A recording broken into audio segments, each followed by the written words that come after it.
Chapter 1006, Massacre. Because of this immortal blood kingdom, the tribe finally had the capital to think about replacing the blood primal ground. Today, even if your academy's realm god comes himself, he still wouldn't be able to reverse the tide. The leader smiled and glanced over at Peng Keng with full confidence. Next, he turned back at Li Chia and slowly uttered, "The kingdom of blood is here, it shall herald a new golden age for the blood devil tribe. Today, all of you will be the first sacrifice." Being confident is not a bad thing.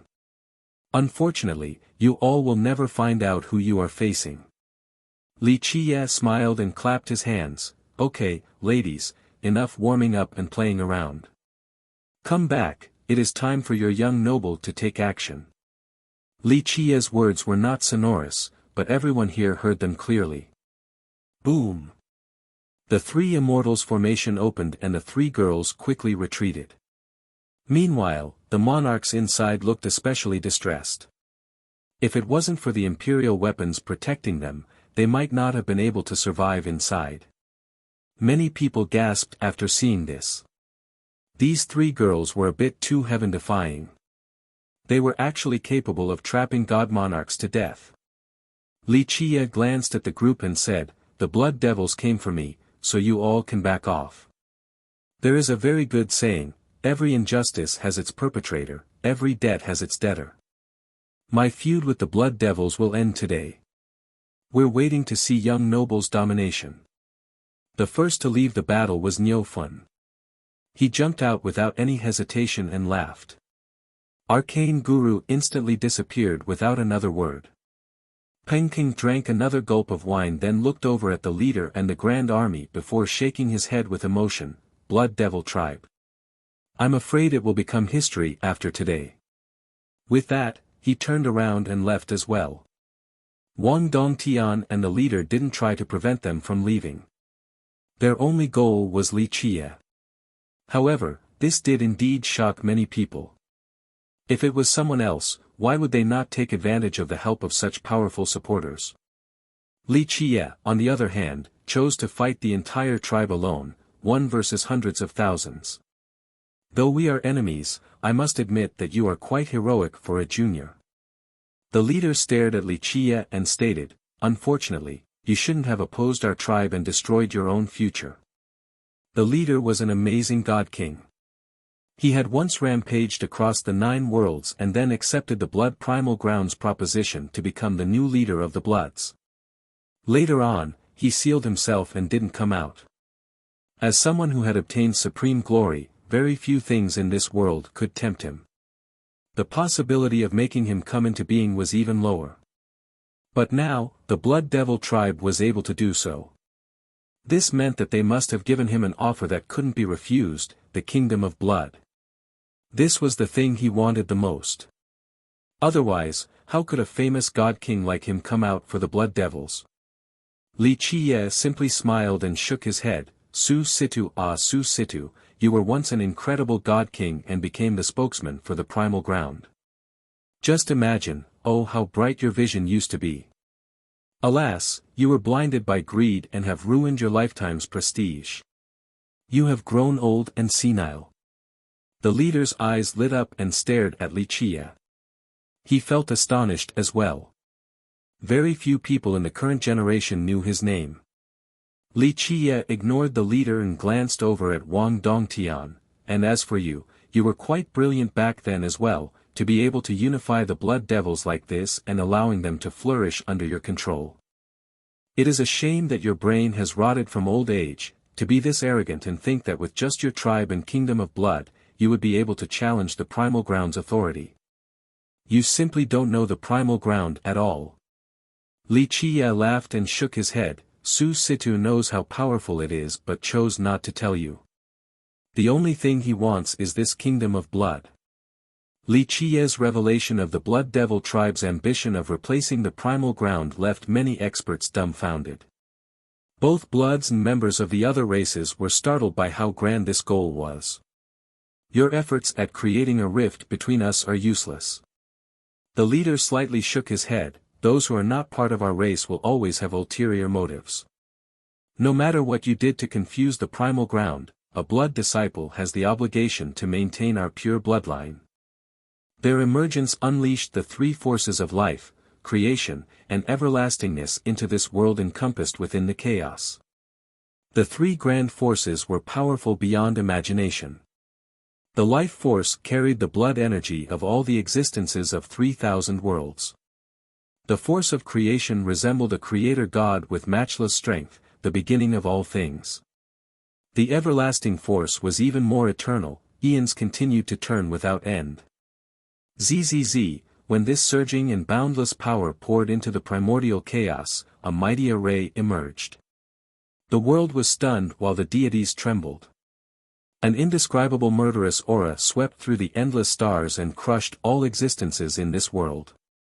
Even the gods and emperors felt insignificant inside this formation. Bang! Bang! Bang! The majority of the experts in the distance immediately fell down.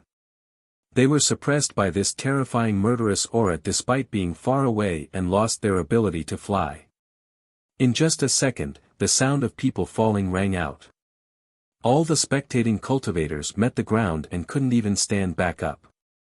They could only hug the ground while continuously quivering. Even ancestors were helpless under this murderous aura. They were like fish on the chopping block and were overwhelmed with fear.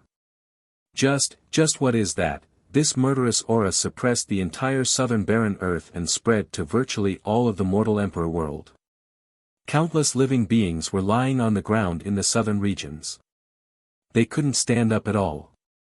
Even heavenly kings became insignificant insects, let alone weaker cultivators. The end of the world seemed to have arrived at the barren earth. All trembled in fear and hoped that time could move a little bit faster since this sensation was like torture, akin to millions of years of suffering. Ah! Shrill bursts of screams came from inside the primordial chaos. The experts prostrating outside were scared out of their minds. Many cultivators had experienced life and death battles before, but they were defenseless against this murderous pressure. While listening to the miserable screams, they felt that nothing could be more frightening than this. Some even soiled their pants. This was going to be the most terrifying nightmare in their lives. Chapter 1007, Turned into ashes. No one could see what was happening inside the chaos, but they could imagine the horrifying hell within from just listening to the pitiful screams. Many were alarmed by this murderous aura. Even existences sealed for many years got up from fear and became completely pale. Immortal Emperor slaughtering formation, inside Heaven Guard, a very old ancestor gazed towards the horizon. He was both moved and excited as he murmured, "His Excellency has taken action. The 9 heavens and 10 earths shall quake in fear, the gods and emperors all have to prostrate." The several seclusive clans in the holy city were alerted as well. Their archaic ancestors woke up after sensing the murderous aura that crushed all things.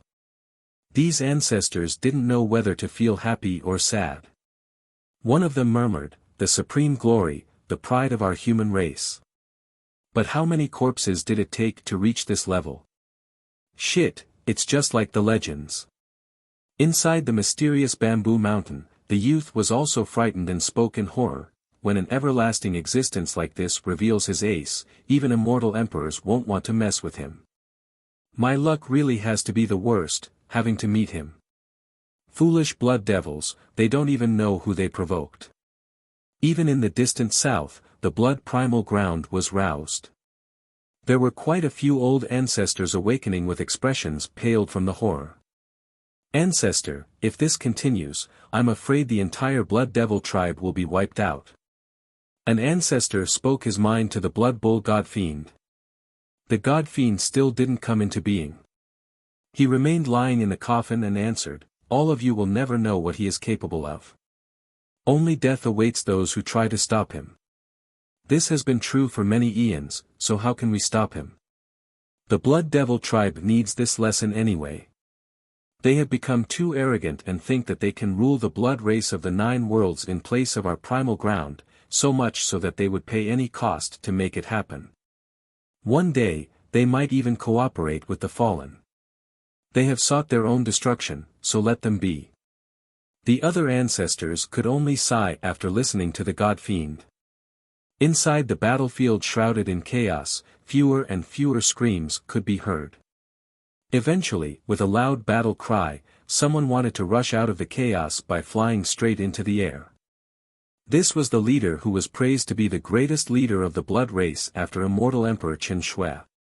However, he was laden with wounds and covered in blood like a dog that had lost its owner. He no longer resembled an invincible god-king. Emperors! Lend me your imperial blood, give us strength. Vast runes emerged around his body as he tried to break out of the chaos so that he could reach the kingdom above to use its imperial blood. However, he didn't have this chance.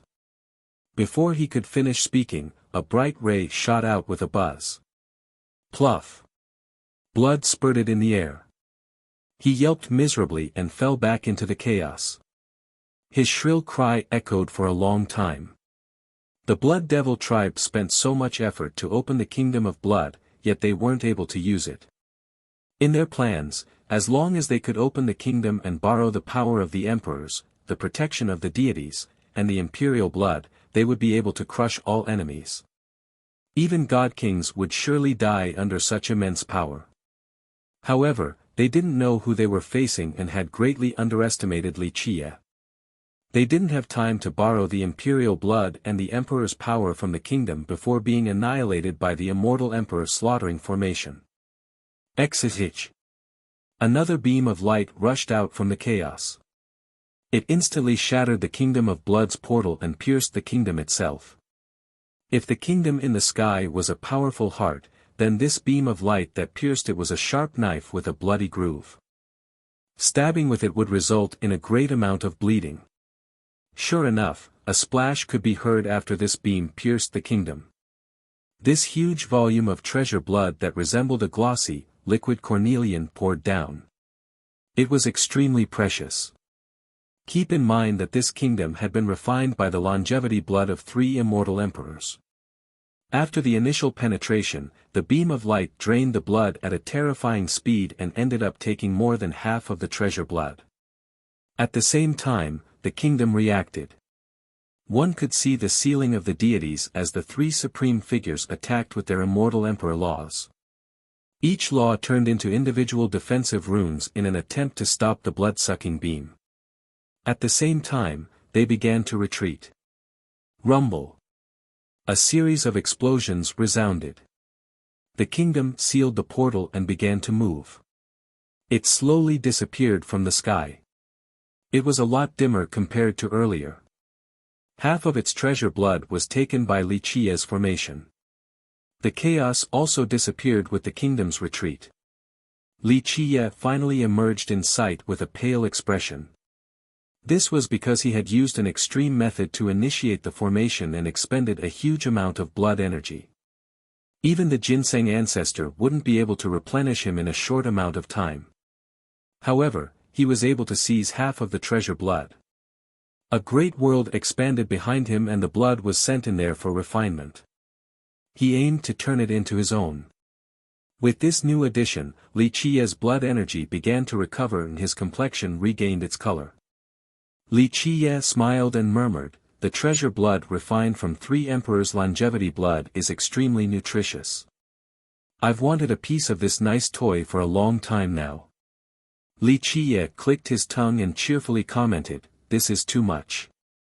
It's so pure and gentle, even a true immortal medicine would, at best, be at this level.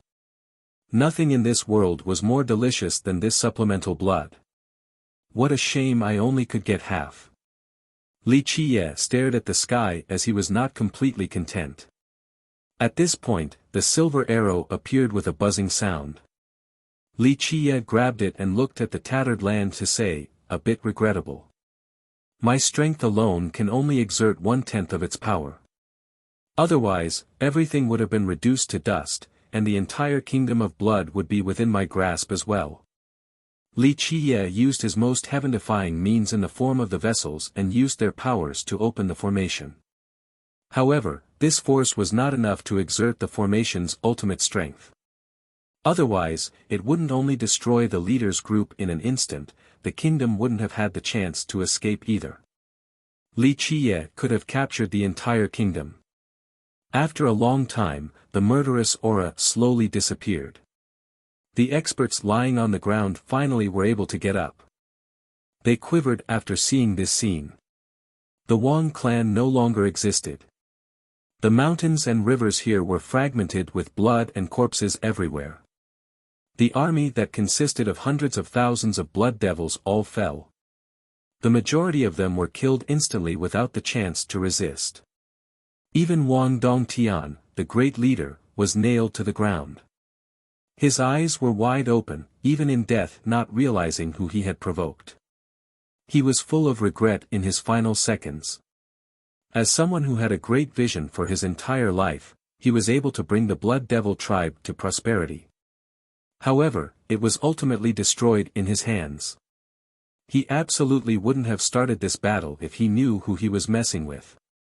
He thought that with how strong the tribe currently was, on top of the immortal emperor's power inside the kingdom of blood, he would be able to challenge the primal ground's position.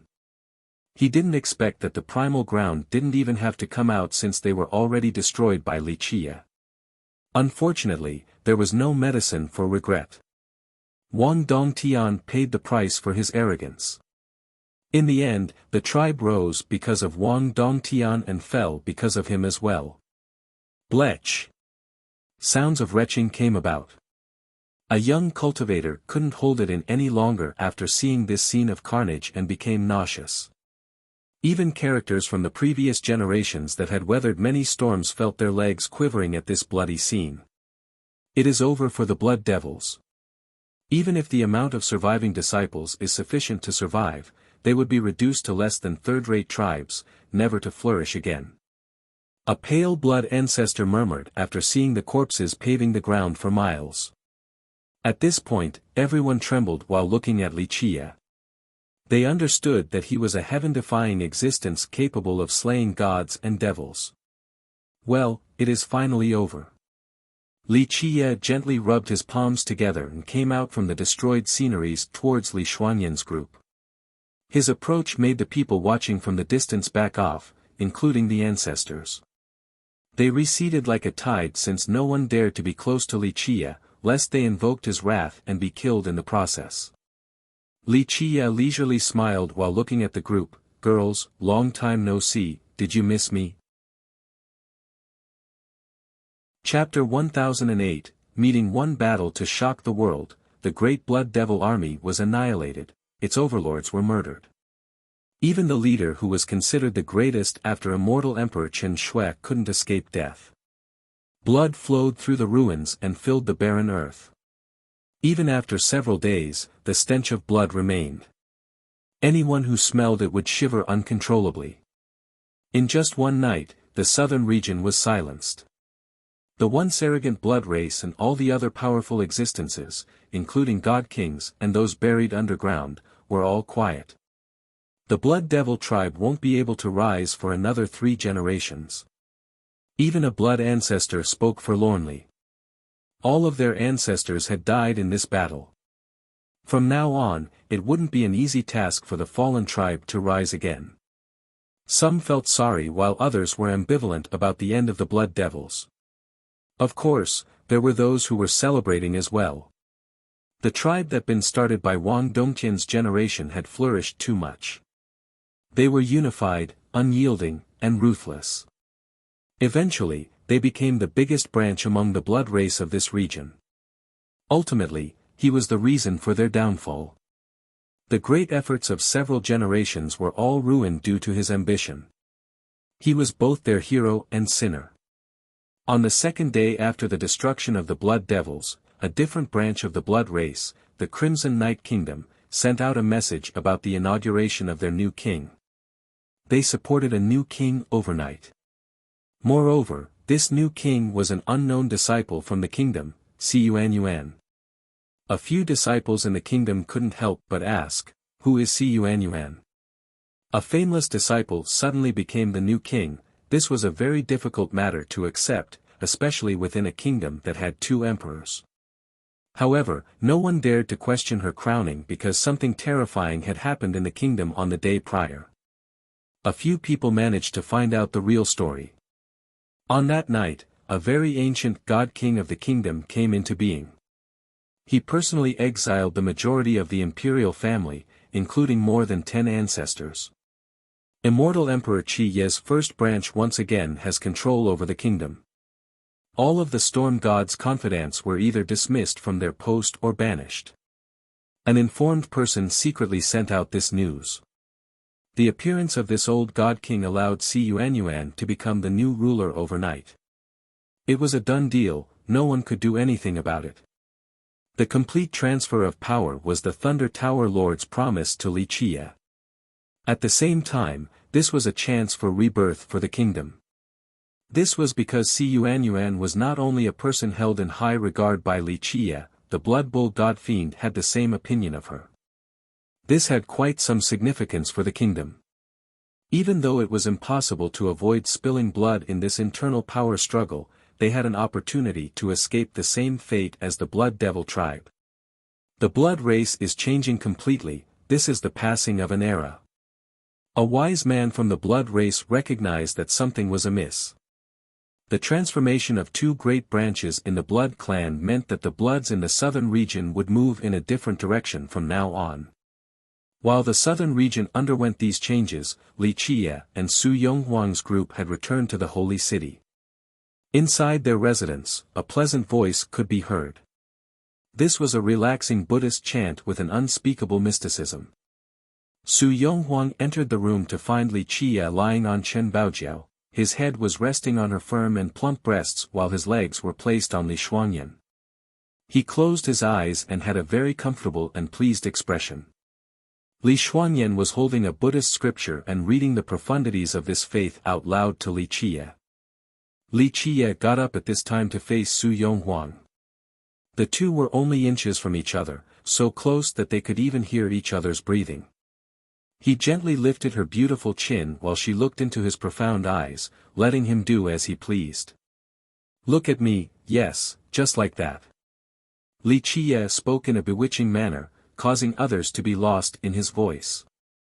The two continued to stare at each other. Li Qie carefully looked at her bright eyes.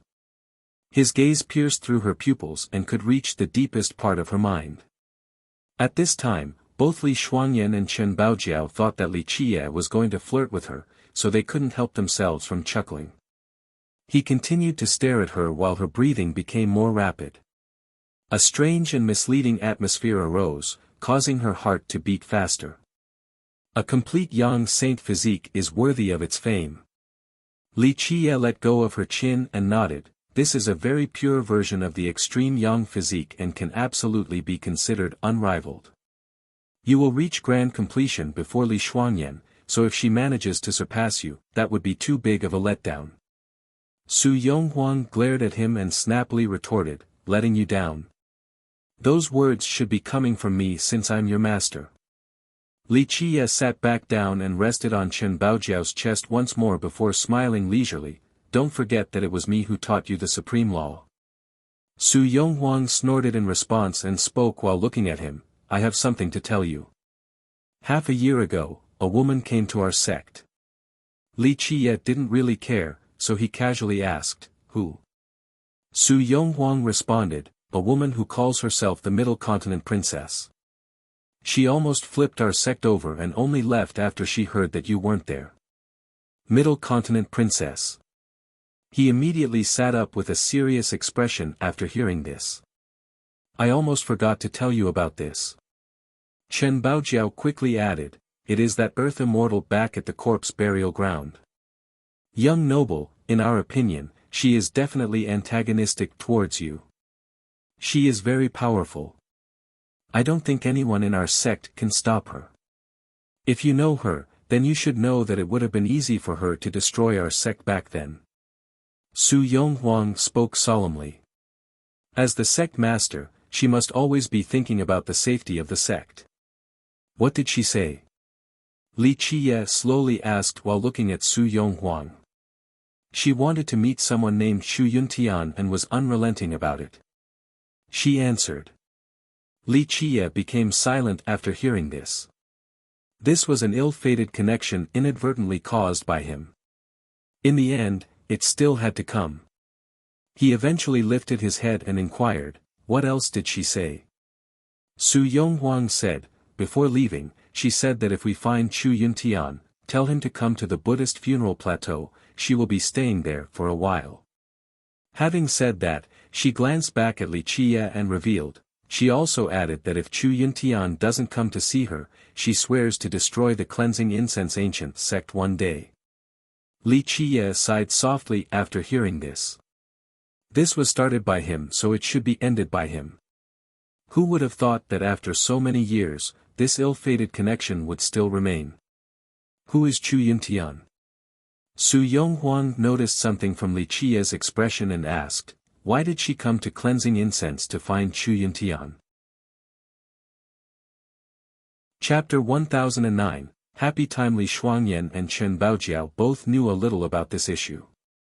Back in the heavenly ancient corpse burial ground, their group had talked to the princess about Chu Yuntian before. However, the two of them didn't know the entire story. Li Qie sighed softly and said, "Who Chu Yuntian is doesn't matter right now. I will go to the Buddhist funeral plateau to see her. A few things need to have a conclusion. Otherwise, they will haunt you forever." Li Qie felt a bit helpless and smiled wryly after saying this. "I'll go with you." Su Yonghuang said in a serious manner, "This middle continent princess is definitely not easy to mess with. I know, she has always been a stubborn person." Li Qie gently shook his head, "But I have something else I want you to do. I have some treasure troves that I need you to bring back." "What kind of treasures?" Su Yonghuang had to ask. The word treasure wasn't so simple when it came from Li Qie. "Not much, just some secret stashes. I accidentally destroyed a few imperial lineages back in the stone medicine world and took in their troves. This will be good for our cleansing incense," Li Qie said nonchalantly. Such words left the three tongue-tied and wide-eyed. Secret treasuries from imperial lineages? They were naturally amazing, but their young noble spoke as if they were only common treasures. If other people found out, they would definitely go crazy over them. Now is the time when our cleansing incense needs to be enriched. Li Qie looked at Su Yonghuang and slowly said, "It must have even stronger weapons and better resources. This responsibility lies with the sect master." Su Yonghuang took a deep breath and responded solemnly, "Rest assured, I will take care of it without letting you down." At this time, the roles seemed to be reversed. Su Yonghuang, as the master, was actually listening to Li Qie and even relying on him. He had become an indispensable part of her life. Without him, she wouldn't know what to do despite her wisdom and grace. "Then I'll return to cleansing incense first." Eventually, she deeply stared at him before speaking, "You should be careful when you go to the Buddhist funeral plateau." "Don't worry, I have already planned on doing so for a while now. There are some things that I need to figure out," Li Qie calmly answered. "Right, the space-crossing earthworm has gone to the plateau as well. I think it began its journey about 6 months ago," Su Yonghuang told Li Qie before leaving. "Little Autumn is very powerful right now. He was so noisy about wanting to go to the plateau, but the sect master did not let him do anything recklessly. Later on, when he found out that the Nalanda temple was opening, he couldn't wait any longer and clamored about going. Eventually, the sect master agreed." Chen Baojiao told Li Qie. "This brat." Li Qie shook his head. He knew why Little Autumn wanted to go to the plateau. He was not aiming for Nalanda but rather the ancient Void Temple. After Su Yonghuang left, he sat back down on Chen Baojiao's bewitching breasts. "Young noble, I thought you were going to kiss the sect master earlier." Chen Baojiao pursed her lips into a smile while blinking her pretty eyes. "Really?" Li Qie lazily responded while slightly raising his brows. It seemed like young noble didn't dare to do it. Is it because she is your master so you feel some dread or fear inside? Chen Baojiao laughed softly. Such words caused Li Xuanyan to slightly blush. Chen Baojiao was far more daring than her in this aspect. Dread? Fear? Li Qiye couldn't help but smile and shake his head. There is nothing that can make your young noble feel dread or fear. Instead of flirting with the sect master, I'm better off getting more intimate with you. As he was speaking, he grabbed her breasts and kneaded them through her dress. Chen Baojiao's breasts were plump and tall, round and full. They occupied his entire hand and felt incredible to the touch. With Li Qiye's gentle caress, they seemed to tower even higher. She, who was still an innocent girl, lost her mind upon being touched by her young noble like this. She felt as if she was floating while her body heated up. Dear, she let out an intimate hum while caught up in the mood. While holding on to a glistening and juicy fruit with her mouth, she couldn't help but bend her head down to feed it to her young noble. She couldn't stop herself from joining in as well. In just a moment, an erotic atmosphere filled the entire building as the three continued on their kissing endeavor. It had been several days since the group got together again. During this time, Li Qiye gave them pointers on cultivation. After handing the treasuries to Su Yonghuang, Li Qiye wanted to travel to the Buddhist funeral plateau. Before leaving, Li Qiye transformed into a different person, a young man with an elegant and scholarly temperament. However, there was a sense of openness emanating from his brows and an expression of freedom from looking at his back. Young noble, this is. Both Chen Baojiao and Li Xuanyan were caught off guard because their young noble had never given a damn about anything and had no need to turn into someone else before. Chu Yuntian. Li Qiye smiled, since the Middle Continent princess wants to meet Chu Yuntian, I'll let her meet Chu Yuntian. Isn't Chu Yuntian dead already? Li Xuanyan was puzzled because back at the corpse burial ground and the young noble was talking about him with the princess, it sounded like he was already dead. Li Qiye smiled mysteriously and slowly said, this is a secret. The princess wants to meet the real Chu Yuntian. Su Yonghuang looked at him and asked, does that mean you are Chu Yuntian? Chu Yuntian, Li Qiye gazed at the horizon.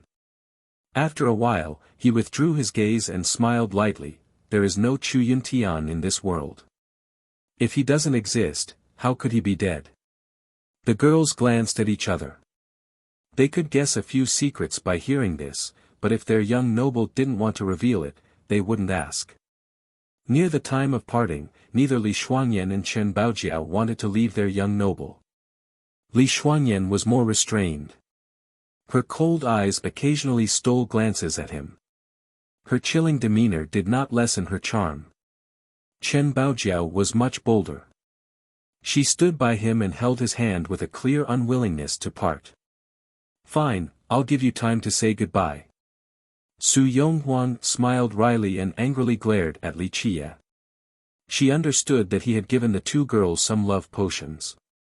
After Su Yonghuang left, Chen Baojiao coquettishly put her arms around his waist and asked, young noble, may we go to the Buddhist funeral plateau with you? You have to be sensible. Li Qiye gently caressed her hair and said, the secret treasuries are of utmost importance. You all are responsible for escorting the sect master back safely. After doing so, if you want to come, then do so. I'll be staying at the Buddhist funeral plateau for a long time. Long live young noble.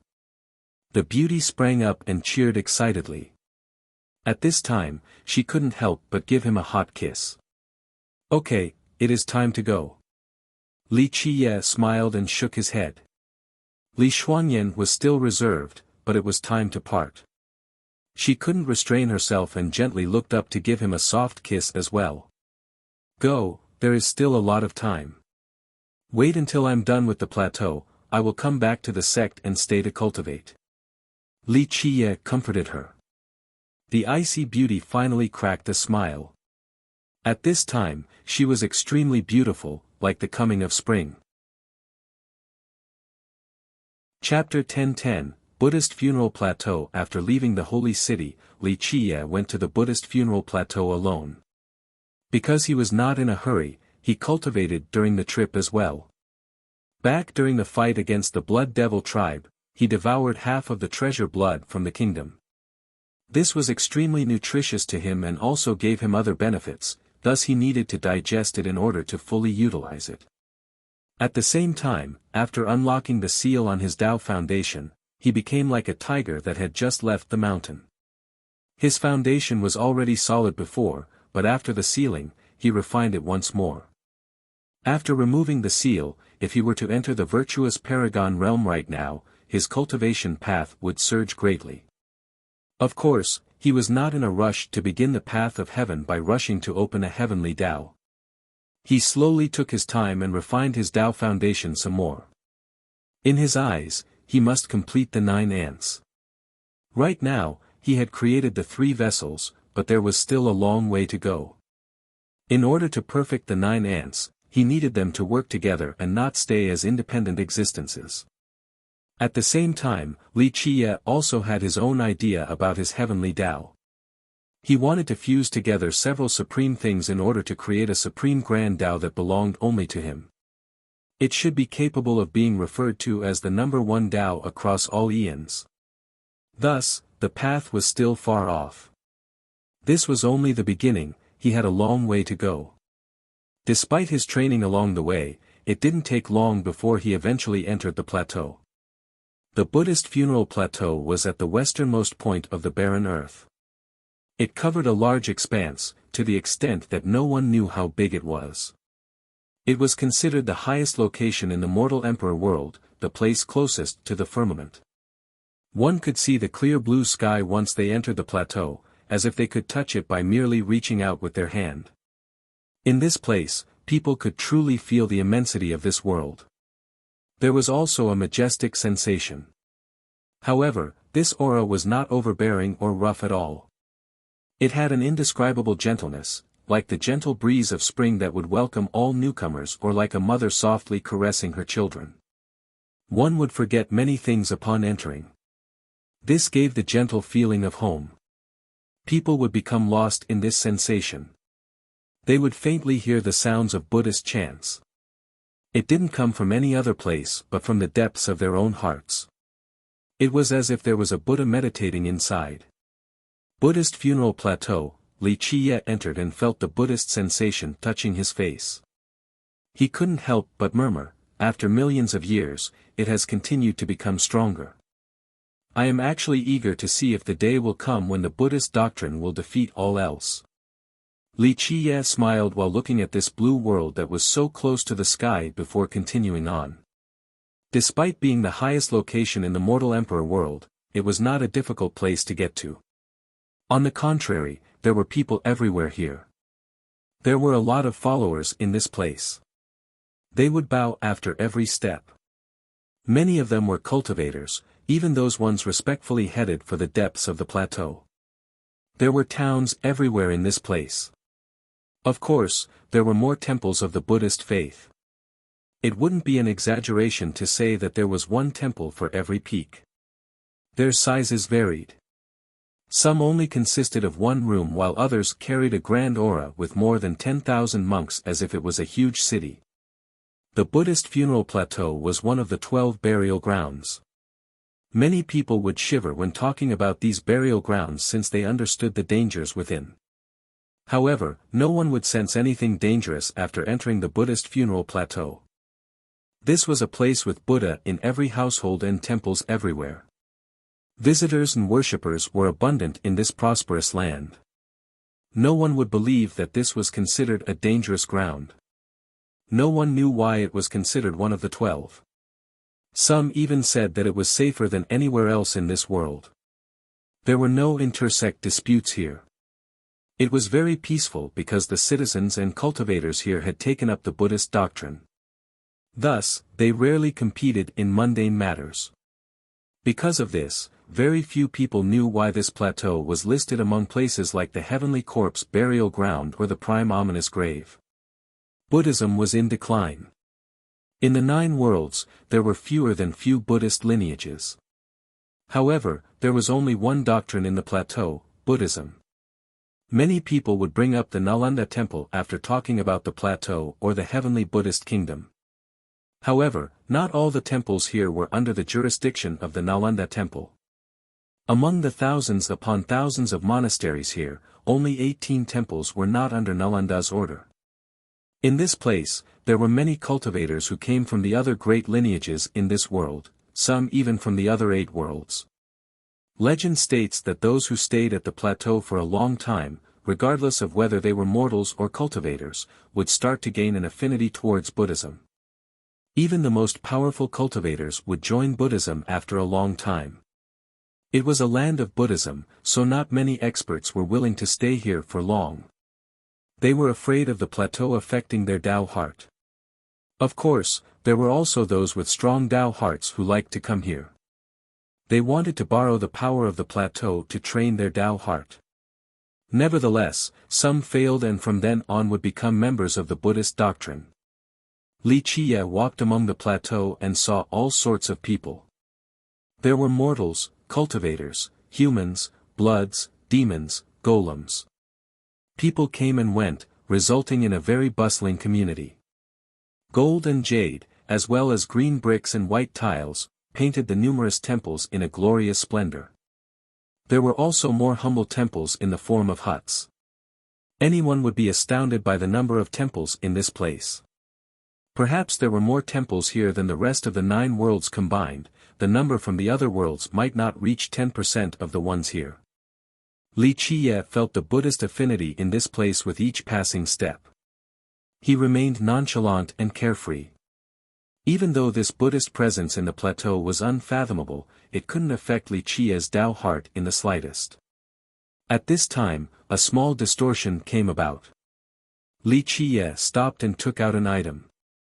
It was the yellow silk cloth. A little figure condensed on the cloth.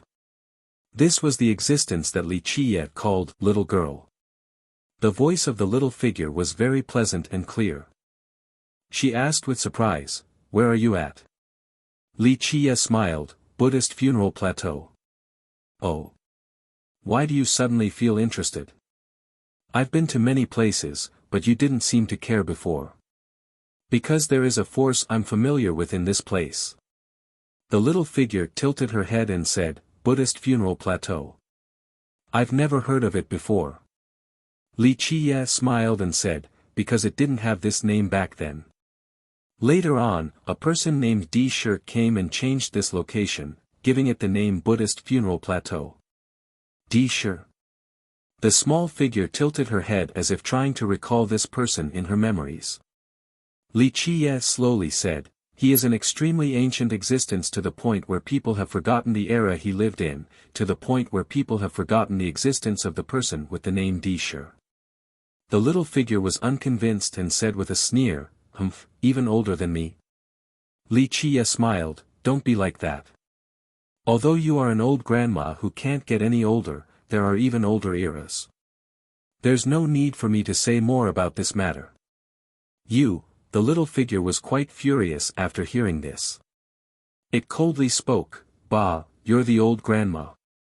Li Chiye continued on, "What is this force that you are familiar with? Since you don't know the Buddhist funeral plateau, it wouldn't be the Buddhist affinity. A very powerful force, it controls everything in this place." The little figure carefully sensed it and shook her head, "I have lost my body so I can't feel it completely." "I know what it is." Li Chiye answered, "Because there is a broken pot here, an unfathomable pot. You should know what it is." "Are you talking about that pot?" The little figure was startled before shouting, "Yes, you are right, I've sensed it now, it is that thing. That thing has been here for a very long time." Li Chiye chuckled, "One thought to become Buddha, one thought to become devil, such a heaven-defying item. Alas, Di Shi was one step earlier than anyone else. It is an unequaled item."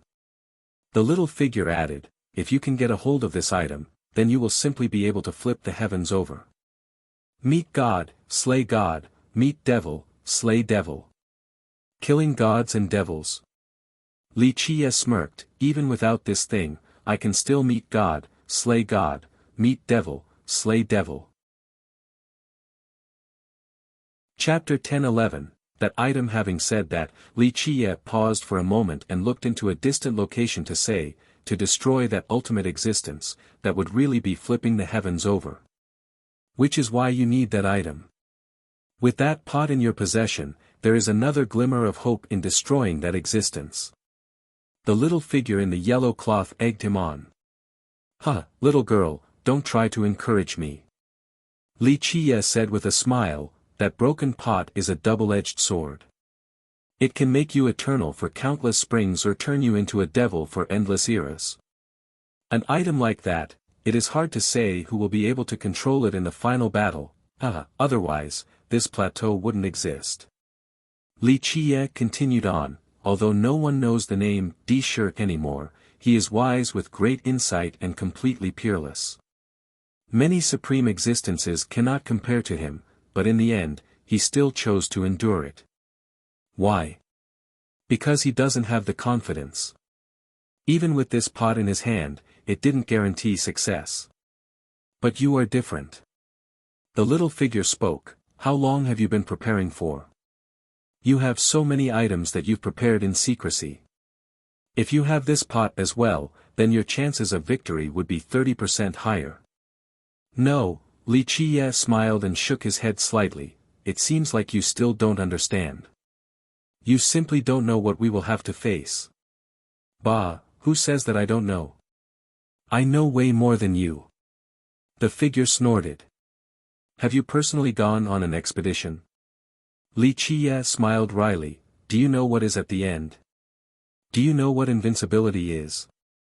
When you personally fight in the coming war, you will find out that all existences called invincible are incredibly insignificant in comparison. What about you? The figure had to ask, have you ever seen a true god? What about that true existence? Li Qiye stared at the horizon and eventually replied, I was able to come back alive because I was immortal and indestructible. Because that existence couldn't trace back to the location of my true body. Otherwise, once found, even if I was indestructible, there would be no escaping death. I see now. The little figure spoke. You talked about the immortal demon grotto. So it is not that you couldn't escape the grotto, you wanted to use it to hide your true body. Perhaps. Li Qiye neither denied nor confirmed this, he only smiled. It is not that easy to attack the grotto. Even an immortal emperor must pay a price. A very heavy price. What about this generation? The figure asked, what will you use to hide your body this time? Don't forget, you are no longer invincible. Do you still have confidence in winning now? You can't afford to lose any longer.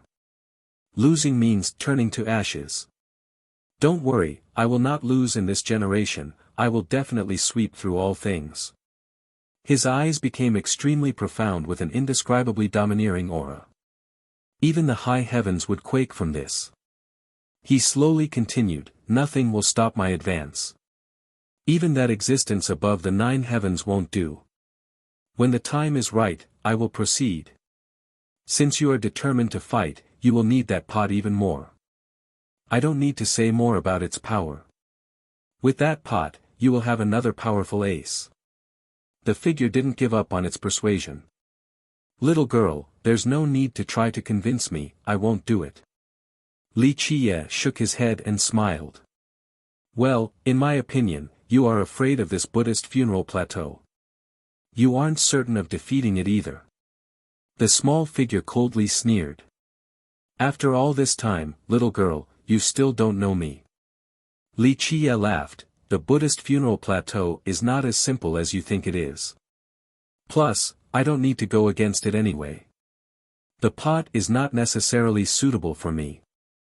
Why? The figure couldn't help but ask. Li Qiye smiled and looked towards the ancient temples in the distance as he leisurely spoke. Everyone says that Buddha is merciful. However, I am waiting for the day when Buddha becomes angry and subdues all things. His rage shall cause blood to flow for 3,000 miles. You are certain it will come in this generation? The figure inquired further. Maybe, maybe not. Li Qiye responded, in short, it won't be long. That era will come, and it will be unimaginable. I'm afraid it will be even more brilliant than your own. Bah, stop daydreaming. My era was supreme across the eons.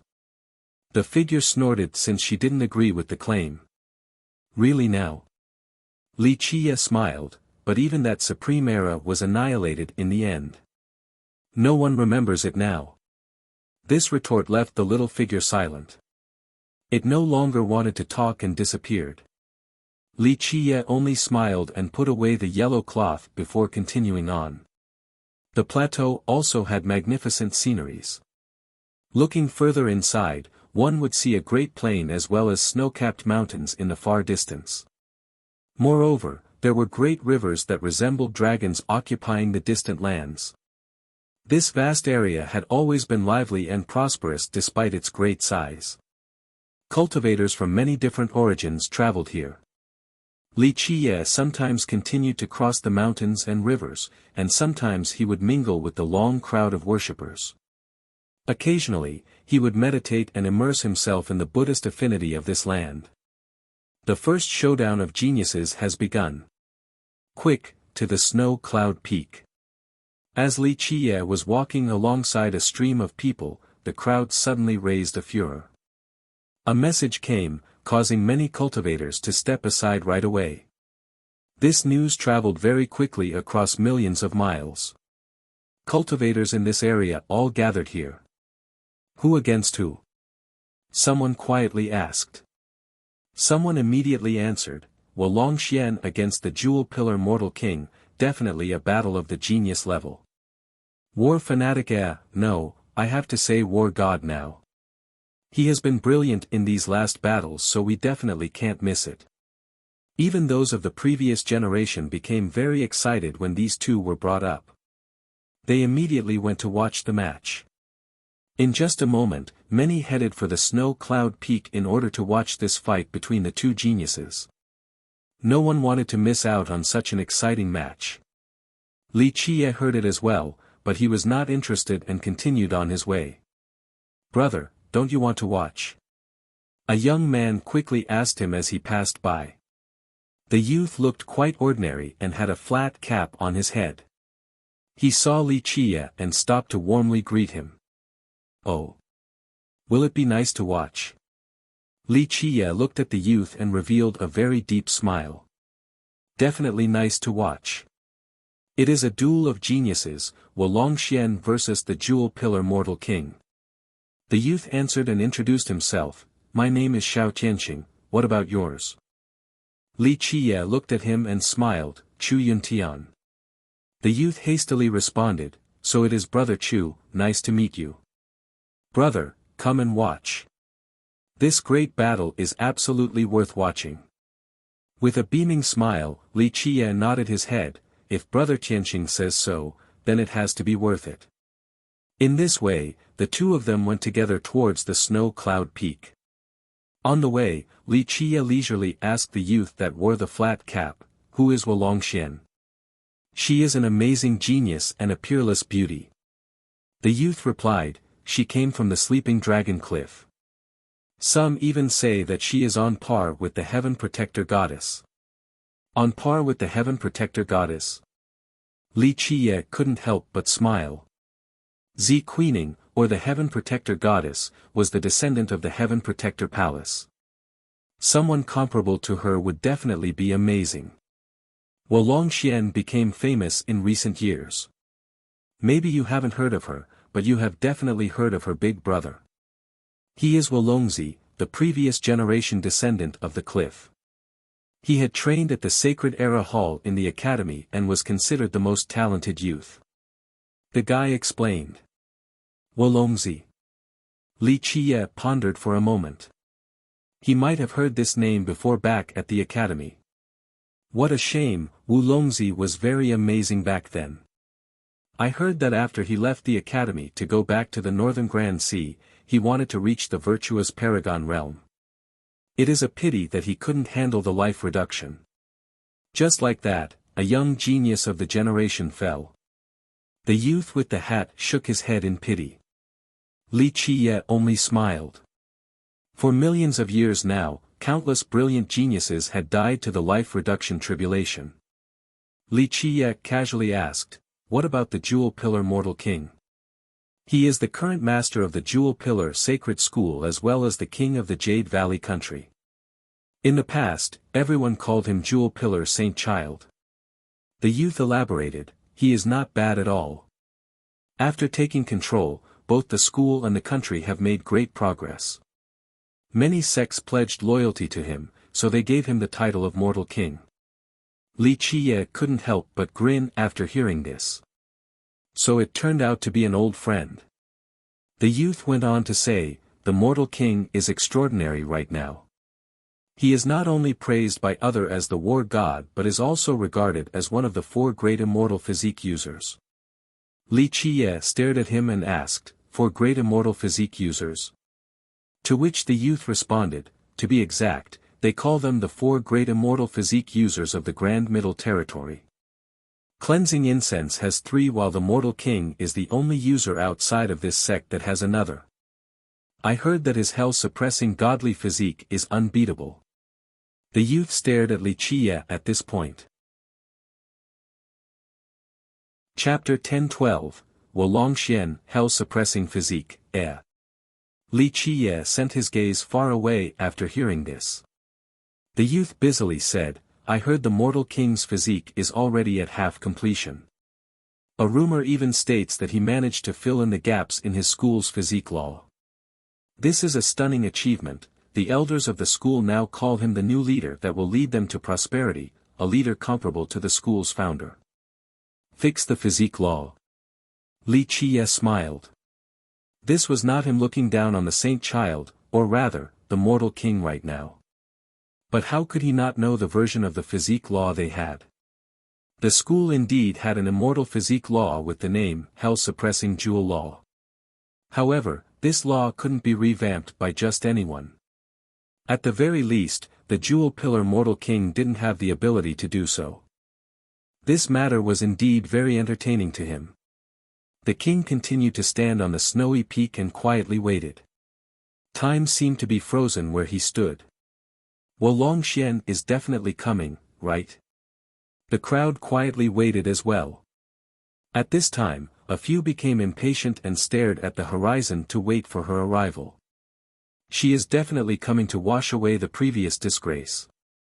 Someone whispered, "She lost to the Mortal King last time. If she doesn't win this time, it will be quite a blow to her. I think that the king will win this fight for sure. He has an unstoppable sharpness right now. Everyone here is probably feeling that even if he fights against deity Jikon Wudi right now, his chances of victory would still be quite high." A middle region cultivator spoke while taking great pride in the Mortal King. "The battle has yet to start, so it is hard to say." An old demon from the northern sea gently shook his head. "The two have fought twice with the king suffering the first defeat. Even though Wolongxian lost the second round, she still has a chance of winning again. She isn't only Wolongzi's sister but also the descendant of the sleeping dragon peak." Splash!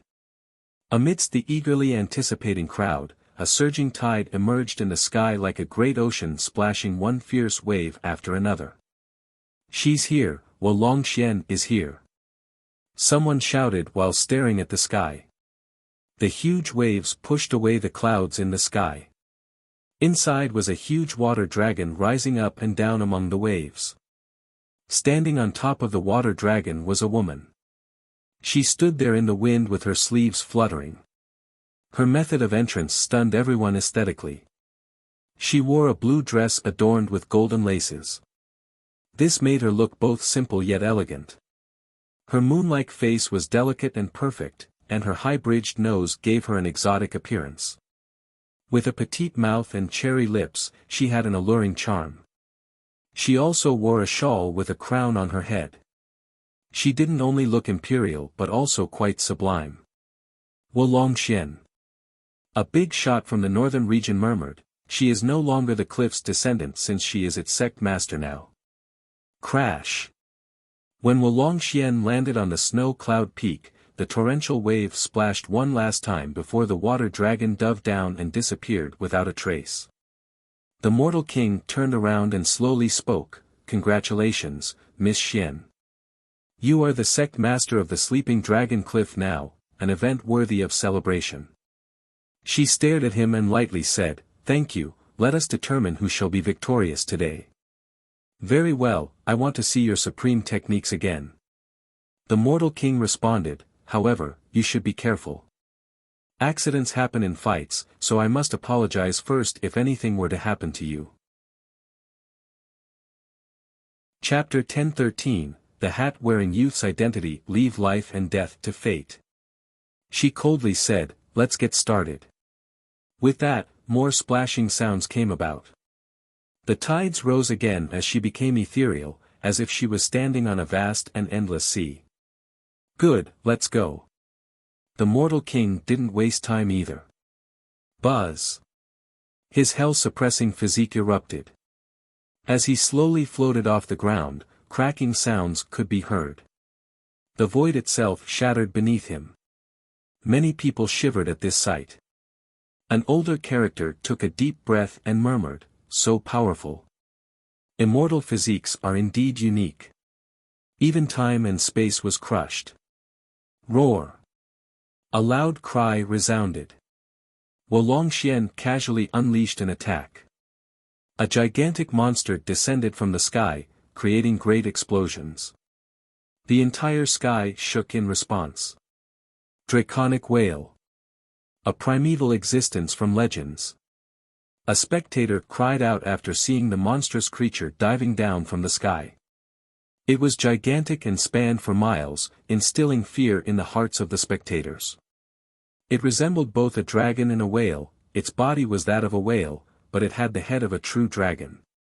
Its attack carried a world-destroying power that was sent towards the mortal king. However, the mortal king didn't take a single step back against such tyrannical might. He met the draconic whale's attack with a fierce punch. Boom! The impact shook the entire Buddhist funeral plateau. The gigantic creature instantly shattered against his punch. Its size was not enough to stop a fist from his immortal physique. Only one drop of seawater was left behind after the monster disappeared. This shocked many people as well. Turning one drop of water into a draconic whale, this was quite a heaven-defying technique. "My turn!" the king shouted after his swift dispatch of the whale. He spread out his palm and the sky suddenly turned dark. The entire location was plunged into darkness. With the power of his physique, his palm immediately suppressed the heavens. Even paragons would tremble before its might. Ordinary paragons would be crushed underneath its power. Wuxian shifted her body with the movements of a dragon and the agility of a fish in the sky. She instantly dodged the palm and appeared outside of the firmament. At this time, among the vast expanse above, she casually made her move and a great ocean appeared behind her. Fortunately, she was standing out in space at this moment. Otherwise, this great ocean would drown the entire plateau. My thoughts exactly. Let's fight in space so that we don't have to hold back. The mortal king shouted and leaped into the sky with one stomp. He headed for space, then instantly sent another punch towards Wuxian. "Come, let us go watch." The spectators couldn't see them when they were out in space. The more powerful cultivators all ascended to the firmament. The outcome is already decided. Li Qiye only chuckled while shaking his head after taking a quick glance. He didn't fly out into space and instead turned around to leave. "Brother, where are you going?" The youth with the flat hat immediately followed behind him. "Going to take a stroll around. There are too many places at the plateau to check out." Li Qiye slowly walked while speaking. I don't have anything else to do either, I'll just go with you then." The youth followed Li Qiye. Li Qiye paused and turned around to look at the youth before speaking leisurely, "What do you want to do? Trying to figure me out?" The youth quickly stood up straight and cried out indignantly, "Brother, you are falsely accusing me. I just want to befriend you, yet you are mistaking it as having an ulterior motive." Li Qiye shook his head and smilingly said, Sikong Taotian, others might not recognize you, but you cannot wash away that profiteer's smell of yours. The youth immediately took several steps back with a shocked expression. He cautiously glared at Li Qie. Who are you? Li Qie smirked and said, who do you think? Is it really you? The youth was not completely certain and cried out, young noble Li, no, boss, is it really you? Li Qie turned back into his true self before reassuming the form of Chu Yuntian again a second later. He smiled, Sikong Taotian, having mischievous ideas about me is not a clever move. The youth quickly transformed as well. It was indeed that scoundrel Sikong Taotian. However, he looked around real quick before turning back into the hat-wearing youth. Oh. Boss, it really is you. No wonder why I couldn't see through you. He rubbed his palms together and tried to curry favor, should have guessed earlier that it was you, but I couldn't confirm it. The only person in this world with a transformation technique that I can't see through has to be you, boss. He was very adept at transformation arts. It would be difficult to find someone as skillful as him in this regard. When Li Qie came, he couldn't see through him, so he became suspicious and approached. He didn't expect for the guy to actually be Li Qie. He beamingly smiled and said, I heard boss wanted to go to the sacred netherworld, so I didn't expect you to come back and immediately flex your might. In a furious rage, you massacred a grand army until rivers were overwhelmed with the Blood Devil tribe's blood. Okay, don't pretend to be so obsequious. Li Qie interrupted him while smiling, are you up to no good again? Boss, what are you saying? Sikong Taotian immediately swore, this lowly one is your biggest fan, I heard about your conquest of the 9 heavens and view you as my pride and glory. Okay, I accept your sentiment. Li Qie smiled, if you didn't do anything bad, then why do you need to change your face at the Buddhist funeral plateau? Why the need to hide if you have no enemies here? Oh, boss, you have the wrong idea. Sikong Taotian laughed out loud, this lowly one has retired, I have changed completely. I want to be a virtuous and kind person with love, justice, and continuous self-betterment. He continued to flaunt excessively while Li Qie only smiled and looked at him without interrupting. After he was finished with his long spiel, he couldn't brag any longer as he became tired. He knew full well that he could hide from others, but definitely not from Li Qie. Ah, boss, here's how it is. He coughed and explained, I only want to go visit a few temples. Nothing much really, maybe pick up a few souvenirs here and there to take back home. Li Qie naturally knew what these souvenirs were. He looked at the guy again and said, you already have too many treasures to count. And as for you lying and scheming all day, this is an affront to your Heaven's Mystery Valley's prestige. Sikong Taotian didn't know how to reply. He smiled wryly, boss, I don't want to do this either, but this is my chronic illness. If I don't steal something each day or swindle anyone, I will feel incredibly uncomfortable all around. This is a disease with no cure. Li Qie didn't know whether to laugh or cry and could only shake his head. Sikong Taotian laughed in response as well, boss, recently, that mortal king has been acting very bullish. When will boss take him down a notch and let him know that you are the only invincible person in the 9 heavens and 10 earths? Why, have you done something that warrants his attention? Li Qie glanced at him and smirked. How could he not know that this guy was thinking? Sikong Taotian said, I cannot be blamed for this. It can only be said that he was acting too bullish as he claimed to have the #1 immortal physique. Moreover, his school's disciples have been acting very arrogant as well, causing trouble everywhere as if they were the #1 sect in the mortal emperor world. And so, my hands suddenly became itchy and I stole from his ancestral graves. This is a very good thing. Wait until he captures you and grinds you to dust. Li Qie smiled. It would be strange if the mortal king didn't want to destroy someone who dug out his ancestral graves. I only stole a few treasures from there, does he need to act so crazily? Sikong Taotian didn't seem to mind at all and laughed. Although the guy was not famous in the current generation, and what little fame he had was not of the good kind either, this didn't mean that he was weak. He actually wasn't afraid of the mortal king since he came from the mysterious heavens Mystery Valley and had great resources. Alas, boss, it is not me trying to cause trouble, but I don't know if I should say it or not. He told Li Chia. Li Chia chuckled, let me be the judge of that. Say it. The Jade Pillar School wants to take Miss Chen back. They are saying that since she came from the school and her family is also there, they hope that she would go back. He explained. The Miss Chen he referred to was Chen Baojiao. Li Chia only smiled in response. It was no wonder that the school would have this idea. Chen Baojiao had become powerful, so it would only be natural for them to want her back. Chapter 10:14, Nameless Little Temple, the school is different from back then. Sikong Taotian explained, who knows how, but in these last couple of years it suddenly became a lot stronger. Maybe the king really has a flair for ruling. They have great hidden resources and strength. As for that mortal king, he was still wasting time on his saint physique, but later on, it turned into an immortal physique out of nowhere. Boss, I'm not just making assumptions right now. Sikong Taotian went on, the school is claiming that the mortal king made their hell-suppressing jewel law complete. To tell the truth, I don't believe this at all. With the skill of the saint child back then, if he could fix this physique law, then both Jikong Wudi and Mei Suyao would have become immortal emperors already.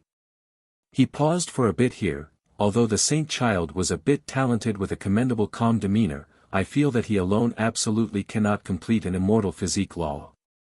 Li Chia listened with a smile. Nothing could elude his eyes. The mortal king was not cultivating the jewel law from their school, he knew this very well. Boss, there is another thing I need to tell you. Sikong Taotian looked at Li Chia with his relaxed expression and revealed, I have found out some news, the saint child wants to marry Miss Chen. However, there are some reasons for apprehension, so he hasn't made a move yet. With just him alone. Li Chia chuckled without saying anything. The guy quickly grinned and said, of course, only boss is deserving of Miss Chen. Li Chia leered at him and leisurely spoke, does your master know that you came here to steal? Did you tell the mortal monarch as well? The guy was startled after hearing this. His neck shrunk from fear as he wryly coughed, boss, I am sucking up, no, boss is really incredibly wise, number one across the eons. Me running errands for you with all of my heart is something that my master and the mortal monarch would be proud of. What about the matter of you stealing? Li Chia asked while looking at the guy. He coughed in response, oh, boss, you should know this too, not everyone is a saint. No one is always right and perfect, right? I am only stealing some little things, I'm sure the seniors won't really mind. Sikong Taotian, you can only be described as an incurable little brat. Li Chia smilingly stated. I am honored to be praised by boss. Sikong Taotian didn't give a damn and grinned happily. Li Chia smiled too and understood that this Sikong Taotian couldn't be changed. He was a prodigal son that ran around all over the world, completely different from others who were hellbent on cultivation to reach the top or even rule the world. In fact, Sikong Taotian's talents were no lesser than that of any other genius. However, he didn't care about it. He only wanted to roam the world as his ambitions didn't include domination. Everyone has their own wishes, it cannot be forced. In the end, this was all Li Chia could say. Sikong Taotian looked at him and said, does boss want to go anywhere or have anything you want me to do? Li Chia looked at him with one eye and said, no need. I don't want to hunt for any treasures right now. I just want to meditate with the Buddhist faith in peace, read all the scriptures and visit the 3,000 temples. Of course, if you want to be a monk, I can also convert you and help you get there. A monk? Boss, this lowly one is full of vulgarity, I cannot become a monk. Sikong Taotian was scared after hearing this and immediately refused. Of course, he also found it strange and had to ask, why does boss want to cultivate Buddhism? He naturally didn't believe Li Qiye ran here to become a monk. He knew that Li Qiye was definitely not the type who would want to be one. Li Qiye revealed a mysterious smile and slowly said, "It's a secret." Sikong Taotian didn't dare to ask for more and smiled, "If that's the case, then this lowly one will not disturb your meditation any longer. If you ever need someone to run some errands, just call for me. I will come running." After he left, Li Qiye continued on. After several days, he finally made it to a temple. This temple was situated along a desolate ridge. Very few people came to this modest-sized temple. It seemed to only be a small square-shaped courtyard. From the peeling red walls, one could tell that it had been built a very long time ago. Moreover, it could be seen it was not a popular place since there were no pilgrims visiting here at all. There were too many temples at the plateau. Some were very prosperous, so naturally, the other extreme existed as well. Although this temple had no visitors offering incense, it was still open and welcomed visitors. Li Qiye went before it and became quiet for a moment before he eventually entered. It was a bit dark inside with a very simple yet elegant design. Despite the lack of guests, there was still incense burning inside. This meant that there were still monks worshipping Buddha in this temple. In the main hall, Li Qiye saw a statue across the wafting smoke. To be exact, it was the statue of a bodhisattva. One could faintly see it through all the smoke. It was a woman with her left hand forming a lotus mudra while her right hand formed an unidentifiable mudra. She sat on a lotus flower while leaning so no one could really see her face. From her figure, she should be quite beautiful, to a transcendent level in fact. It was very rare to find a statue of this caliber. Perhaps out of all the temples in this plain, only this temple worshipped the bodhisattva. Li Qiye slowly sat down in a meditative pose on a futon and quietly stared at this bodhisattva. Suddenly, he became overwhelmed and lost track of time as if he had forgotten everything else. He continued to stare at it. It was a relic of the unrecallable past, but Li Qiye couldn't help but remember bits and pieces at this moment. Enchantress or goddess, this doesn't matter. In the end, it was as ephemeral as a wisp of smoke. Li Qiye was lost in a daze and murmured, "There were too many unforgettable things back then. I don't really know what to say. All along, I have never liked conversion, but if it gave you peace and freedom, then I am glad for it." Having said that, he sighed softly and felt a bit lost. There had been countless passengers of all shapes and forms in his life. Immortal emperors, true gods, mortals. Some were more unforgettable than others. He had many followers once. They were willing to contribute everything for him and would even sacrifice their own lives for his sake. This bodhisattva ahead was one of them. There were dangerous moments back then, moments when she was the first to stand in front of him. The years went by and during a peaceful era, she chose to convert to Buddhism and peacefully passed away here. Li Qiye's heart quivered while looking at her statue and felt his emotions running amok. His stone heart had been polished so many times that there was no shaking it. However, this was an exception. Time was the cruelest thing in this world. Even if it couldn't take away an immortal being, it could take away other things. Those who stood by your side, family, friendship. An old nun came by while he was dazed. She had a cold demeanor and was as calm as the water in a well. She asked, offering incense or seeking shelter. Li Qiye didn't answer right away. He stood up and quietly lit some incense then bowed once. After putting the incense sticks on the altar, he looked deeply at the bodhisattva for a bit before turning around. He looked at the old nun and flatly said, "Just shelter for one." The nun was indifferent. She took out a key and handed it over to Li Qiye before coldly saying, "The room on the west side, take care of your own meals." With that, she turned away. Li Qiye didn't say anything else. He took the key and entered the room on the west side. Judging from the dust that had built up, there hadn't been anyone staying here for a very long time. He was not in a hurry and silently meditated to embrace this rare moment of tranquility. Before anyone knew it, he felt isolated and solitary. This was a type of serene peace that allowed one to be without distress. Perhaps when she came here that year, she was also pursuing this kind of tranquility. No one came to bother his meditation in the temple. There was only an old nun in this place. She was both the abbess and the caretaker. She didn't care about anything and didn't ask Wuxia anything either. Outside of meditation, she usually chanted scriptures. She passed her time in this manner for what seemed to be an unchanging eternity, as if there was no time here, no sun or moon.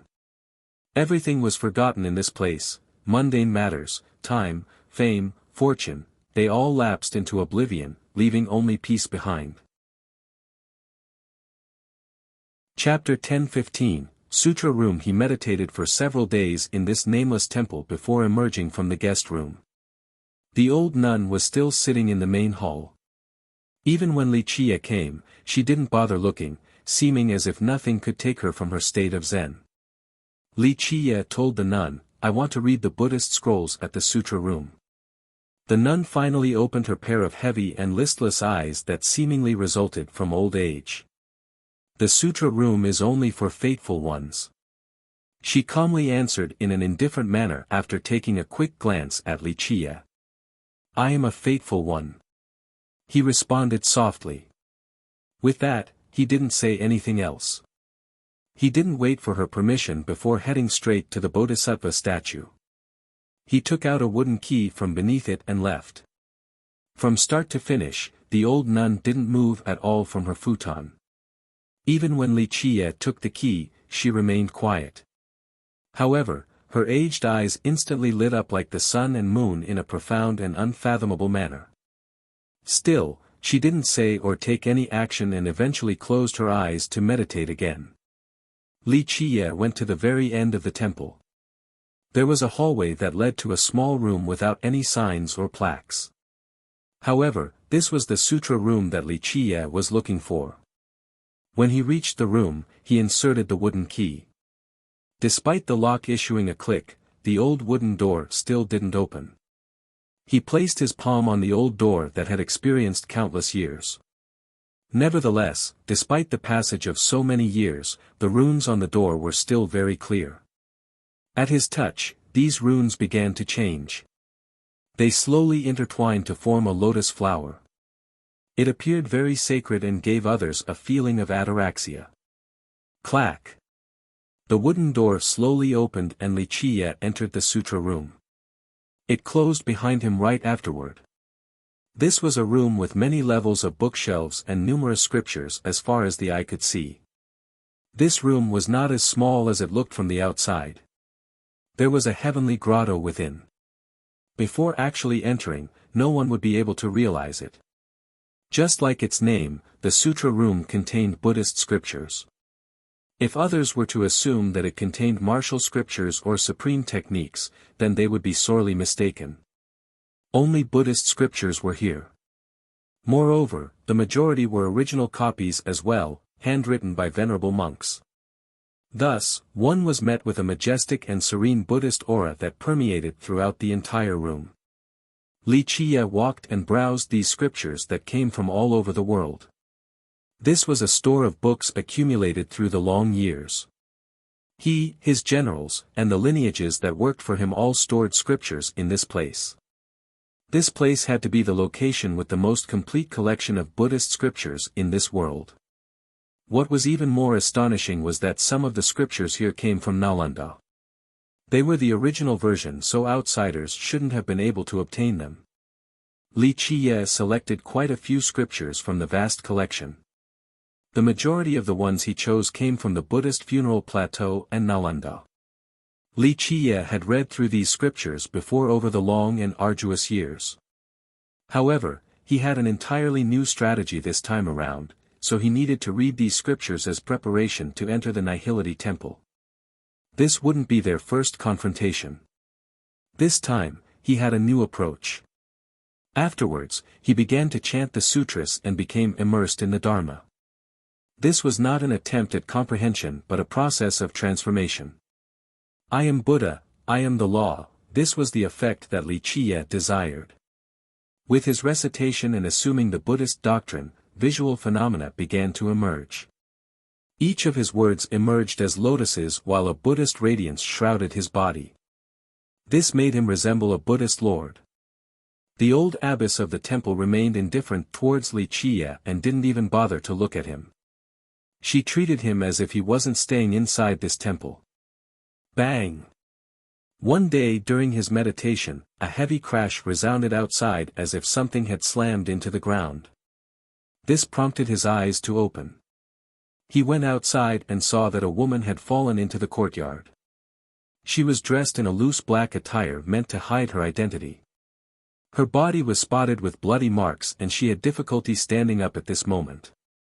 Clank! When Li Qiye got close, the woman in black suddenly unsheathed her sword and coldly glared at him with her pretty eyes. Li Qiye looked at her and smiled calmly before speaking, escaping with a heaven-defying void-shattering technique has left you devoid of blood energy. You are no different than an ordinary girl at this time, no, you're even weaker than one. Even a mortal can kill you right now. She continued to glare at him and didn't speak, as if she wanted to read something from his expression. Li Qiye slowly reached out to this woman. She looked at him once more and hesitated a bit before taking his hand so that he could help her up. He supported her into the room and let her sit down. Meanwhile, the old abbess in the main hall continued to ignore the whole situation. She meditated with her eyes closed as if she hadn't noticed the woman in black. Inside the room, Li Qiye brought over clean water and spoke insipidly towards the woman, "Clean yourself of this bloody stench, it's ruining my vibe." The woman silently looked at him and didn't want to clean her face. Without a doubt, she didn't want to reveal her face to him. Okay, show your true face. Your outfit and transformation might fool others, but not me. Li Qiye looked at her and spoke, "A disciple of the sleeping dragon cliff will always have the stench of the sea no matter where they go. I already know who you are without needing to look." "Who are you?" The woman was startled and raised her voice. Despite her grave injury and powerlessness, there was still an unchanging imposing force. Just her words alone had a deterrent effect. Li Qiye chuckled, "The person who saved your life. Of course, you can call me by another name, Chu Yuntian." The woman felt anxious and doubtful. She looked at him but failed to truly understand him. The man was quite handsome. Despite seeming normal, he was full of mysteries. "Okay, don't be so paranoid of me. If I harbored bad intentions towards you, I would have destroyed you even when you are in your prime," Li Qiye said with a smile. She looked at him once more. Eventually, her body slightly changed as she revealed her true form. It was Wulongxian, the sleeping dragon cliff's sect master. Li Qiye calmly looked at her revealed face while she only washed her face in silence. Much better. Although it cannot wash away the natural sea smell from your people, at least it washed away that smell of blood." Li Qiye chuckled. After she finished washing up, the entire room lit up from her brilliance. Despite being pale from the wounds, it didn't affect her style. She almost vomited blood from anger after hearing his remark. Even if he saved her, she still glared at him angrily and said, "I don't have a sea stench." He looked at her and smiled, "If you are the cliff's descendant, then you should know of your origin." "Humph, what origin?" she coldly responded while being very annoyed at him. He leisurely spoke, "Although your dragon cliff is not an imperial lineage, it is one of the oldest lineages. A non-imperial sect has stood strong for millions of years in the northern Grand Sea. Why do you think that is?" She didn't answer his question and only stared at him. He sat down and nonchalantly continued, "A long time ago at the bottom of the northern sea, there once existed a particular race. They dwelled in the depths, isolated from the rest of the world. It was not until later that someone from this race exited the sea. From that point on, the world slowly came to know of the race's existence. Wolongxuan's eyes turned serious when Li Qiye reached this point. Very few people knew about this story these days. Even the cliff's disciples weren't aware of it. Li Qiye smilingly revealed. Gradually, this race disappeared while the Northern Sea received a new lineage named the Sleeping Dragon Cliff. No one knew of its exact identity as it rose to prominence overnight. Chapter 10:16, Sleeping Dragon Cliff's origin. Wolongxian began to contemplate. Only ancestor-level characters in the cliff knew about this secret, but now, this stranger named Xu Yuntian knew this many things. This was too shocking. There's no need to be alarmed or have thoughts about killing me.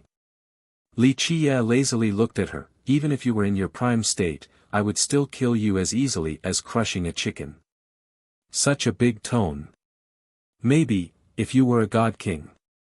She coldly retorted. However, no matter how she tried, she couldn't see the cultivation of this Xu Yuntian before her. Whether I am a god king or not is not important. I don't really worry about people of your level. Li Qiye smiled and looked at her. However, old dwellers of the depths, if I really crushed you to death, it would be a huge shame. A bloodline like yours has not appeared for a very long time, so it is quite precious, even more than an immortal medicine. What do you want to do? She was shocked after hearing this. This Xu Yuntian knew too many things. He would be more dangerous than anyone if he had any bad ideas about her. What can I do? He slowly glanced at her. Am I going to drink your blood to nourish myself? Or should I rape you to give birth to my child? I won't do either. Your race has a particular fishy smell, so I won't be drinking your blood. As for you bearing my child, I'm sorry to say that although your bloodline isn't bad, it would be pushing it for you to bear my children.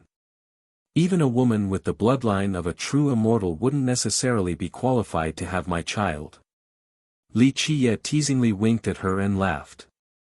She was livid after hearing this and glared at him while shaking. She was a great beauty. In both the Northern Sea and the mortal Emperor world as a whole, she would be the focus no matter where she went, yet Li Qiye made it sound as if she was not worth a single coin. She said with exasperation, if you don't have anything else, I want to meditate to heal. Li Qiye kept on looking at her and smiled leisurely. Miss, don't misunderstand, this is my room. You would be taking it over by doing something rude like that. That person was very powerful and I couldn't see their face. I immediately felt danger and summoned a secret treasure from my sect to shatter the void and escape. She was palpitating while recalling the event. The ambusher was too powerful. If she didn't use a massive amount of blood energy to summon her secret treasure, she wouldn't have been able to escape and would have been killed by that person. Then it is correct. It shows that the Saint Child was only using you as a sharpening stone. Li Qiye claimed. You mean, this was just an experiment? She was both startled and skeptical. He continued, that's one way to put it. Judging from his recent battles, you can see that he is trying to find the most suitable offensive method. Think about it, who did he fight recently and what were the results? She pondered for a moment before speaking. You could say that the mortal king has challenged all the most famous youths in the mortal emperor world.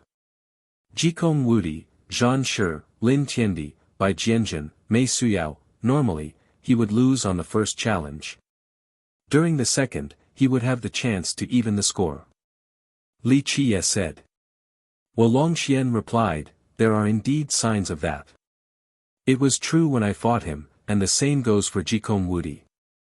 He lost to Jikong Wudi the first time and won the second. That was quite difficult to imagine for the people back then.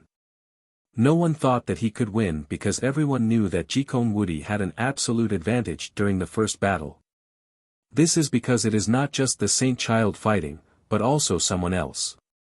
The person behind him in the shadows. Li Qiye said, 100 wars to become a deity, 100 victories to become an emperor.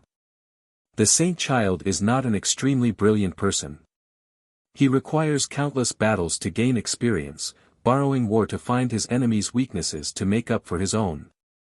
Li Qie paused for a bit here. The saint child is not afraid of losing because he knows full well that he won't die due to the great person protecting him. Otherwise, he wouldn't be going around the world asking to fight. This is proven because if he was truly a fanatic for battle or someone who loves cultivating, he would have challenged people in the past already. He is a cautious person. Wolongxian had a good understanding of him after fighting with the mortal king. Yes, he is quite cautious. Li Qie chuckled, but now, everyone is calling him a war fanatic. Is he truly in love with battle to the point of insanity? No. He is only using others to sharpen himself. Chapter 1017, Seeking Buddhism. Wolongxian had to comment, who is this person behind him? Is it an ancestor from the Jewel Pillar Sacred School? Li Qie shook his head, an ancestor from the school. I'm afraid not. Even though the school has many physique laws, it can't reach this level of proficiency in so many different aspects. The person knows the Tao techniques of this world too well, not just anyone can accomplish this. Wolongxian contemplated again. She lost completely this time against the mortal king. It was just like Chu Yuntian said, the king found the right merit laws to restrain her so that she was at a complete disadvantage and had no way to reverse the tides. There's no need to be dejected. The saint child isn't bad and the person behind him is quite heaven-defying. Li Qie spoke, however, if you can comprehend the mysteries of your bloodline, defeating him won't be difficult. She softly sighed and replied, perhaps, but even if that day comes, it will be a very long time from now. She was not someone who wallows in despair upon defeat. However, her situation was not optimistic due to her grave injuries. Even if she could return to the Grand Sea, she still needed many years to recover. Comprehending her bloodline would require an even longer period of time. Take this, my medicine can heal your injuries quite quickly. Li Qie casually threw a small bottle to her. Its tiny size would make others think that he was acting quite stingy. At first, she didn't really care and only opened it unconcernedly.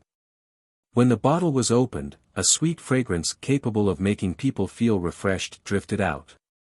The ointment inside resembled the fat of a dragon with flashing glimmers. Wolongxian was shocked by this ointment. Even if she wasn't knowledgeable about medicine, she still knew that this ointment was supreme. What is this medicine? She stared at Li Qie in amazement. Li Qie chuckled in response, Heaven Restoration Salve. It can cure your wounds in a short amount of time. Heaven Restoration Salve. She was startled, I have heard of this medicine before. Legend states that it is the best medicine in the 9 worlds, but no one has ever been able to refine it. Having said that, she stared at Li Qie in disbelief. She didn't have the tiniest inkling of Chu Yuntian's identity. What was even more stunning was that Chu Yuntian casually gave her such a precious medicine. Keep in mind that they didn't know each other. She didn't think that her charm was great enough for someone else to easily hand over the best medicine in the 9 worlds either. She eventually calmed down with great difficulty and took a deep breath before staring at him, Why are you handing me this priceless medicine? She couldn't guess what the man was thinking at all. He was a mystery that couldn't be explored. Because I don't want you to die. Li Qie leisurely said, an ancient bloodline, old to the point of being untraceable. I really want to see how pure this bloodline can eventually get. You truly know about my bloodline? She stared at him. In fact, even her sleeping dragon Cliff didn't know too much about this bloodline. This was because it had been a very long time since a bloodline as pure as hers had appeared. They were no longer the same Cliff as back then, no longer the legendary dwellers of the sea. At the very least, much more than your Cliff. Li Qie said with a smile, someone with this bloodline hasn't appeared in your Cliff in a very long time, so all of you have almost forgotten that your ancestors came from the sea. Fellow Taoist is so knowledgeable, this little sister hopes that you can teach me a thing or two about my bloodline. She was not a fool. On the contrary, clever was a suitable word to describe her. He couldn't help but smile. Teach you? Of course I can teach you. The question is, what's in it for me? I can occasionally act as a good person, but not always. If you want to harvest, you must work for it. I need my efforts to be rewarded. This response left her silent. She didn't know anything about this Chu Yuntian, and she couldn't make any promises to someone she knew nothing about. Recuperate well. He glanced at the silent girl and smiled before standing up to go to the sutra room to read more scrolls. She stayed behind in the temple to recover while using the heaven restoration salve. Her injuries healed very quickly. They were quite serious, even her Tao foundation was damaged. Judging from her injuries, even if she fled back to the sleeping dragon cliff and used their incredible ointments, it would take as long as 10 years before she could heal. However, under the medicinal effect of this salve, she was completely cured in just 4 to 5 days. This completely astonished her. This salve was simply too heaven-defying. She couldn't help but murmur its name, heaven restoration, if you can restore even the heavens, what can't you do? She had heard of this name from the older generation. However, it was only an item from legends. She knew that it was the best medicine in the 9 worlds. The truth was that even her ancestors didn't know what it was, let alone seeing it with their own eyes. They had only heard of the name. Even the best alchemists couldn't refine the heaven restoration salve. But now, Li Qiye gave the #1 medicine to her so that she could see its true effects. How could she not become frightened? After making a full recovery in just a few short days, she actually didn't leave and remained in the temple. Outside of wanting to know the monster behind the saint child, she also wanted to find out just who this Chu Yuntian was. During this time, Li Qiye stayed in the sutra room. Although there were other heavenly grottos here, they couldn't seal the phenomena that appeared in this library. The room continued to emit a Buddhist radiance. Although the amount was very small due to the seal, each bit was very palpable. Each Buddhist string of light seemed to be made from gold. These golden strings didn't only have a golden shade, they also emitted a metallic sound like falling gold powder. The phenomena exceeded just these lights. Outside of the room, one could hear Buddhist chants as if the territory inside had become a kingdom of Buddha. It gave the illusion that a Buddhist lord was chanting inside. Each word became a supreme Buddhist mantra and law, each phrase became its own world. Within a few days, even these grottos could no longer seal the phenomena inside. Following these images, the first golden lotus grew out from the ground. Several days later, more lotuses bloomed as a golden spring oozed out from the courtyard. This billowing golden spring represented the highest symbol of Buddhism. This scene didn't only frighten Wuxian, even the cold old abbess was startled. The descriptions in the legends about someone capable of spewing out lotuses and making golden springs surge from the ground couldn't be superior to this. Though neither woman could see the scene inside the sutra room, just these oozing golden springs and golden lotuses growing everywhere allowed them to easily imagine what was going on. Perhaps that place had become a Buddhist kingdom with tens of millions of worshippers, millions of battle monks, and 100,000 meditating bodhisattvas. Eventually, the phenomena disappeared.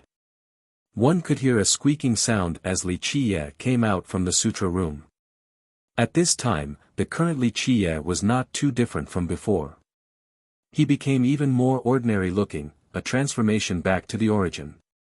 Despite seeming even more ordinary, when one stood close to Li Qiye, they would inexplicably feel an unspeakable Buddhist affinity.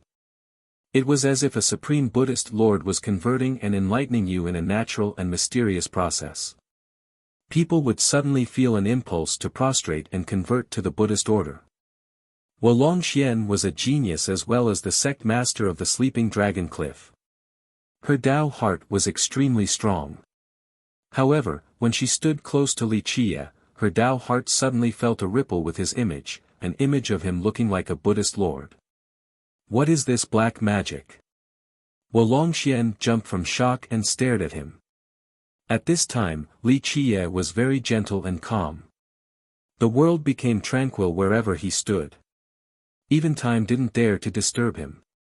This is the Dharma, a salvation for all existences. Li Qiye smiled. He was clearly not a monk, but his smile gave the illusion that he was a Buddhist lord who loved all living beings. Wu Longxuan's mind quaked. She took a deep breath and channeled her Tao law to repel all distractions and calm these ripples in her mind. Nevertheless, she was still astounded. Li Qiye hadn't used any laws, just his words alone were able to move her heart. This was far too terrifying. Even the boundless Dharma of the legends wouldn't be any more influential than this. Eventually, he put the key back and stood before the Bodhisattva statue. He placed his palms together and bowed his head before leaving. Now, nothing was holding him back. The whole time, the old abbess remained seated in the same place without saying a word. After exiting the temple, Li Qiye turned around and asked, "Why are you following me?" Wu Longxian was right behind him. Moreover, she had changed her appearance and was shrouded in a black attire. Chapter 10:18, Meeting the Middle Continent Princess again. She stood still and looked at him before smiling. "I'm following to take a look at what kind of person you really are." She was no longer concealing her goal. She understood that hiding or lying in front of Li Qiye was a foolish idea. The person behind the mortal king is probably still looking for you. If you are smart, then leave this place and return to your cliff. You are not the mortal king's match and definitely not that person's match. Despite his calm demeanor, he had a transcendent temperament. "I also want to see who he is as well." She smiled. Unfortunately, her face was hidden so no one could see her kingdom-toppling smile. Li Qiye only looked at her for a bit. In the end, he didn't say anything and turned around to continue onward. Wu Longxian followed right behind him. Judging from her appearance, she was determined to go wherever he went. Of course, Li Qiye didn't really care. He couldn't feel that there was a person right behind him at all. Meanwhile, she felt something completely different. Each of his steps seemed very slow, but the truth was that they were extremely swift. The even stranger part was that it wasn't Li Qiye moving, but the entire Buddhist funeral plateau. It was as if Li Qiye was the center of the plateau. He stood in place, completely still, while the entire plateau moved for his sake. The even more mystical aspect was that Li Qiye did not emit any Buddhist lights or visual phenomena. However, there was an indescribable feeling while standing behind him, a Buddhist aura, both majestic and gentle. It gave the sudden sensation that it was not Li Qiye walking but a supreme Buddhist lord. The sun was rising from the horizon as Li Qiye slowly trod forward. A golden light from the Grand Tao was pouring out from behind him. These golden rays scattered as if they wanted to save all living beings. This feeling of grandeur made Wu Longxian breathe deeply to compose herself and protect her Tao heart. Otherwise, it would be affected by him despite its resilience. Many were affected by the Buddhist affinity from the plateau. However, for someone at her level, unless they came to challenge the 18 temples, this affinity was negligible. But now, Li Qiye wasn't using any Buddhist arts or chanting sutras, yet he was already greatly affecting her. The Buddhist affinity that emanated from his body had reached an unbelievable magnitude. If he started chanting or using Buddhist laws, she didn't know how long she would be able to hold out for. How could Wu Longxian not be astonished by this? Someone of her level understood the distinction between illusions and reality. However, the scene before her was neither an illusion nor reality, it was an indirect sign, telling her that this Chu Yuntian had a terrifying Buddhist affinity. Or rather, he had obtained a Buddhist heart. Nevertheless, he still gave off a sublime presence. A bit later, the old monk came back and respectfully gestured with his palms once more while bowing, "Hi Buddha, the master will see you." He then led the way for Li Qiye. Li Qiye followed with Wu Longxian right behind him. She was quite curious about who Li Qiye wanted to meet. A bit later, the monk led them to an arch entrance. He stood there without entering and gestured for Li Qiye to go inside. The two of them stepped beneath the arch and found that there was a heavenly grotto inside. It was a place of nature, not an old building like one would imagine. A great river ran before them with sparkling water. However, the sparkles here were not from the water, they were from the silver within. The entire river seemed to be full of silver as if it had fallen to the mortal world from its place in the 9 heavens. A woman was meditating on top of the river. The lotus below her was blossoming and emitted colorful rays that illuminated the depths of the river. Meanwhile, at the bottom of the river were countless visual phenomena, as if a supreme treasure was about to open. She appeared to be over 30 and had an elegance that couldn't be described with the brush. Her style was supreme and accentuated her mature charm that would cause hearts to beat faster. While Longxian could be called a great beauty of the current generation, her features were kingdom-toppling. However, she was still lacking compared to the woman ahead. She didn't recognize who the woman was, but if Li Shuangyan and Chen Baojiao were here, they would know right away. It was the Middle Continent princess. Outsiders would be astounded to find out about this. The princess was buried in the heavenly corpse burial ground as an earth immortal, yet she was able to make it out alive. Without a doubt, the princess had chosen the correct underworld boat back then and was successful in prolonging her life. As for how many years she was able to gain, this was not known. Li Qiye secretly heaved a gentle sigh while looking at the princess sitting on the lotus with her unchanging appearance. After many years, some things still wouldn't change. Even if they did, they would remain unforgettable. It was a misunderstanding back then as well as an ill-fated turn of events. It began with him, so it should be ended by him. Chapter 10:19, Hatred caused by love. The princess instantly opened her eyes the moment Li Qiye came over. Her expression quickly changed upon seeing him. Even though she was once renowned across the 9 worlds, her emotions still surged at this time. Crash! The silver river reflected the fluctuations of her emotions. The lotus flower emitting the colorful lights suddenly pulsed black and white as if a storm was approaching. I admit that when I sent letters to you, there was another objective to it. Outside of caring about you, I really wanted to know the location of the Silver River. When Li Qiye disguised himself as Chu Yuntian to infiltrate the Middle Continent Kingdom, he managed to enter the most heavily guarded location of the imperial family. His goal was to find the whereabouts of that item. Due to the limitations of his identity, he couldn't meet the princess face to face and couldn't speak to her.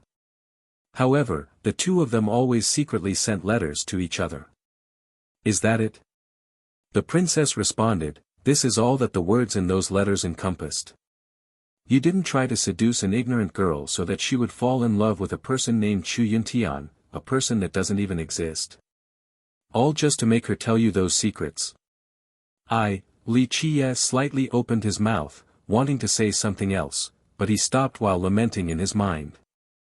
As the dark crow back then, he really didn't want to do so. The princess back then was young and lonely, void of the love of her father or friends. Just like that, a young man who showed concern for her entered her life. Because of this inadvertent misunderstanding, the princess eventually fell in love with Chu Yuntian, someone who didn't even exist. Li Qiye slowly said, back then, I was only teaching you how to cultivate through those letters. During their correspondence via letters, Li Qiye became quite close to her. He carefully taught her using those letters since he didn't want her to walk on the same path as her father. Furthermore, it was to leave behind a great spark for the human race because the princess had exceedingly high talents with her 3 saint aptitudes. And so, the princess misunderstood his careful guidance as something else and came to love Chu Yuntian. This made her reveal everything to Li Qiye. Later on, when Li Qiye found out and wished to salvage the situation, the misunderstanding had already become too deep. Teaching. The princess shouted loudly again, yes, yes, the great teacher of immortal emperors guiding me, this is my honor. There is nothing else other than this. Chapter 1020, Secret of the Past. Li Qie watched the princess, who was very agitated at this moment. The lotus flower pulsed uncontrollably, causing the entire silver river to tremble. He took a deep breath and looked her in the eyes to say, "Back then, I was completely wrong. It is all my fault. I came today to sincerely apologize." The princess sat there in silence with an icy demeanor. Who knew what she was thinking? Ha! Eventually, she sneered, "Chu Yuntian, I suppose it doesn't matter if you are called Chu Yuntian, Dark Crow, or even Li Qie. However, I will never believe you, got it?" Li Qie stayed silent since he didn't have an answer. This misunderstanding couldn't be resolved with a few words. Otherwise, it wouldn't have lasted for millions of years. Sincerity. The princess laughed. "Back then, who was the one who left the dynasty in secrecy? I know now that it was because I simply didn't know where this silver river was hidden. To you, I no longer had any value, so you disappeared without a word, leaving behind a girl painfully waiting. Unfortunately, this dumb girl still thought that the man named Chu Yuntian would eventually return." The princess couldn't laugh sarcastically any longer at this point. Her expression was full of unspoken love and hatred. "There's nothing I can do if you think so." Li Qie said, "When I left back then, it really was because I couldn't find it. I understood that it was not hidden in your dynasty. Also, it was no longer safe to stay in the dynasty because Tian too had started to sharpen his blades against your dynasty. Yes, our great teacher of immortal emperors has always been correct. No matter the occasion, he would always have very good reasons." The princess mocked sarcastically. Li Qie shook his head, "I can only say that you don't know me at all. If I really wanted to disappear, you would never have been able to find me, just like Chu Yuntian. I have always been concerned about your safety. Otherwise, I wouldn't have let someone risk their life to send that message to you so that you would leave the Middle Continent Kingdom." The princess' cold eyes lit up after hearing this. She was especially beautiful as she murmured, "That's right, I received a message, to meet at the Plum Blossom Dock." However, having said that, her expression turned cold again as she glared at him, but Chu Yuntian never appeared at the dock. It was just another trick. Only a woman named Bu Yanxiang would be dumb enough to believe it. I have no defense against not going. Li Qie said, "Yes, I was at the Heaven Spirit World at that time. I sent a confidant to message you to meet at Plum Blossom in order to get you far away from the dynasty." The drums of war had sounded by then, a supreme battle was slowly coming. Later on, even if Tian Tu didn't destroy your dynasty, I would have led an army to do so myself. The princess sneered, "Right, you are the savior, the saint of the 9 worlds, saving all of, that's not important." Li Qie shook his head, "Regardless of how you see me, my bottom line will never change. I will make the ancient Ming disappear from the 9 worlds and destroy anyone who works together with them. Nothing will be able to bar my path. If you think that I would not destroy the dynasty because of you, then you are completely mistaken. I will not make compromises when it comes to my bottom line." Li Qie freely said while looking at the princess, "You can view me as a liar, a mass murderer, or even a savior. You can mock me with disdain, it is all fine. I just want you to know that I can't change my creed for you." The princess didn't say anything in response and only sat there with a cold demeanor. "I didn't care about them, the dynasty or the ancient Ming." She became absent-minded and murmured with her head down, "I didn't care to find out about the war." With that, she looked up at Li Qie with a chilling smile, "But you still lied to me in the end, ha ha ha. There was a message that Chu Yuntian was dead. It was only a message. I didn't see his corpse or any of his belongings. I never even saw his shadow, yet I was so foolish as to search for him for the rest of my life. I wanted to find out where he died, where he was buried, who killed him. I even wanted to avenge him." With that, her eyes became wet, but she maintained her strong tone, "Only a foolish girl would believe in someone who doesn't exist."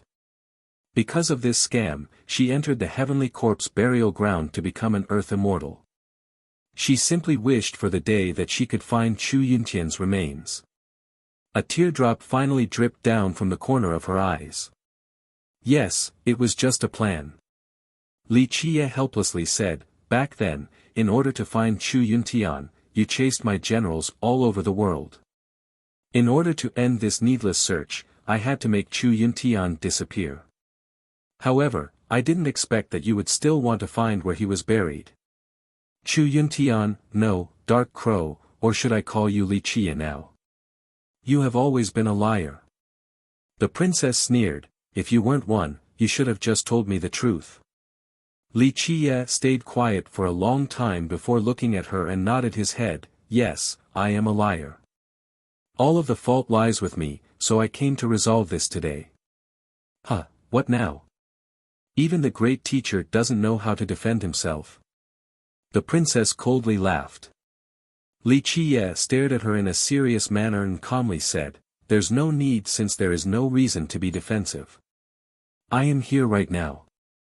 She fiercely stared at him for a long time, aren't you always good at twisting the truth? Don't you always scheme and plan? Well, I want to hear your defense, give me an excuse right now. Li Qie looked at her and paused for a bit. Eventually, he softly sighed and answered, after your middle continent kingdom was destroyed, there was no one else to keep Tian Tu in check. He wanted to capture me alive since he was aware of my secrets and wanted to take the items in my memories. So, I could only hide behind the scenes. I made my legions disappear from the 9 worlds.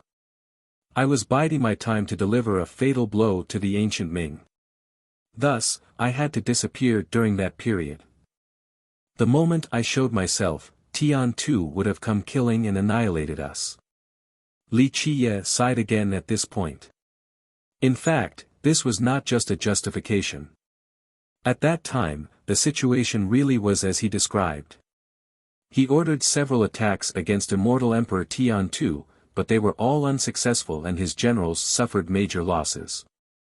The most regrettable part to him was that if the Middle Continent Kingdom stood by his side at the beginning of that generation, or if immortal Emperor Tian Tu didn't exist in this world, the ancient Ming wouldn't have been powerful enough to rule the 9 worlds and flourish for many generations. Huh, even our unbeatable great teacher had to hide at times? She mocked. To which he responded, I have not always been unbeatable. The ancient Ming was indeed very powerful. Tian Tu himself was an incredible immortal emperor. In that generation, I had no way of destroying the ancient Ming and killing Tian Tuesday. I can only say that I wasn't strong enough then.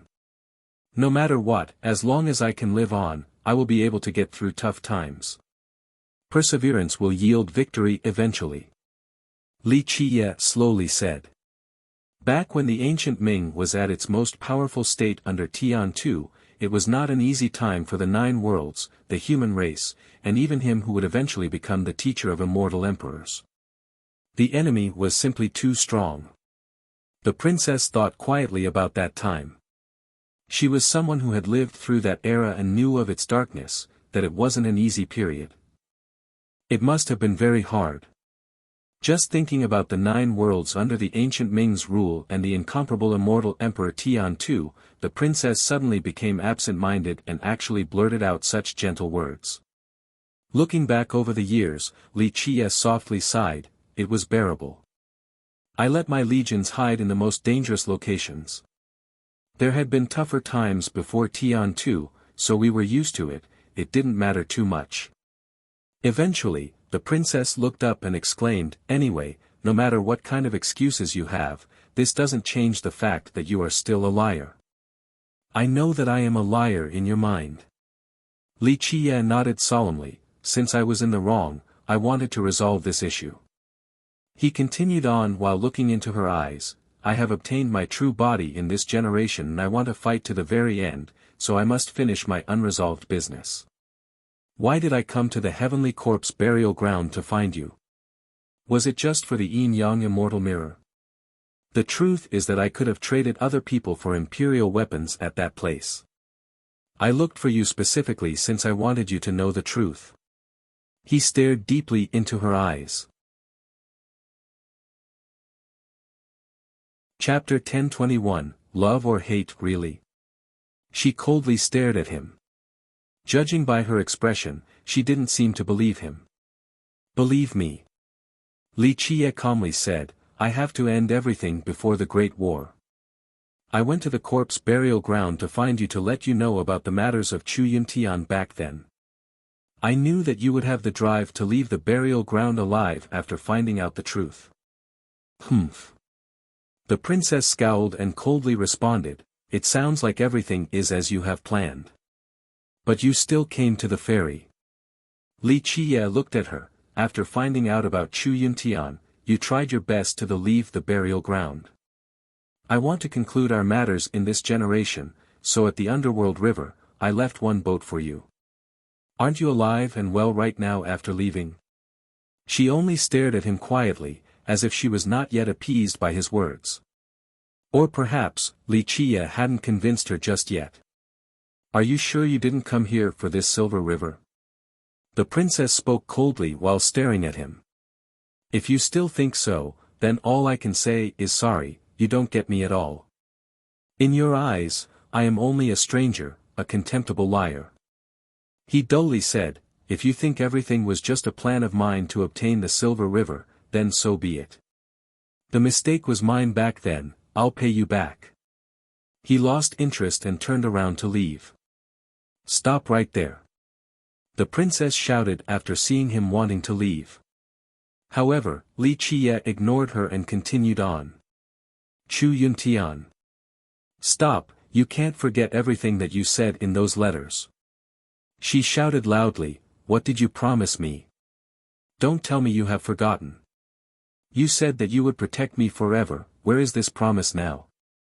Li Qie stopped and turned back to slowly look at her before speaking dismissively, I did promise that, but it is difficult to find someone who can match you now. You don't need my protection any longer. The princess coldly responded, It's not over between us. Don't think that just because you picked the underworld boat for me, our matter is resolved. Li Qie calmly replied after a short pause, I know that I lied to you and made you waste your whole life. All of this started because of me, you put it so lightly. The princess replied, Do you know what I have been through? In order to find out the truth, I traveled all around the 9 worlds in the shadow of the ancient Ming and opposed them and everyone else. I only wanted an answer, the resting place of Chu Yuntian. For this, I didn't care about antagonizing anyone, I know. Li Qie flatly said, So, I kept my promise. Without people secretly helping you, do you think you could have gotten away unscathed from immortal Emperor Tian too? It was you. The princess' eyes narrowed while staring at Li Qie. It doesn't matter who it was. I just wanted to say that I kept my promise. Li Qie calmly spoke, If you still think that this was all part of my plan to obtain this silver river, then all I can say is that I'm very disappointed. He looked straight at her and said, Yes, I am a liar who tricked you. However, if you say that I created a plan that required hurting you in order to obtain this silver river, then your words truly are insulting my intelligence. Humph, you have always been a liar. The princess scowled, but at this time, her act was much weaker than before. It was not as cold and aggressive as earlier. Without a doubt, she felt that she couldn't posture much longer due to a lack of logic. Yes, I am just a liar in your mind. Li Qie heaved a sigh and didn't want to say anything else. The princess took a deep breath. She looked up and stared at him with a cold expression once more, How did you find this place? It wasn't hard for me. Li Qie flatly revealed, After your middle continent kingdom was destroyed, the old elders escaped and converted to Buddhism. I knew that your ancestors already had a path of escape. Your progenitors simply didn't bring this silver river into the dynasty and instead left it here from the beginning. Li Qie looked at the princess' cold eyes straight on, If I truly wanted this river, I wouldn't have needed to wait till today. Back during the ancient Ming era, this item was indeed a very good card, but even without it, I could still destroy the ancient Ming. And I'm always true to my words. This time, the princess didn't want to meet his gaze. With her still icy demeanor, she casted her eyes downward without saying anything. Li Qiye eventually took out the yin-yang immortal mirror and placed it on the ground. I am excited for you being able to prolong your life and come into being. Since you have made it this far, this treasure should return to its owner.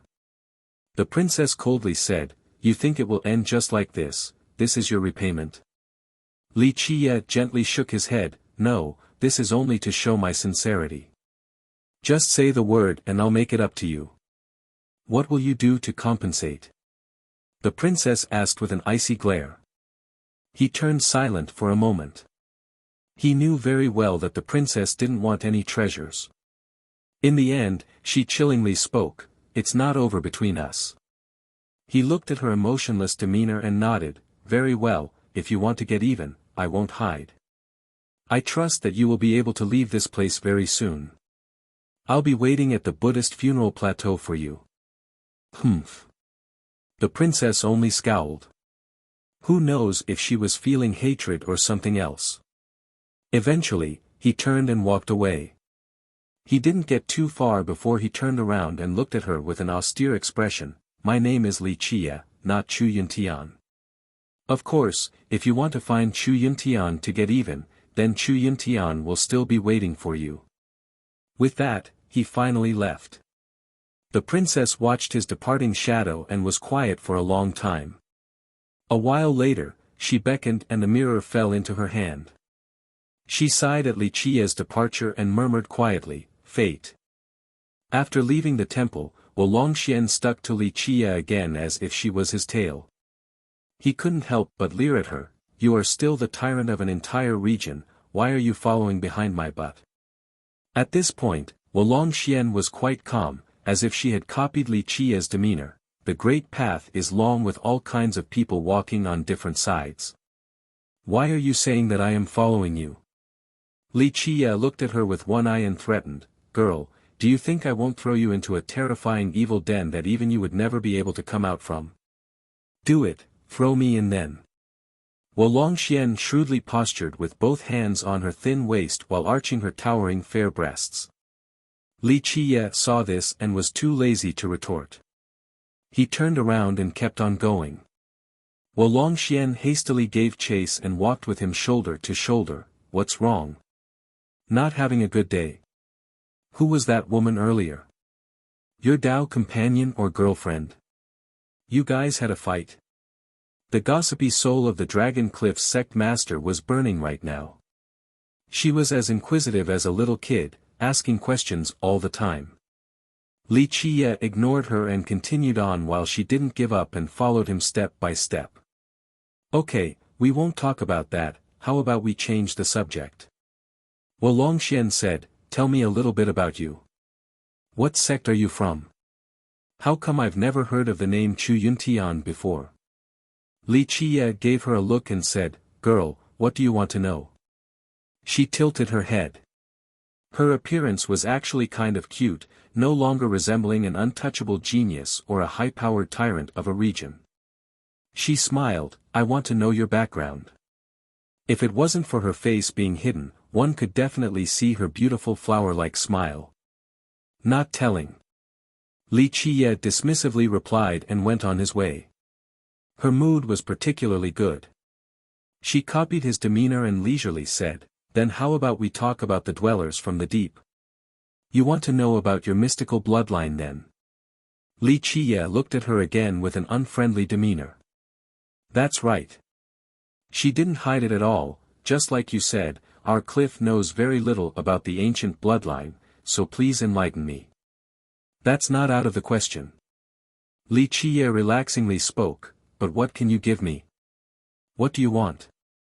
She was not long-winded and went straight to the point. Li Qiye looked at her and answered, To tell the truth, your cliff doesn't have that many items that can tempt me, despite being an ancient lineage that consisted of ancient sea dwellers. Your ancestors did bring along a few good things, but it's a shame that almost all of them are lost. What little is left of your resources might be tradable, but I'm not necessarily interested in them. Chapter 1022, by Jianjin, Yu. She couldn't help but grumpily stare at him. The Sleeping Dragon Cliff was an ancient and great sect in the northern Grand Sea with immense resources and power. However, Li Qiye made it sound as if it wasn't worth a single coin. However, Li Qiye revealed a rare grin while looking at her to leisurely say, "If you become my bed warmer, I can think about teaching you a little bit. Less daydreaming." She glared at him and spoke with great dissatisfaction. Li Qiye shrugged, "This is you giving up on a God-sent opportunity." He walked faster after saying so. Longxian had no intention of giving up. She hastily followed and asked, "Where are we going to now?" Li Qiye didn't answer and continued on. She didn't mind and kept right on his tail while wearing a confident expression, as if she was getting what she wanted. Eventually, Li Qiye came before a huge temple and stopped to look at it. There were many worshippers in front of the temple. Some prostrated on the ground, others were converting to Buddhism, and a few were kneeling and kowtowing 9 times to pay their respects. A group inside were offering incense. The more pious ones kneeled for a very long time with the intent of seeing a high monk. There was no lack of cultivators among them. In general, cultivators did not worship Buddhism, but things were different at the plateau. The weaker cultivators would be affected by the area and turn silly after staying here for a long time. They were affected by the Buddhist affinity in the air and would slowly give up everything to convert to Buddhism. In this place, their best choice for conversion was the Nalanda Temple or the 4 Grand Void Tribulations, the 18 temples under Nalanda. A little bird told the crowd, "It is not the opening of a Buddhist kingdom, it is someone ascending, a great holy monk. As long as he ascends, the Buddhist kingdom will naturally open." For many cultivators, even untouchable virtuous paragons, to be able to watch an ascension with their own eyes is a great fortune. There are many other benefits entailed in watching this event as well. Ascension, many cultivators who wanted to convert to Buddhism felt their hearts beat faster. One of them spoke, "Rumor has it that when a holy monk is ascending, they will cast everything away. At that time, someone who obtains the teachings and legacy of the holy monk would definitely be able to attain enlightenment in Buddhism." Many speculations spread across the plateau. The ascension made even more cultivators pour into this area because they all wanted the legendary legacy. The majority of the younger generation came to the plateau in these several days. The most brilliant among them were the Jewel Pillar Mortal King with the moniker of War Fanatic, deity Jikon Wudi, and Zhan Shi from the Western Wasteland. The Mortal King had the greatest limelight with an unstoppable momentum at this moment. He had once again defeated Longxian, making him even more famous. Some even said that he was already above Jikon Wudi or at least on the same level as him. In fact, more and more people came to the plateau in droves besides this group. Among them were other brilliant geniuses. Bai Jianjin was one of them. She came without great fanfare or a domineering pomp. It was just her and the sword in her embrace. Her sword energy didn't soar and her demeanor wasn't cold and murderous. She had changed quite a lot compared to the past. She had returned to the origin. Just like her name, she walked calmly and naturally as someone who was one with the world and myriad laws. "Bai Jianjin is here," someone exclaimed after seeing her enter the plateau. It brought about quite a stir.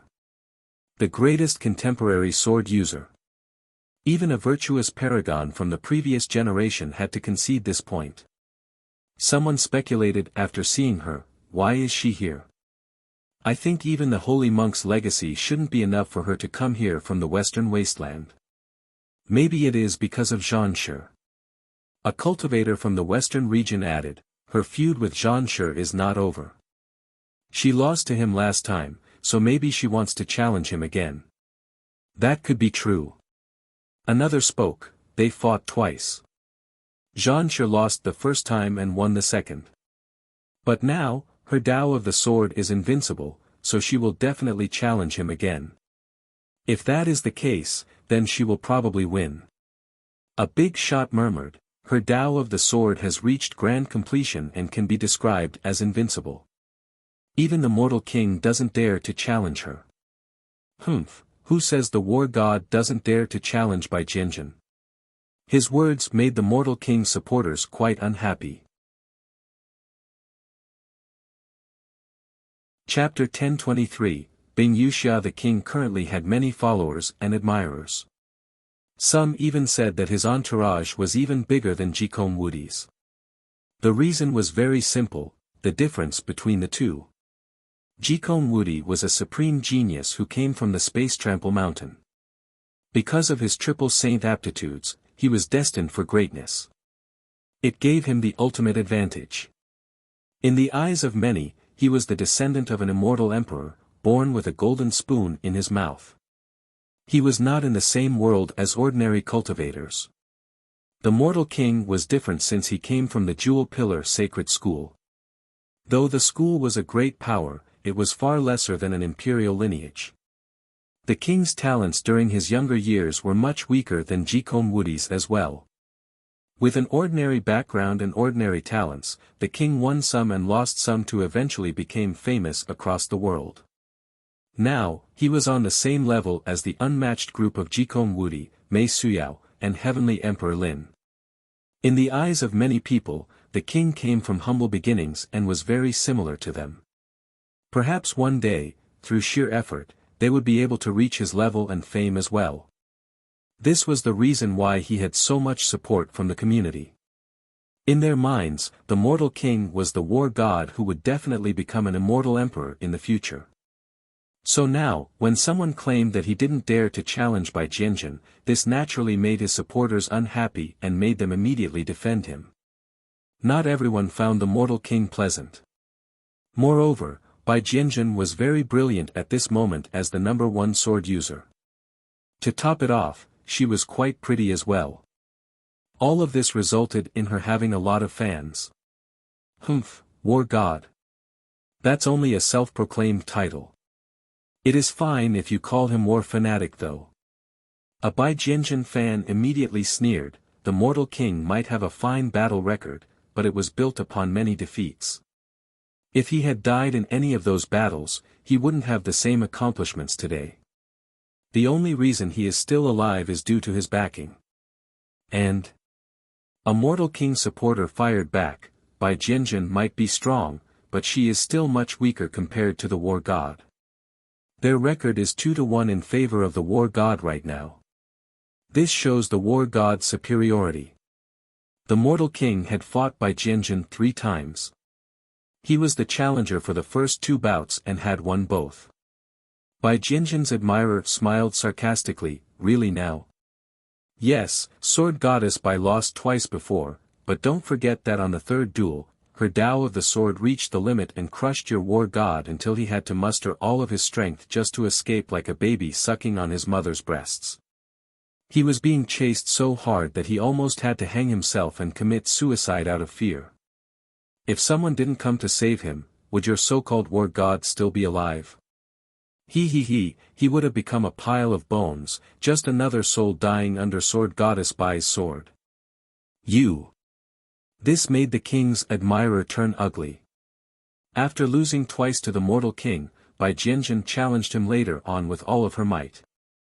Under her rage, she was able to exert the limit of the sword Tao. It was simply a display from a berserk god. Even the experienced mortal king couldn't match her. That duel was the most miserable defeat the mortal king had suffered. He was covered in injuries after being completely defeated by Bai Jianjun. He ran for countless miles while she chased right behind and trapped him into a corner. Eventually, someone succeeded in secretly rescuing the king. No one dared to underestimate Bai Jianjun after this battle. They even called her the #1 sword user. Someone saw her carrying her sword and speculated, I wonder if sword goddess Bai will challenge Zhan Shi at the plateau this time. Zhan Shi, a peerless genius, came from the rampaging divine mountain of the western desolate wasteland. Bai Jianjun, on the other hand, came from the sword god sacred ground in the same region. As the saying goes, a mountain does not have room for 2 tigers. Zhan Shi had challenged by Jianjin before. He lost the first time and won the second. However, Bai Jianjin's Tao of the sword was now untouchable. Her supreme sword Tao was a source of dread for just about anyone. Thus, many people guessed that she would challenge Zhan Shi to wash away the shame of her past defeat. A big shot from the last generation stated, Zhan Shi is going to the Four Buddhas temple. I heard he wants to challenge the Buddhist law over there and use his Tao foundation to withstand its power of conversion. So strong, to dare to challenge the Buddhist law in that temple. I'm afraid even Jikon Wudi wouldn't dare to do so. Such news startled many people. Zhan Shi is different, he is on a different path than Jikon Wudi. Another big shot from the western region who knew about Zhan Shi spoke. He analyzed the situation. Zhan Shi is following the footsteps of immortal Emperor Buzhan. One step, one battle. He's taking his time with each step while building a solid Tao foundation and sturdy Tao heart. He is not aspiring to be strongest in the same generation but rather to be the last man standing, slowly becoming unbeatable with each battle. Among the current youths, Zhan Shi is perhaps the one with the lowest cultivation. However, with respect to perseverance in a bloody battle, Zhan Shi will be the ultimate victor. Zhan Shi's endurance, Bai Jianjin's Tao of the sword, Jikon Wudi's supreme nature, the Jewel Pillar Mortal King's love for war, and Heavenly Emperor Lin's astonishing talents, a talented youth with a high status helplessly spoke, to be in the same generation as them is truly a tragedy. This is a time where devilish talents could be found everywhere, regular geniuses are as numerous as dogs and simply not worth mentioning. Don't forget about the Icy Feather Palace Master. A cultivator from the 100 Cities interjected. Bing Wuxia is coming too. Someone else was surprised, she's someone who isn't afraid of messing with anyone. Right, the Eastern cultivator arched his chin and said, look over there, that's her coming. Hearing that, many people turned around. They saw a divine chariot slowly approaching. There was a pretty young man sitting on it. No, it was a supreme woman cross-dressing as a man.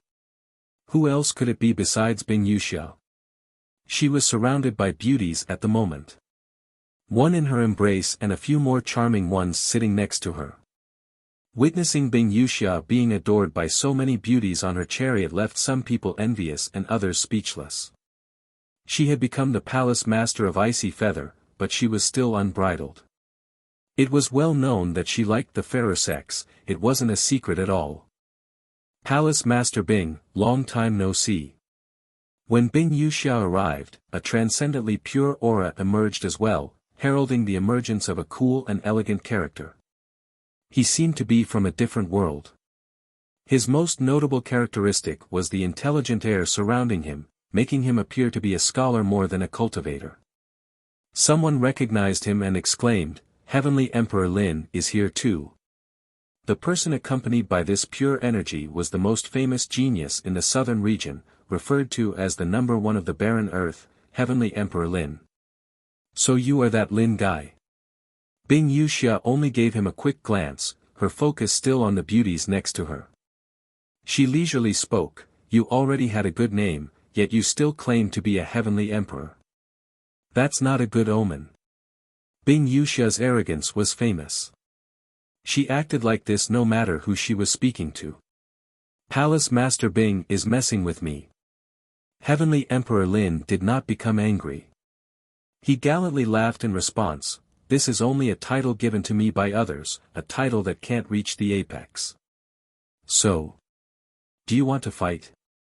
I heard the Buddhist funeral plateau has been very lively recently, I don't mind adding to the fun. The untethered woman was full of arrogance. They're about to fight. A spectator became excited after hearing this and murmured, the fourth fight, I wonder who will win. I bet my money on the Palace Master. Someone immediately placed their bet. Another followed suit, my money is on Lin Tiandi. He recently came to the God War Mountain and had a huge harvest which puts him at a great advantage. Prior to this, the two had fought 3 times. The first was a draw. The second was Bing Wuxia's defeat while Heavenly Emperor Lin lost the third. This could be said to be a meeting between two rivals. Another battle would definitely cause the crowd to heat up with excitement. Geniuses are everywhere right now, my insignificant Tao can't reach the apex or enter your sight. The heavenly emperor didn't become angry. He gently shook his head and said, among the younger generation, I'm afraid Li Qie is the number one. There's no need to show off my weak cultivation. Li Qie, everyone glanced at each other in astonishment after hearing the emperor praising Li Qie this much. I knew that this jerk would come back to shock the world. Bing Wuxia smiled after hearing this all too familiar name. Despite dressing like a guy, her smile was still incredibly enchanting and caused many hearts to beat faster. Good, you still have some good insight. She looked at the emperor to say, that Li guy is even more powerful than your imagination.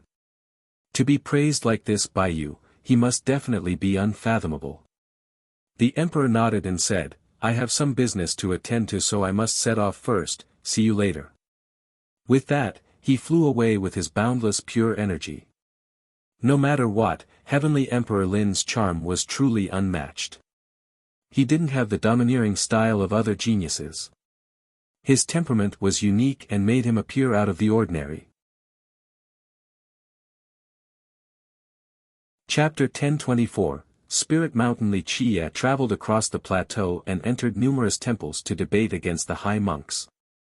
Despite the countless temples located here, he couldn't find a match. No matter how great the monks were, they would be stumped the moment he spoke one or two Buddhist sentences or revealed a mantra.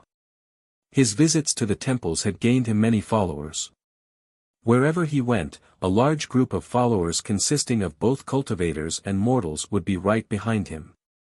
When he walked around, spectators from the distance saw this and couldn't help but point at him, which high monk is that? To have so many followers, so young yet they have such high attainments in Buddhism. This is truly incredible, maybe he can join Nalanda.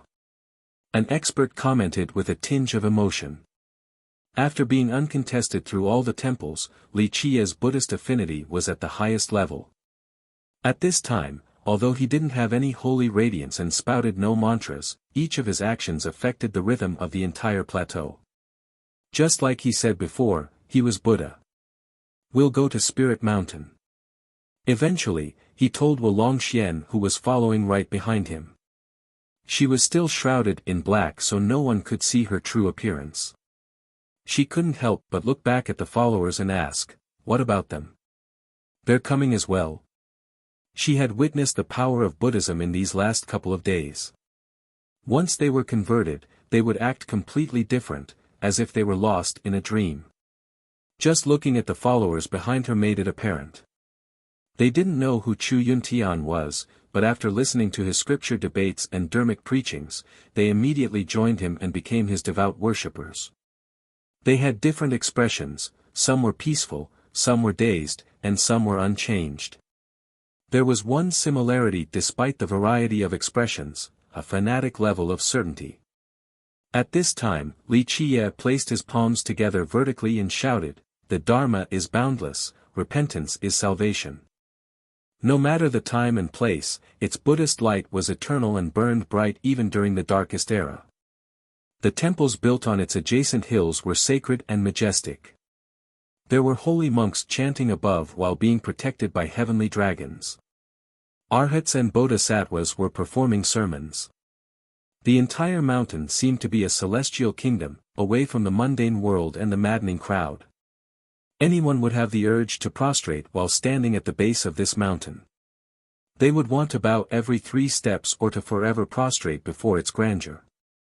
Because of this, there were countless followers kneeling right outside. There were mortals, cultivators, and even rulers. Even famous virtuous paragons could be found here. In this place, whether one was a mortal or a paragon was no longer important. All sentient beings were equal before Buddha. Outside of Nalanda, there were also 18 temples referred to as the 4 Grand Void Tribulations. They were different from the other temples at the plateau, they belonged to Nalanda. In this vast plateau, only these 18 were recognized by Nalanda. The 4 grand void tribulations were the 4 Buddha's temple, the 3 grand temples, the 6 tribulation temples, and the 8 void temples. The 4 Buddha's temple had the highest status outside of Nalanda and was the most mysterious and powerful. The 3 grand temples were directly below the 4 Buddha's temple. They were divided into the Grand Heaven Temple, the Grand Earth Temple, and the Grand Mortal Temple. These 3 were almost on the same level as Nalanda and 4 Buddhas. The 6 tribulation temples were a level below them. They consisted of the Deity Tribulation Temple, the Saint Tribulation Temple, the Sage Tribulation Temple, the Mortal Tribulation Temple. The 8 void temples were next. They were made up of the Zen Void Temple, the Comprehension Void Temple, the Capability Void Temple, the Heart Void Temple. These 18 temples right below Nalanda were full of golden lights. Inside were Buddhist hymns and phenomena of great Buddhist existences. Before one knew it, they would find themselves in a kingdom of Buddhism. As for the eminent Nalanda temple, it was built at the peak of Spirit Mountain. It was also dazzling with radiance. However, its gates were closed so no one could see inside. Chapter 1025, 18 Temples of Spirit Mountain. Until now, when people said that the Buddhist gates were opened at the plateau, they were not talking about Nalanda but only the 18 temples. Nalanda rarely opened its gates. Legend states that Nalanda would only open its gates a few times each era and sometimes not at all. There were too many tales about this temple. Some even said that top god kings still were not eligible to enter. On the contrary, the gates to the 4 grand void tribulations were usually open. Of course, there were generations when they were closed as well. For example, the difficult Tao era was one of them. Nalanda Temple. Li Chiye couldn't help but smile while standing outside of Spirit Mountain, looking to the far hills. Below the mountain was countless kneeling believers and experts watching on the sidelines with excitement. They gazed towards the temples on top of the mountain. Some even lost their patience and climbed the mountain in order to enter the Buddhist gates. Even though the gates of the 4 grand tribulations are usually open, but getting through them is easier said than done. The gates of the 8 void temples are hard enough already, let alone the 6 tribulation temples and 3 grand temples. Someone emotionally commented. Anyone could try climbing the mountain, but not many really wanted to because the effect up there was too fearsome. Once one's Tao heart started to shake, they would quickly be drowned in a Buddhist sea. Of course, some willingly accepted this challenge. They even went straight to the door by entering the Buddhist gate to challenge the Dharma of the 18 temples. A cultivator said with feeling, "Zhanshe is still so amazing. He is battling it out step by step starting from the 8 void temples all the way to the 4 Buddhist temple. Right now, he is inside there. I wonder if he can handle the chanting from the Arhats and Bodhisattvas in there or not. His Tao heart is strong for sure. Maybe no one among the younger generation can match him, not even the Jewel Pillar Mortal Kings group." A virtuous paragon added. "Zhanshe is great, but Jikong Wudi is incredible as well. He went to the Grand Heaven Temple in order to sculpt. Once he is able to sculpt a Bodhisattva's position, it will be quite scary." Right, Jikong Wudi is scary enough now with his 3 saints' aptitude. If he gains the enlightenment of a Bodhisattva as well, then he would be invincible among the youths. Anyone would have to walk around him. A famous youth spoke dejectedly.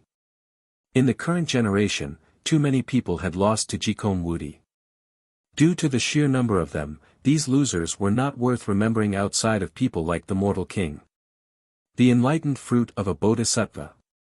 Many people felt envious after hearing this. Many people with unstable Tao hearts would immediately give in to this feeling and kneel down to convert to Buddhism. It was needless to talk about the mortals. Upon entering, they would be uncontrollably excited with tears rolling down their cheeks. In their eyes, they had finally found the Buddhist kingdom. The gates to the 18 temples were always open regardless of day or night. Only Nalanda was closed. However, being able to enter or not depended on one's creations and fortunes. The Buddhist Lord once stated that all living beings were equal. This was also the case when one was before these gates. However, whether this equality truly existed or not was something only the Buddhist Lord knew. There were two methods of entrance, both were quite difficult. The first required one to have a strong enough Tao heart. The second required one to have a high enough Buddhist affinity. As long as they had one of these two, they would be able to enter. Otherwise, no matter how powerful or talented they may be, the Buddhist gate was not meant for them. The smiling Li Qiye aimed for the Zen Void Temple with Wuxian as his companion. One could pick any of the three tests if they were able to enter the gates.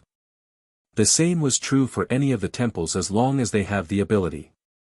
Of course, one could also challenge all 18, but this was very unlikely since few were up to the task. Outside of the Zen Void Temple was a vast Buddhist gate. A Buddhist light soared to the sky and instilled a sense of awe and reverence, causing people to prostrate on the ground. Li Qiye chuckled and didn't linger at all. He took one step at a time to enter the Buddhist gate. At the moment of his entry, an endless Buddhist light rose. Countless phenomena rushed to the sky. There were images of brothers kneeling and sacred monks bowing as well as arhats and bodhisattvas. This scene frightened everyone regardless of whether they were on the mountain or at the base. All had to take deep breaths to compose themselves. The crowd was aghast and someone murmured, "Is this an arhat or bodhisattva coming to our world? Or is it the Buddhist Lord himself?" As for the worshippers prostrating below, they kowtowed even more and shouted, "Buddha is here." Wuxian followed right behind him. The moment she stepped into the gate, a dragon began to roar continuously with water vapor filling the sky. She also easily entered. Who are those two? The spectators outside the mountain were astonished.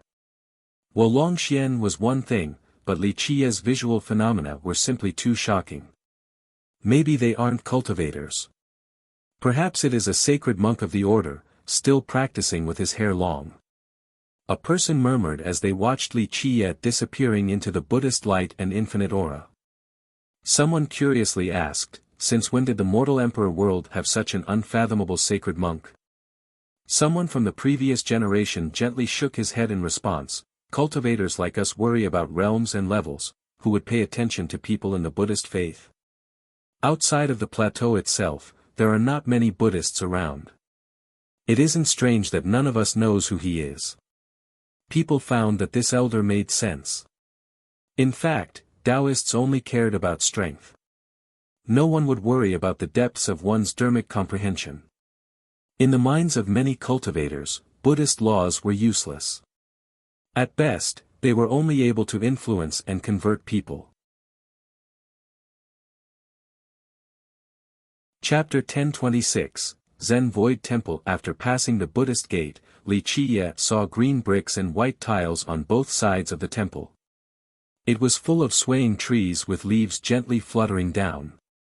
This place was peaceful and quiet, separated from the chaotic mundane realm. A quiet rustling sound came about with a certain rhythm to it. Wuxian noticed that there was a monk taking his time to sweep away the fallen leaves. This monk was around 20 years old and had a handsome face. It was apparent that before becoming a monk, he was definitely a lady killer. "Hai Quitian," she was surprised to see this man and murmured, he actually became a Buddhist." Of course she recognized this man in front of her. He was once a brilliant genius of the Northern Sea from the same generation as her.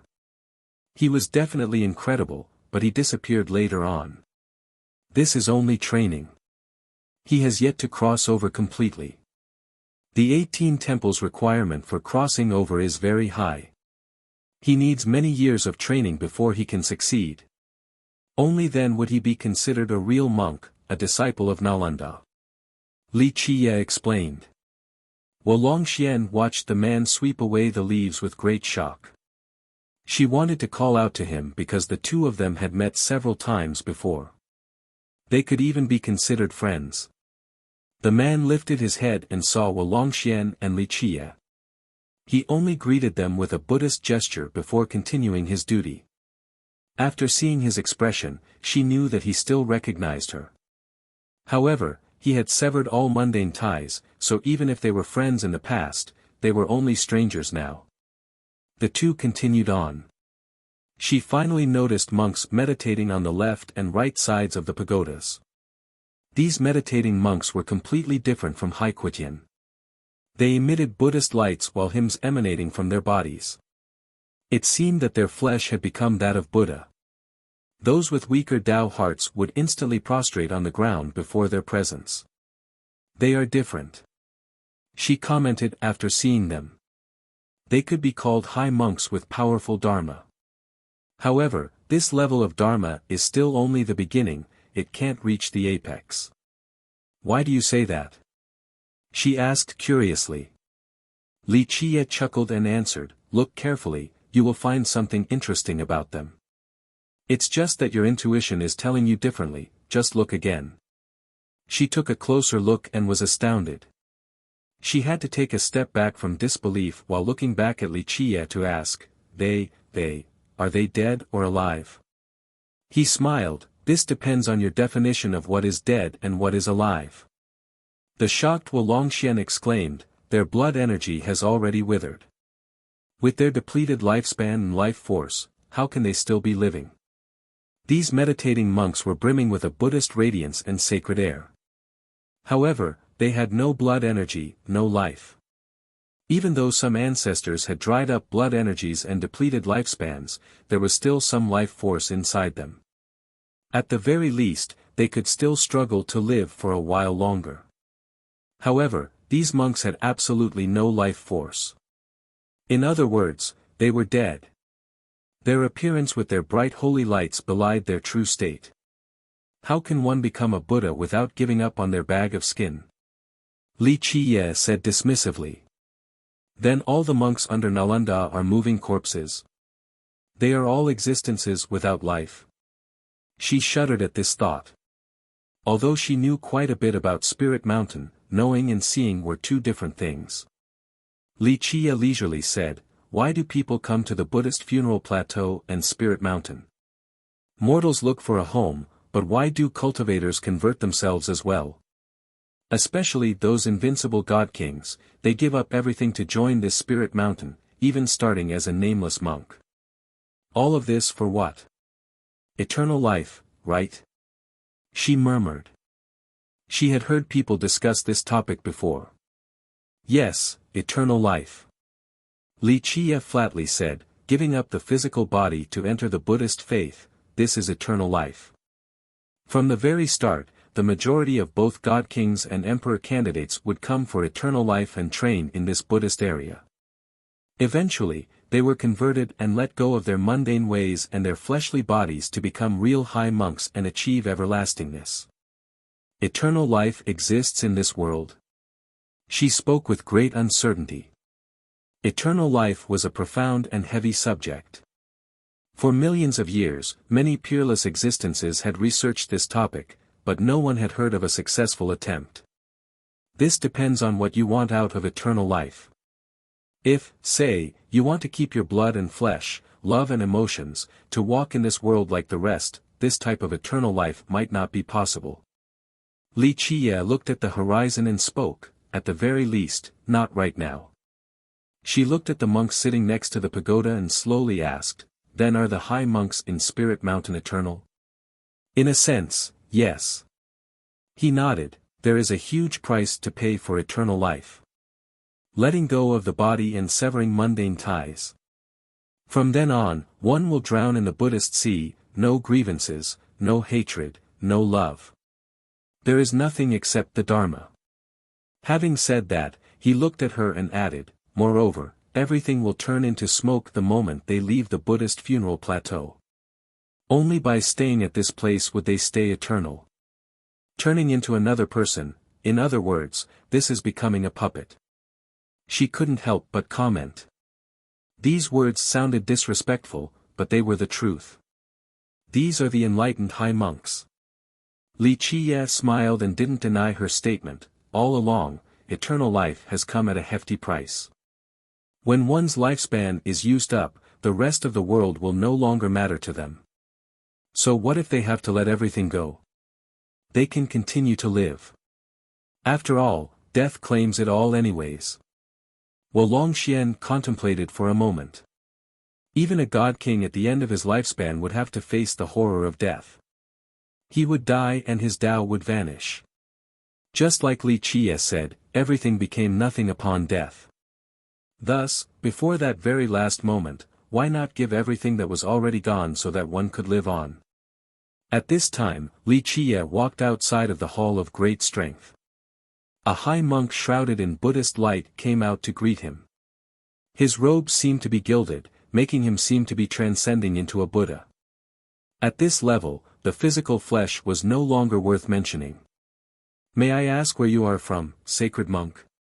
The high monk quickly placed his palms together after seeing Li Qie. His Buddhist chant came afterward with a resonating rhythm, giving others the sensation that Buddha was inside everyone. "Where I am is where Buddha resides, regardless of time and space." Li Qie smiled faintly and said, "I am here to debate the Minor Trinal Surangama Sutra with Kong Hui." The high monk placed his palms together and asked, "What is your desire?" The monk knew that sacred monk Kong Hui was the person who understood the Minor Trinal Surangama Sutra the best in their temple. He was unmatched in this regard. Buddha teaches, myriad laws are void while all living things exist. Li Qie smiled and answered, "My desire is my will, there is no need for more." Amitabha, you have reached the true meaning of the Dharma, please come in." The monk bowed again and led Li Qie into the Hall of Great Strength. Wuxian didn't go in because she knew Li Qie's power from his debates. Right now, when he was about to go against the sacred monk of the Zen Void Temple, his power might be even more terrifying. Thus, she didn't want to listen due to its great effect on her. However, she was quite puzzled. Everyone knew that people came to partake in the 3 trials on Spirit Mountain because they had desires. Otherwise, who would want to come and risk being converted? However, Chu Yuntian had no desire and only wanted to debate against Kong Hui. Did this mean that this Chu Yuntian was truly obsessed with Buddhism? After Li Qie entered the Zen Void Temple, many people watched them from outside. They wanted to see just how strong this nameless person's dharma was. Dum, at this time, the bell in the temple rang. Scripture debate. After hearing the bell, everyone knew what Li Qie wanted to do after entering. Someone murmured, "To begin so high, he must truly be a high monk." Debating against the sacred monks in the Zen Void Temple, just what kind of powerful resolution is needed for this? Even though the 18 temples welcomed everyone in the world to come and debate with the victor obtaining what they wanted, very few people were willing to do so in the last millions of years. This was because it was the same as teaching a fish to swim. Which cultivator could out-debate the sacred monks in these temples? Om, a buzzing sound came right after the bells. A Buddhist light covered the sky afterward. From the light emerged 3 giant Buddhas accompanied by Buddhist recitals as if they wanted to save all living beings. After hearing the faint chants, many cultivators on the mountain shuddered. They knew a mighty sacred monk had taken action, so they quickly exited the mountain. For the followers below, they hastily prostrated and bowed their heads while accepting the baptism of the chants. No one could see the debate within the temple. Even those who could get inside wouldn't risk the danger. The debate between 2 sacred monks would easily subdue and convert them into their followers. Chapter 1027, Buddhist Debate. The sacred monks are starting. Even though no one could see the actual debate, they immediately understood what was going on after seeing the 3 giant Buddhas appear above the Zen Void Temple. Minor Trinal Surangama Sutra. An expert versed in the Dharma looked at the 3 Buddhas above the temple and instantly knew which scripture they were debating. He murmured, "Rumor has it that the monk most versed on this sutra at the Zen Void Temple is sacred monk Kong Hui. Some even say that he is only 1 step away from ascending. If he can ascend to the Buddhist kingdom, then he can obtain true eternal life." I know sacred monk Kong Hui. An old sect master with grey hair gently sighed. He is the 10th generation sect master of our sect, not to mention being an invincible emperor candidate during his youth. Later on, he joined Spirit Mountain and became the abbot of the Zen Void Temple. The crowd was astonished to hear this.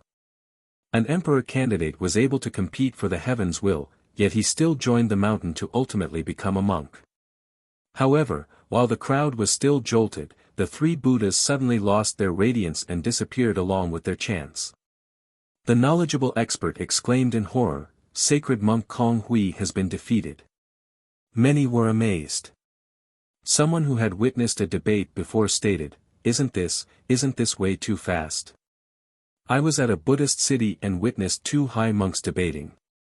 They took a full 8 days and 8 nights. It was not a match of the same level. The knowledgeable expert gently sighed, this unknown monk with hair is too strong. His Dharma understanding is unfathomable and defeated Kong Hui with just a few Buddhist mantras. Sure enough, Li Qie and Wulong Xian left the Zen Void Temple a bit later with a high monk seeing them off. So fast, it was basically over in just the blink of an eye. I wonder what treasure he obtained from the temple. Someone murmured after seeing the two leaving.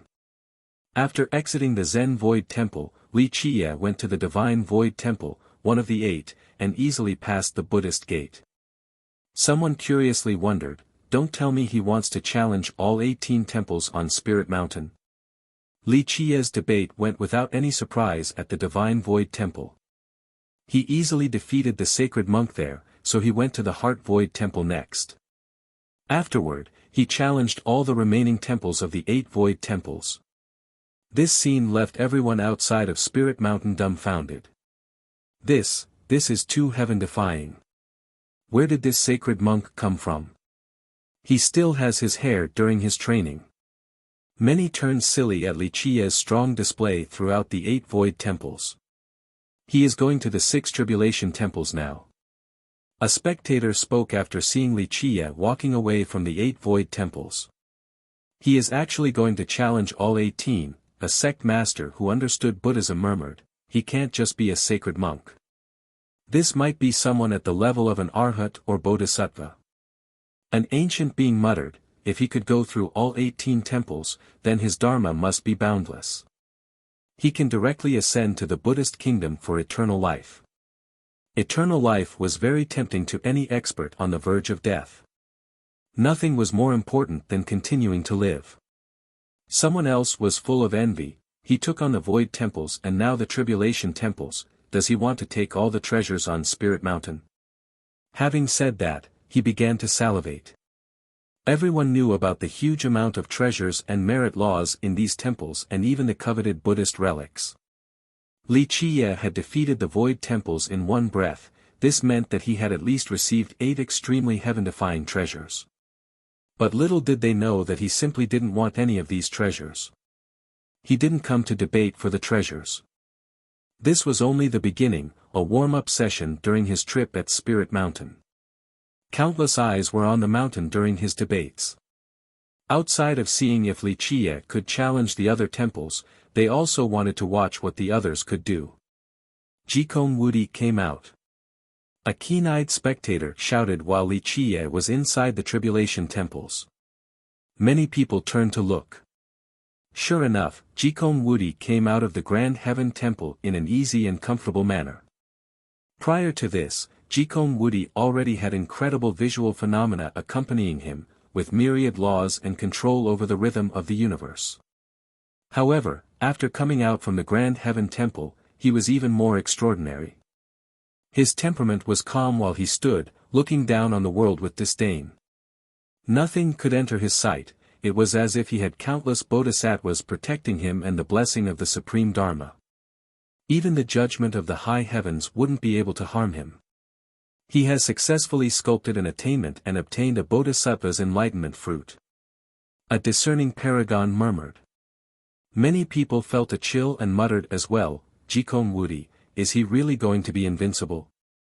3 saints' aptitude, this is enough to make him invincible. I'm afraid we won't be able to find anyone who can truly defeat him anymore. Now that he has the enlightened fruit as well, it will increase his power to another level. Only a Buddhist lord's enlightened fruit is better than a bodhisattva's fruit, but how many people across all the eons actually manage to get one? A young genius became dejected. Jikon Wudi's 3 saints' aptitude was already strong enough, but now he has that fruit too. How can other people handle this? With this, both the Jewel Pillar Mortal King and the others would find defeating Jikon Wudi even more difficult than reaching the heavens. The truth is that not many people can get the Bodhisattva's fruit either. A big shot from the previous generation shook his head. I'm afraid from now on, even the Mortal King won't be able to defeat Jikon Wudi. Someone immediately shushed. Shoo, Jewel Pillar is coming. The Mortal King landed right outside of Spirit Mountain at this moment. He stood with both hands posed behind his back like a giant. His hell-suppressing physique had reached half completion, so he gave others the sense of having immeasurable weight. No enemies would be able to move him. He watched Jikon Wudi leave the Grand Heaven Temple with a serious and profound gaze. Who knew what he was thinking? At his current level, he was a threat to the rest of the world. He stood outside of the mountain and not too many dared to come closer. The younger generation stared at him in awe. Next, several visions emerged. Each of them was earth-shattering as if countless Buddhas were descending. In a short period of time, Li Chiya actually finished challenging the Tribulation Temples. Starting with the Divine Tribulation Temple and ending at the Mortal Tribulation Temple, the whole process only took 2 hours. People were at a loss for words when they saw these phenomena appearing one after another. The lights in the 6 temples dimmed after each time. Even Jikon Wudi and the Mortal King turned somber upon seeing this astonishing spectacle. This is no Arhat or Bodhisattva, it has to be a Buddhist lord. Who else could defeat the Tribulation Temples in such a short time? Buddhist debates are the most profound dharmic art. A sect master murmured. It's okay. A young expert patted his chest and felt lucky. At least he is a sacred monk and trains in the Dharma. Otherwise, if he cultivated, he would be able to sweep through all of us. People became filled with curiosity about the monk's identity. A Buddhist practitioner keeping his hair. Just who was this man that was able to sweep through all of these temples? He wants to go to the 3 grand temples now. Someone murmured as Li Chiya approached the Grand Earth Temple.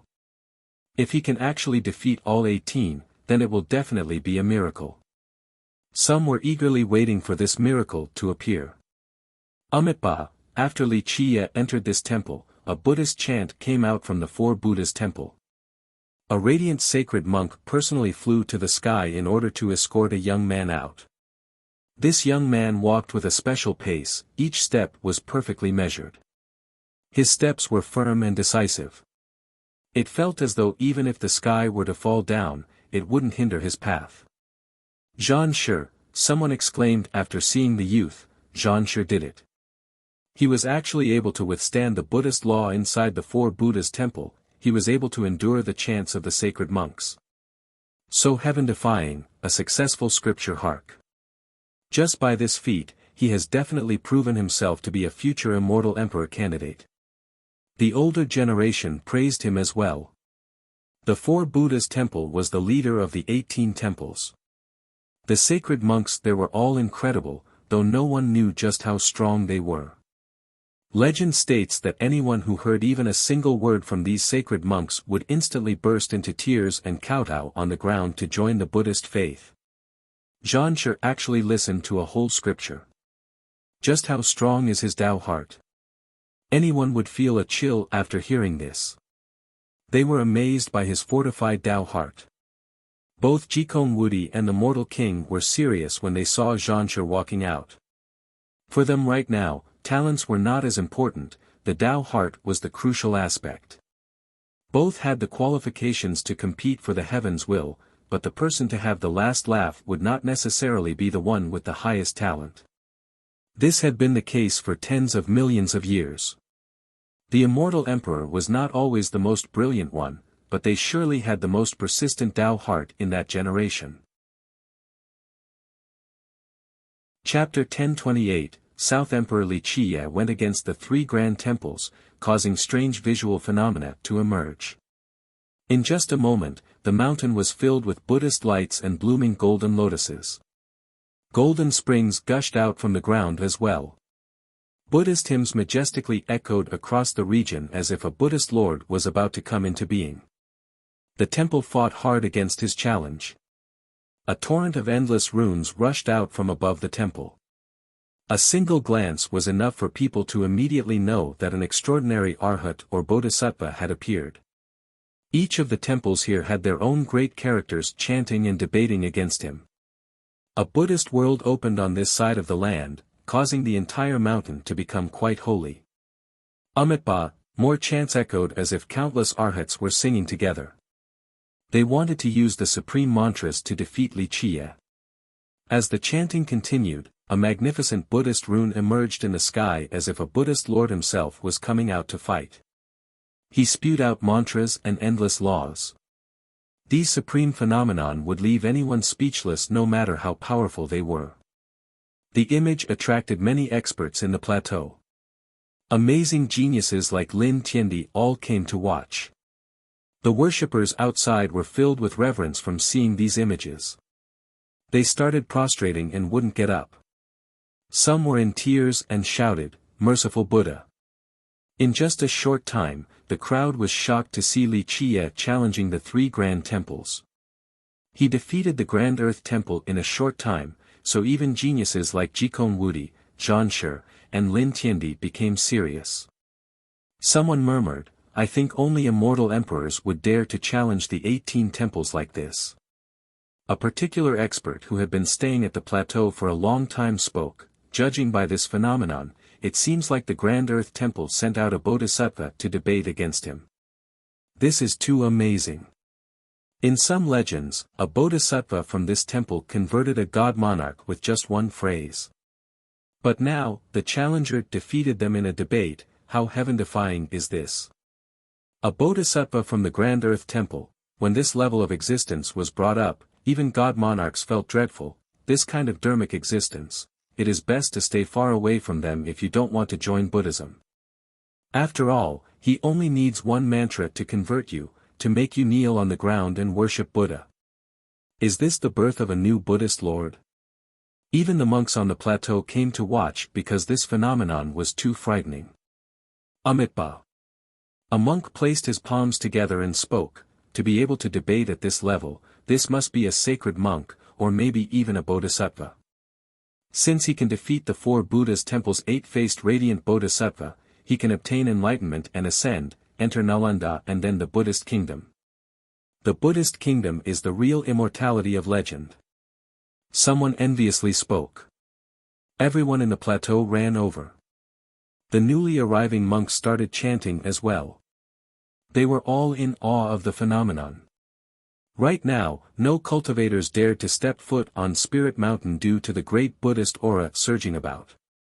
Even those with strong Tao hearts could be converted to Buddhism. Extraordinary. While people were looking at the phenomenon, a youth appeared out of nowhere. His arrival immediately attracted a lot of attention. His appearance came with an abundant ancient aura, as if he had lived for countless years. He did as he pleased with a free style. No matter where he stood, people would think that he was standing tall among the heavens. His aura also gave the feeling that he was insurmountable. No matter how strong and heaven-defying one might be, they would feel unable to surpass this young man. Zhan Shi, Jikong Wudi, and Lin Tiandi, all of their expressions changed the moment they spotted this youth. It didn't matter if they recognized him or not. As supreme geniuses, they immediately knew that they had met a terrifying opponent. An existence comparable to a true dragon, matchless in all the eons. "Let me come take a look at the infamous Spirit Mountain." He laughed after seeing the supreme image on the mountain. With just one step, he instantly stood before the four Buddha's temple. Is he taking the four Buddha's temple on? Many people rolled their eyes after seeing this. This temple was the leader of the 18 and directly below Nalanda. Even the most supreme of geniuses wouldn't dare to challenge it so carelessly.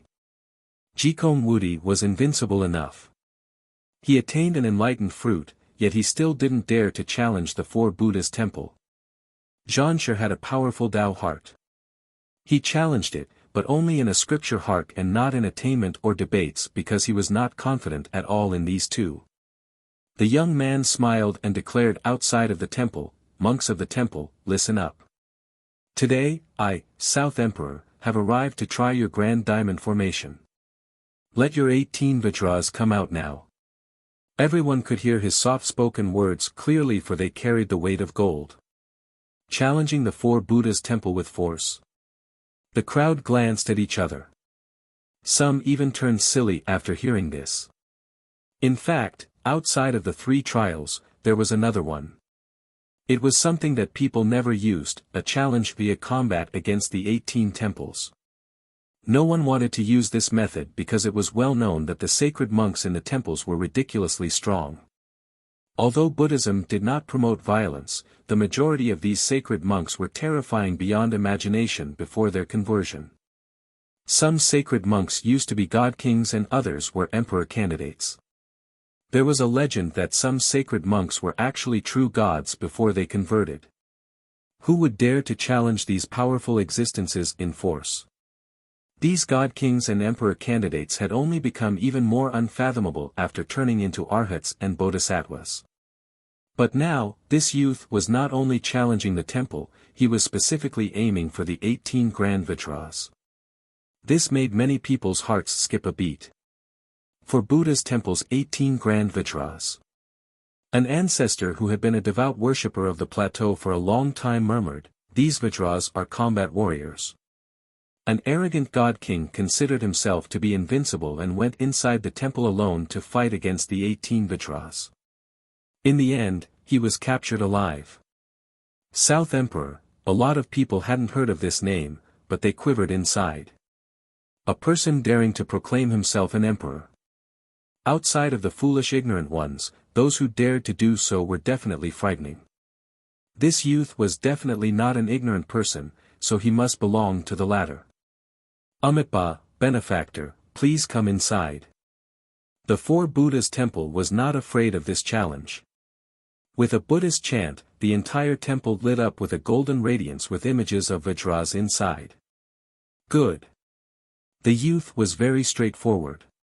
He smiled and passed through the Buddhist gate. The entire mountain shook after the youth made his entrance into the temple. Buddhist chants echoed across the entire plateau. A boundless Buddhist power pressed down on the entire sky. Under this endless energy, the plateau resembled a leaf in the middle of a torrential ocean. This power could crush the entire plateau at any time. The people here were terrified. Many characters kneeled on the ground and didn't dare to get up. Even ancestor-level characters felt their knees give in and couldn't stand straight anymore. Prior to this, the Buddhist aura at the plateau was very gentle and peaceful. No one had imagined the scene of Buddhists becoming angry. But now, with this suppressive power, they finally understood that Buddhism was not just peaceful. Once enraged, this power was no weaker than an imperial aura. Someone murmured while aghast, "Vajras are emerging to subdue the demon, the Buddhist lord has become angry." How fun! The battling youth continued to laugh inside the temple that no one could peer into. Amitabha, a thunderous chant resounded. A Buddhist kingdom opened in the sky and 8 races of deities came out while the Vajras defended the temple. Deva, Naga, Yaksha, Gandharva, Asura, Garuda, Kinara, and Maharaga. The 8 deities, the crowd was petrified when they saw the deities protecting the temple. Just how powerful is the four Buddha's temple? A god monarch quivered after seeing this. In just a second, only silence could be found both on and off of Spirit Mountain. Both the temple and this youth named South Emperor were powerful to the point where people had no choice but to retreat. Fighting the four Buddha's temple with force. Legend states that immortal Emperor Min Ren did so as well in his youth. An ancestor was lost in a daze while commenting. So tough, just who is this South Emperor? Even the arrogant geniuses couldn't stay arrogant at this time. Jikong Wudi and the other top geniuses were quiet as well. This person called South Emperor was too powerful. Some people even speculated that he was an emperor candidate that was only one step away from becoming an emperor. Anyone would shiver after hearing the title of emperor candidate. Chapter 1029, Challenging the Four Buddhas Temple, Rumble. No one could see the battle raging on inside the Four Buddhas Temple. However, one could tell its great intensity from the shaking of Spirit Mountain.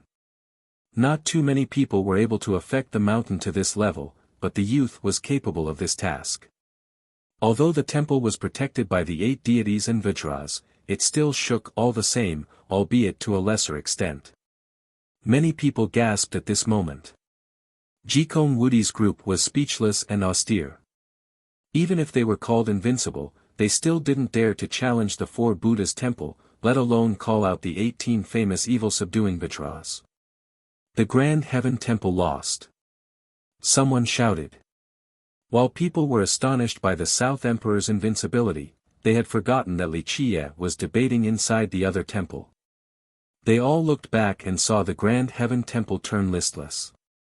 All of the phenomena that emerged disappeared without a trace at this moment. Sure enough, Li Qie and Wulongxian came out of the temple before everyone's eyes. He was still as carefree and nonchalant as always. Is the world turning crazy? Two invincible characters coming out on the same day. This guy just challenged the 3 grand temples, 6 tribulation temples, and the 8 void temples in one breath. A spectator was dumbfounded. Even the monks were terrified and had to murmur, "This is the coming of a new Buddhist lord." In less than a day, he defeated the sacred monks and even the bodhisattvas from the holy temples. Just how great is his dharma? Even those who didn't truly understand Buddhism were frightened quite a bit. It's fortunate that he isn't a cultivator or we'd be done for this generation. People like Jikong Wudi and Lin Tiandi are already oppressive enough. And now, this South Emperor came out of nowhere as well. What a desperate situation to be in. A young man stated, "At least this devil isn't gifted in both Buddhism and Taoism, or else we'd just have to hang ourselves in shame." Li Qie exited the Grand Heaven Temple and looked at the 8 deities as well as the Vajras defending the 4 Buddhas Temple. This brat is coming out again. Sigh, he can't defeat his own inner demon or else he would still have a chance. Wulongxian was astonished as well while she looked at the 4 Buddhas Temple. She was a brilliant genius, but she wouldn't dare to challenge the temple like this. Right now, this South Emperor that no one knew about dared to do so alone. Such a heaven-defying act was beyond words. She and her peers were overshadowed by this South Emperor. There is always a higher mountain and a better person. She spoke with a tinge of emotion. Li Qie smiled and slowly headed for the 4 Buddhas Temple. She followed right after him, but he gently shook his head and said, "You should go down, there's no need to follow me." "Why?" She frowned before revealing a smile capable of causing hundreds of flowers to bloom. Alas, no one was able to see it. "I will be debating against the 8-faced radiant bodhisattva at the 4 Buddhas Temple. His affinity isn't something you can handle. Even if your Tao heart is strong, the moment he finishes chanting part of a scripture, you will be converted and drowned in the endless Buddhist sea," he said dismissively. After hearing this, she didn't refute and immediately left Spirit Mountain. Meanwhile, Li Qie leisurely spoke, "It is time for the Nihility Temple to come out as well. I want to see if your Buddhist laws are boundless or if my Dharma is invincible." Buzz. As he was heading for the temple, the 8 deities and Vajra protecting it suddenly disappeared. The mountain turned quiet again and no longer quaked while the 4 Buddhas Temple remained unchanged at the top.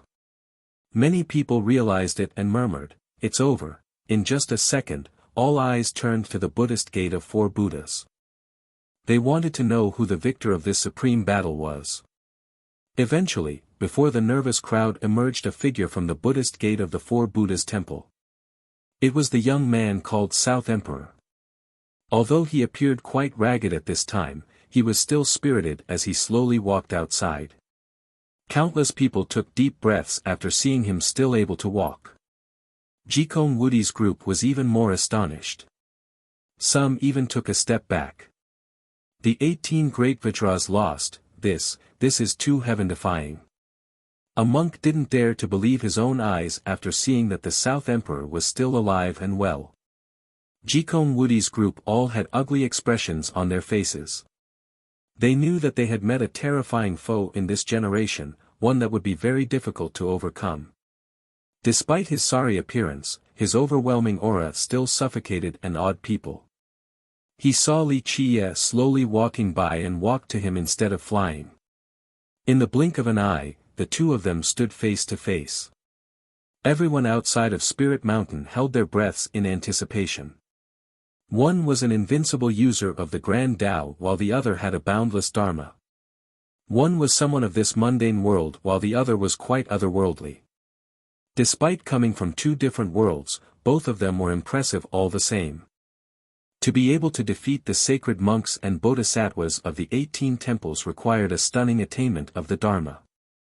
This guy could truly accept the title of sacred teacher, fully deserving it. However, no one knew that the South Emperor called Li Qiye sacred master for a different reason, not because of his triumph over the temples. There was another meaning to the title of sacred teacher. It alluded to him being the imperial teacher. Moreover, he was the most sacred among the imperial teachers. The South Emperor respected Li Qiye as the Tao teacher of immortal emperors while outsiders thought that it was referring to Li Qiye's boundless Dharma. Li Qiye went before the four Buddhas' temple and gazed at it. He smiled before entering its Buddhist gate. Amitabha, a monk immediately came to greet him. Behind this monk's head hung a Buddhist radiance. His entire body had transformed into Buddha. The dazzling light made others feel that he was no longer an existence of this world, that he was only one step away from the mythical eternal life. This monk suddenly paused after he saw Li Qiye. He was frozen for a moment and his Buddhist light was affected as well, pulsing on and off. The monk stabilized his Buddhist heart. He bowed and placed his palms together to say, Amitabha, my lord has reobtained your body, congratulations. Li Qiye also returned the grand Buddhist gesture and bowed as well, blessings be with you, Zen Master Cheng. Zen Master is a foreigner now and no longer a follower of mine, there's no need for honorifics. This monk ahead was once an invincible general under Li Qiye. Later on, when his lifespan was almost over, he entered the Buddhist faith at Spirit Mountain. He was converted by the four Buddhas' temple and had severed his mundane ties. Despite doing so, the Dark Crow was the supreme ruler of eons with a strong influence over his life. Meeting his old lord affected his Buddhist heart. Li Qiye didn't want to disturb the monk's mind. He spewed out Buddhist mantras so that the monk's light could shine brightly again.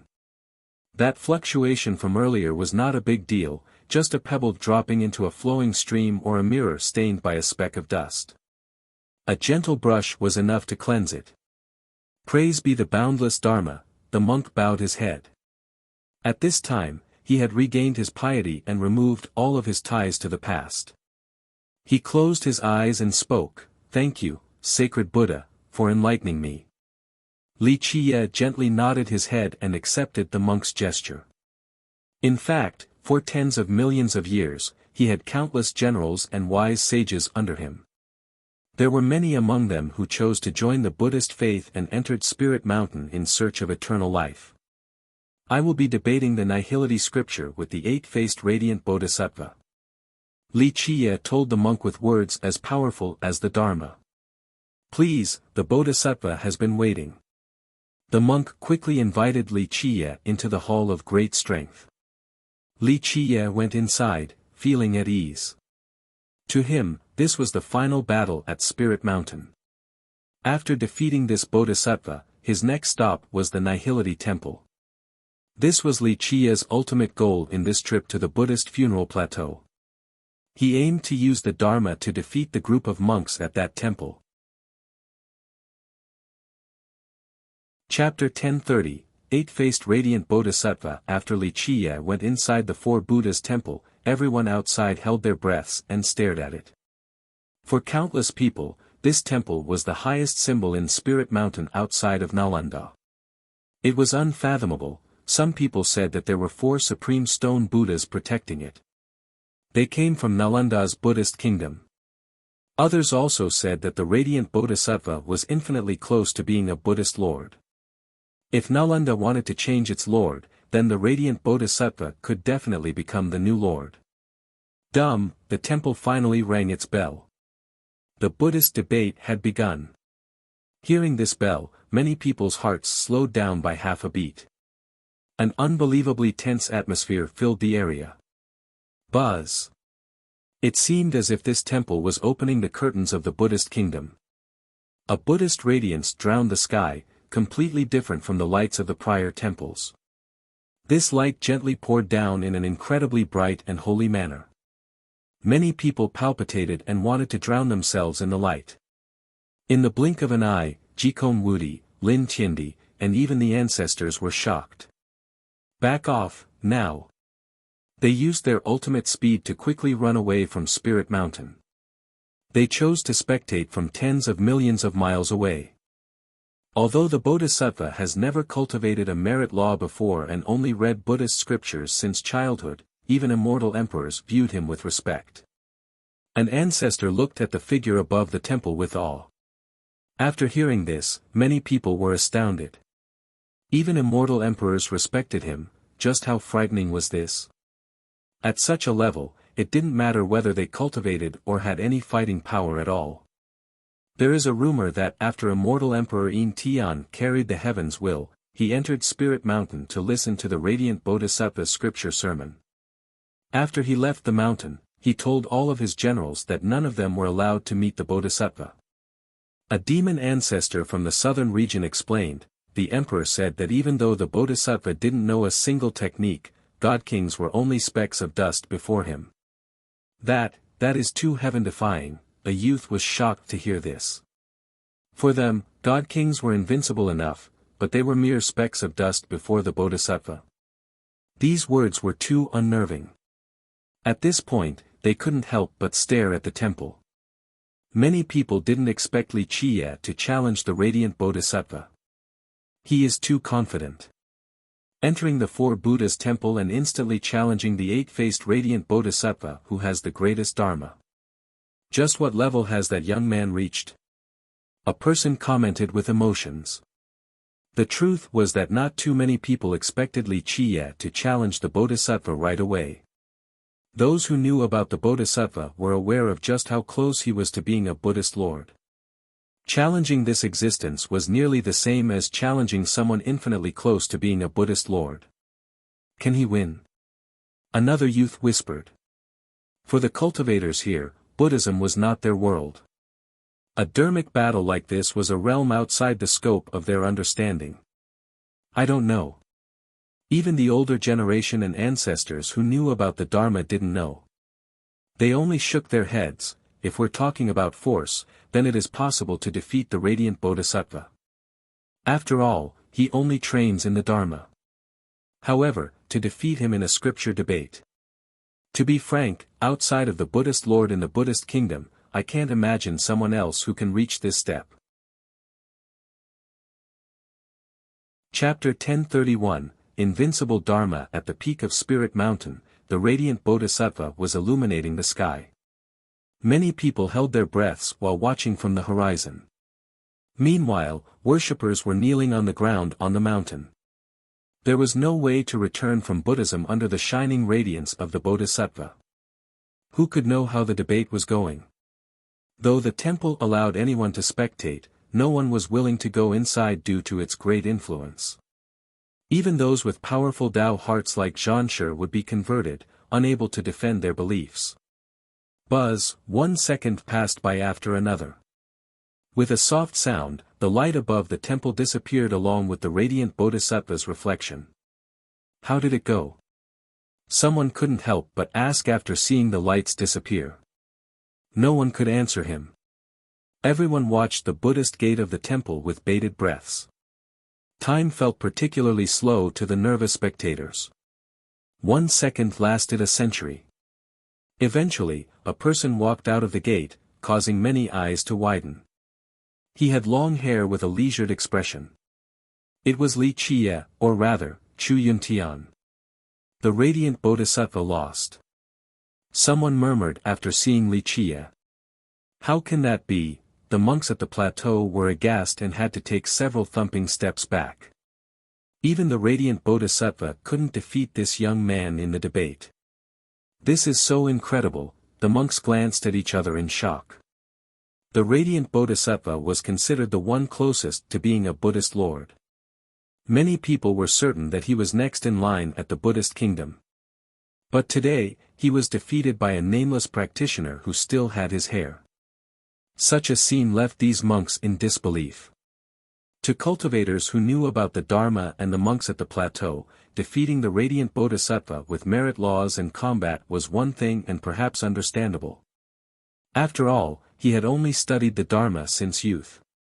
However, a scripture debate was a monk's strong suit, especially someone like the radiant bodhisattva who should be peerless in this aspect. However, he lost at his own specialty. This was quite difficult to believe. Even those who didn't understand the significance of his defeat trembled. They felt that Li Qie was too heaven-defying for being able to defeat the bodhisattva in a dharmic debate. What kind of treasure will he get? Many people wanted to know. Some looked over at Zhanshi. Zhanshi won the scripture hark, so there were those who wanted to know what he received from the temple. The crowd knew that the 4 Buddhas temple was the top among the 18. A treasure from there was definitely supreme. Li Qie slowly walked down from the mountain. The worshippers here all prostrated with their heads touching the ground. They didn't stand up for a very long time, for they were lost in Buddhism and couldn't turn back. The cultivators in the distance watched quietly as Li Qie left the mountain. This meant that he didn't wish to train in this area. A youth looked on and curiously asked, if this person with his boundless dharma enters the world, what will happen? What if he competes for the heavens will as well? Many quietly contemplated this issue. An older cultivator answered, I'm afraid there is no precedent for that. Competing for the heavens will was the business of cultivators. If a monk that only trained in the dharma came to compete for it, what would be the result? Would the heavens will recognize such a person? It appeared to be an unanswered question. In just a moment, the crowd looked around at each other. Although there was no answer, people like Jikong Wudi and Lin Tiandi looked quite solemn. Can he actually compete for the heavens will? He is a monk, not a cultivator, how can his dharma fight for it? Maybe he will be killed by another expert. The competition for the heavens will is ruthless and will only be decided when there is a single man left standing. It is not a merciful ordeal, chanting and singing Buddhist hymns won't do. A young cultivator spoke with disdain. In the eyes of many youths here, someone who trained in the Dharma couldn't compete with cultivators in this aspect, especially the most brilliant cultivators. Not necessarily. A virtuous paragon shook his head, don't look down on Buddhist practitioners. If that was the case, the Buddhist funeral plateau wouldn't have stood strong for so long. Through the ages, many immortal emperors have appeared along with imperial lineages. They kept on replacing one another across the river of time. Some were destroyed completely, but the plateau remained standing. The paragon's words struck the crowd. Both young and old felt a chill. Everyone knew that the plateau, especially Spirit Mountain, had untold treasures. Countless invincible people, including immortal emperors, had come to this place, but the plateau still continued to exist until now. If it wasn't strong enough, it would have been destroyed by someone already. If he comes into this world, would he be able to compete against geniuses like you guys? Someone saw Li Qie leaving the mountain and murmured.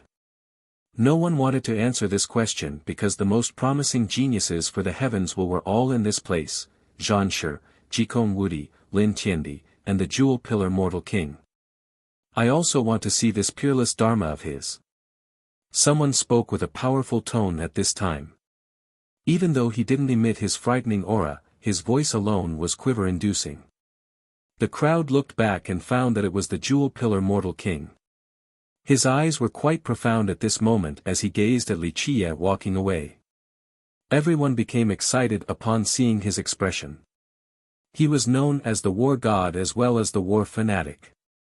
They knew about his great belligerence, so it would be a great show if he were to challenge the youth with the boundless Dharma.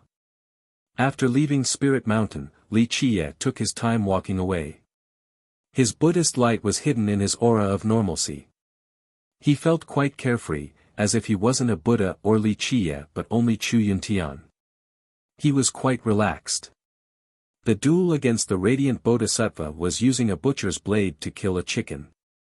His goal was not the 18 temples or Nalanda, it was the Nihility Temple. No matter what, he must grab that item from the Nihility Temple. However, the old monks in that temple were not so easily trifled with.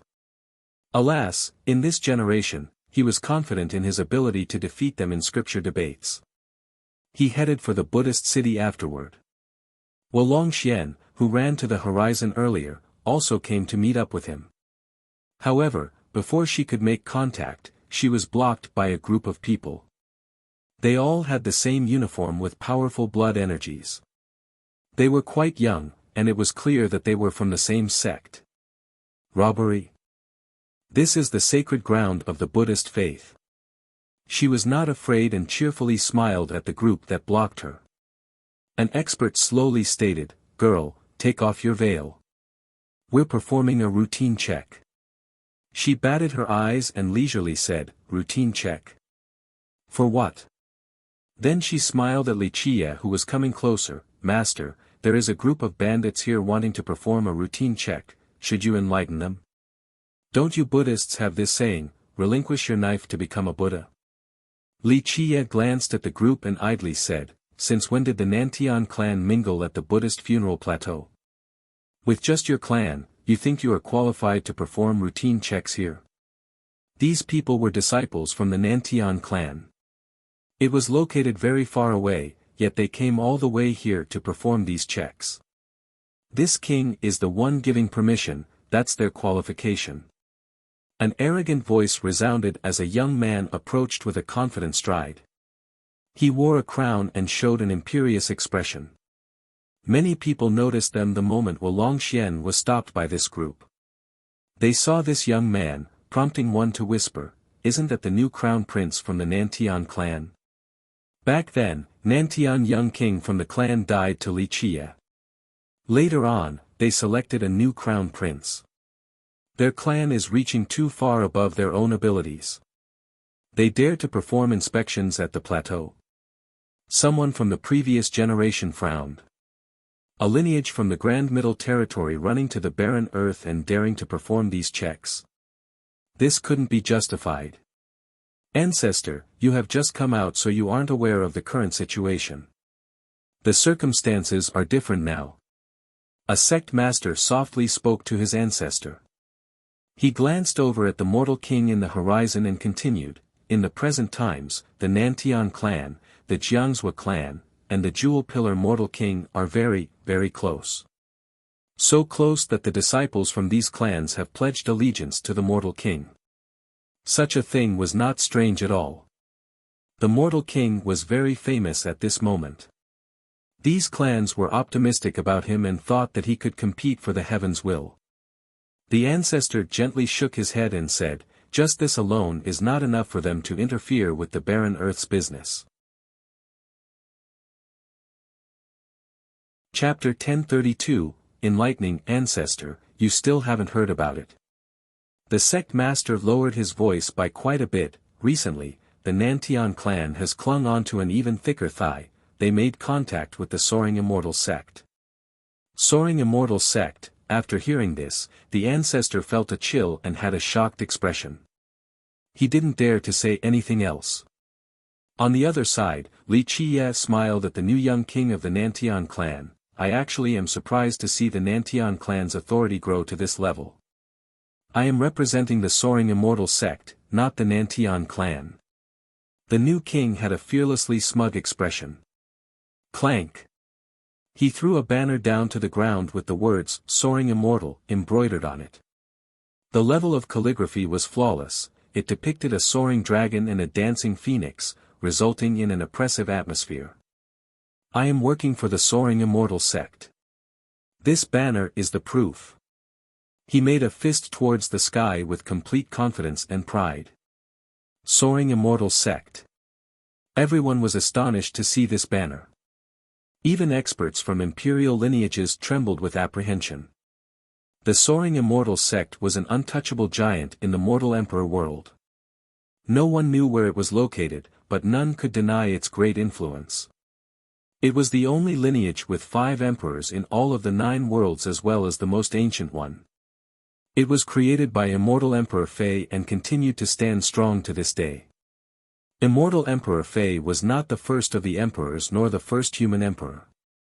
The title of the first emperor belonged to Immortal Emperor Gu Chun from the charming spirit race, while the first human emperor was Immortal Emperor Jiaoheng. The rhythm continued and a Buddhist affinity came down to enlighten and convert all living beings. His radiance bloomed even more. The Nantian disciples surrounding him turned silly as if they were being controlled like puppets. As the Buddhist chants continued, the eyes of these disciples turned red. They suddenly became agitated and quickly stabbed those closest to them. There were no merit laws, techniques, or even any attempts at defense. The white blade swung forward and out came a blood-stained edge. All of these disciples stabbed each other without any screams or signs of pain. All of them fell down afterward. This bizarre scene happened too quickly. Just one chant was enough to make the Nantian disciples kill each other in such a swift and decisive manner. No, Nantian young king's eyes were crimson red as well. However, his Tao heart was stronger than the other disciples. He struggled to resist the dermic control. "Sinner, repent." Li Qiye spewed out another mantra with a majestic Buddhist might. It was impossible to resist. After a shrill cry, the young king actually split himself into 2 halves with his blade. Blood spurted out while his body fell to the ground. The crowd was stunned by this devilish scene. They trembled while feeling creeped out. From start to finish, Li Qiye didn't move at all, not even a single finger. The young king and all of the disciples from his clan were now dead, either from suicide or by killing each other. Someone shivered and asked, Is that a demonic art?" "No, it is a Buddhist law." A monk from the plateau saw this scene and gently shook his head while speaking, "When the Buddhist Lord is angry, shields shall flow above the endless tides of blood. Isn't the Buddhist doctrine about mercy and kindness?" Another shivered and spoke, "It looks just like devilry though." It was normal for cultivators to kill each other. The law of the jungle was a truth everyone knew. However, in a cultivation battle, the enemies would at least be able to see one move before being killed. However, this Buddhist law didn't require any such thing. Just one phrase was enough to make them kill each other and commit suicide. This is what the Buddhist doctrine is capable of when subduing evil. A big shot who understood Buddhism gently sighed and murmured, "I finally understand why Immortal Emperor Yin Tian warned his generals back then. It was not because of the conversion, but because Buddhist laws can kill as well." Until now, Buddhism gave off a benevolent and peaceful impression. Many felt that if they could handle the conversion, then the Dharma would be harmless to them. However, Li Qiye shattered that image today in one fell swoop. One phrase instantly killed several dozen cultivators in an incredibly cruel manner. The crowd understood that the Dharma was not as harmless as they'd imagined. Its offense prowess was quite terrifying. "No, it's an evil art," a youth quivered and had to throw up. He was not the only one who felt nauseous. For the cultivators here, they could only blame themselves when killed by their enemies. It would be attributed to their own lack of skills. However, a single Buddhist chant could make them slash themselves into 2. This type of death was too terrorizing. It was indeed a type of evil magic. Chapter 1033, one thought to become Buddha. The scene turned quiet as the crowd stared at Li Qie with fear.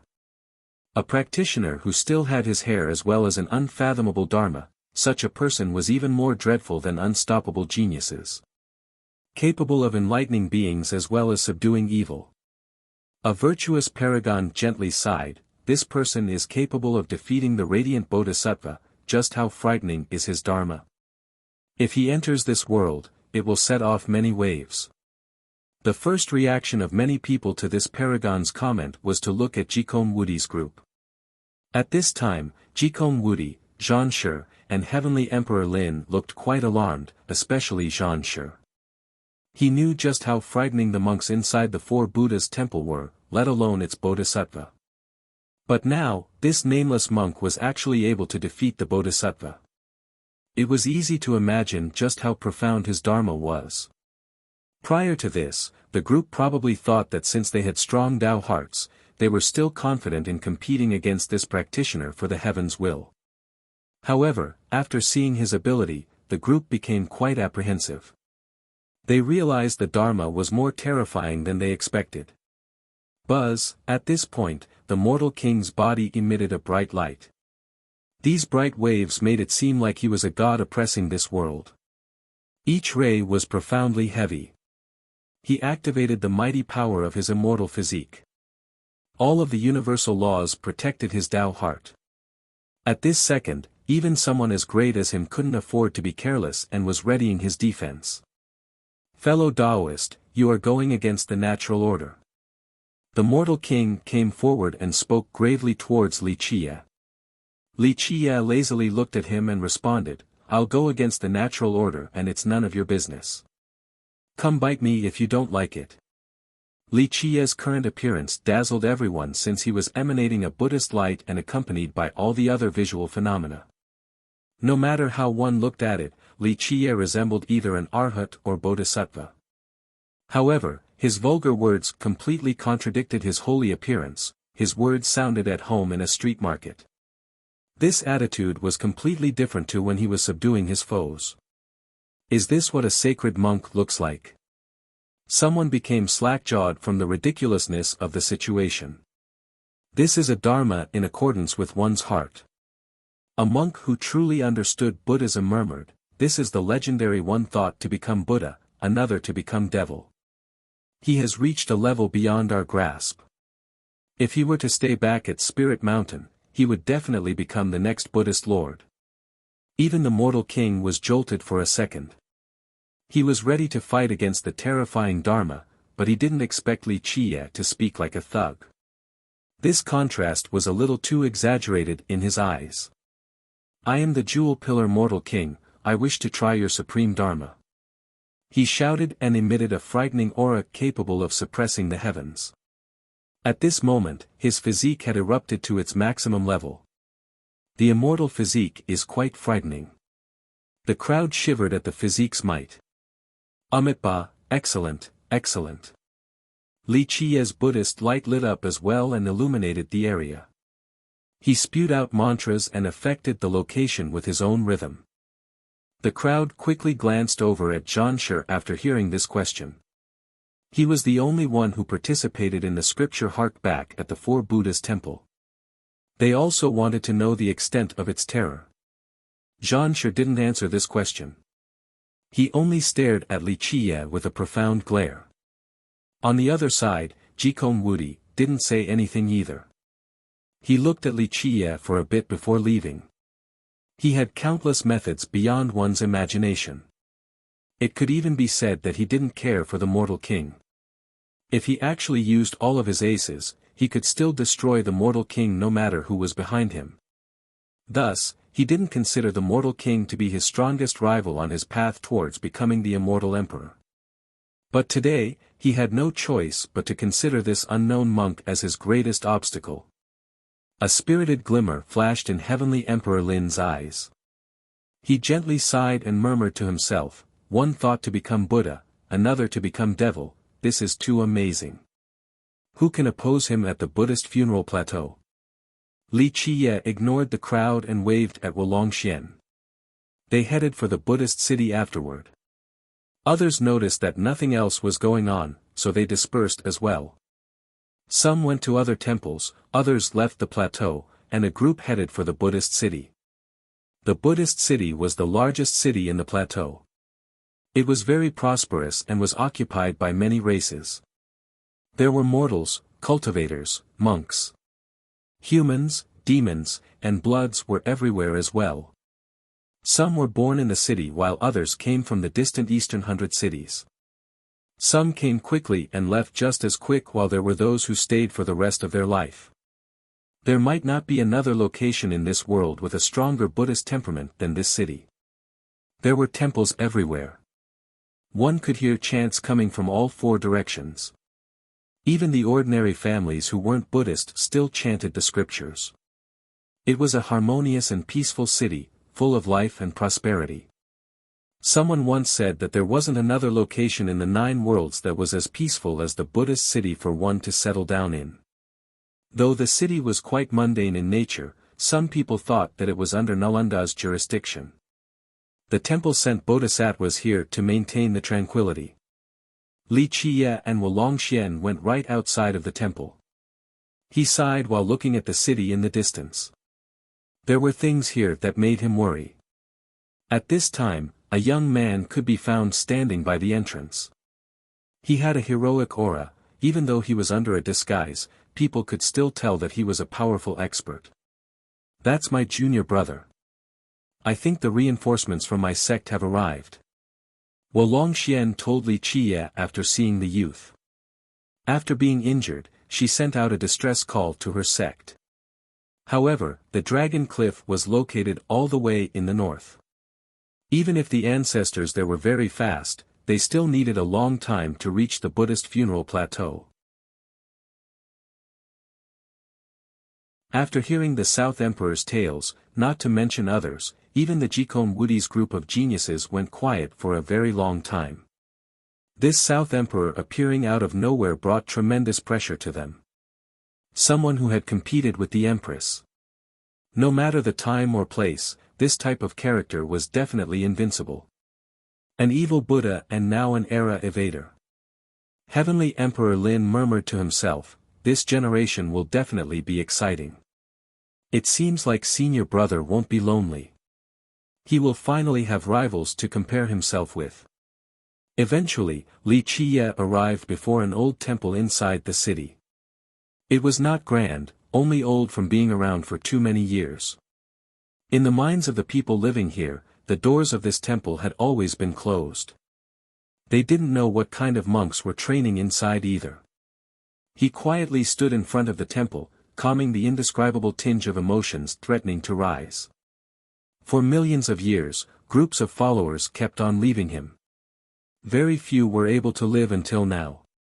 Eventually, he gently sighed, not wishing to think about it any further. He turned around to leave. Click, the shut doors suddenly opened. An old nun ran outside and placed her palms together, then told Li Qiye, "Sacred teacher, the Bodhisattva wishes to see you." Li Qiye stopped and returned the gesture, "Please lead the way." He followed the old nun into the temple. It was very quiet. Apart from the nun, there were no signs of anyone else. Time seemed to have stopped the moment he walked into this place. It was a realm apart from the mundane world. Everything was eternal here. There was nothing besides muffled footsteps. The rowdiness of the outside world was far from this place. Li Qiye told the old nun, "Let me bathe and light some incense before meeting the beneficence Bodhisattva." She had no objections and led him into a room so that he could wash himself and burn incense. After doing so, with a dignified yet natural expression, he followed the nun to see the beneficence Bodhisattva. Who was Li Qiye? He was someone who was indifferent even before immortal emperors. However, he was particularly solemn today. This showed the beneficence Bodhisattva's special status in his heart. The nun led him to a Buddhist building before leaving. He stood outside and calmed his emotions before entering. Buddhist lights filled the building like flowing mercury to every inch and corner of this place. It gave off an indescribably mystical sensation. There was a golden lotus in full bloom with a woman sitting on top of it. She was barefoot and had long hair flowing down her yellow dress. Her hands were forming mudras with an air of serenity. The peaceful and gentle rays coming from her body resembled the warm sunlight during winter. These hands would be incredibly gentle when caressing one's face. She was a supreme beauty with a kingdom-toppling figure. However, she was now a bodhisattva and had transformed in accordance with the Buddhist doctrine. Both her supreme face and figure were nothing more than a bag of skin in her eyes. Li Qiye looked at this all too familiar woman ahead. He didn't say anything and sat down on a cushion. Rumors were circulating in the Buddhist city that Spirit Mountain had sent a bodhisattva here for protection. However, no one had seen this bodhisattva before. This bodhisattva was the one in the rumors. She was also an old friend of Li Qiye. At this time, the beneficence bodhisattva opened her especially pretty eyes. One could easily imagine how enchanting she must have been before becoming a nun. You are finally here. The beneficence bodhisattva spoke. Her voice was still pleasant and gentle even after her transformation. Li Qiye gently placed his palms together and revealed a dignified expression. I didn't want to disturb your meditation. Let me look at your real body for a bit. The beneficence bodhisattva requested. He wordlessly turned back into his true form and revealed the face of Li Qiye. The beneficence bodhisattva carefully stared at him with her hands still performing mudras. She spoke, waking up one day to find millions of years have passed. Time lasts forever. You have been enlightened and can have eternal life in the future. Millions of years are but the blink of an eye to the Buddhist funeral plateau. Li Qiye gently spoke. Her mudras continued to emit an overflowing Buddhist aura. She was still calm while talking about the past.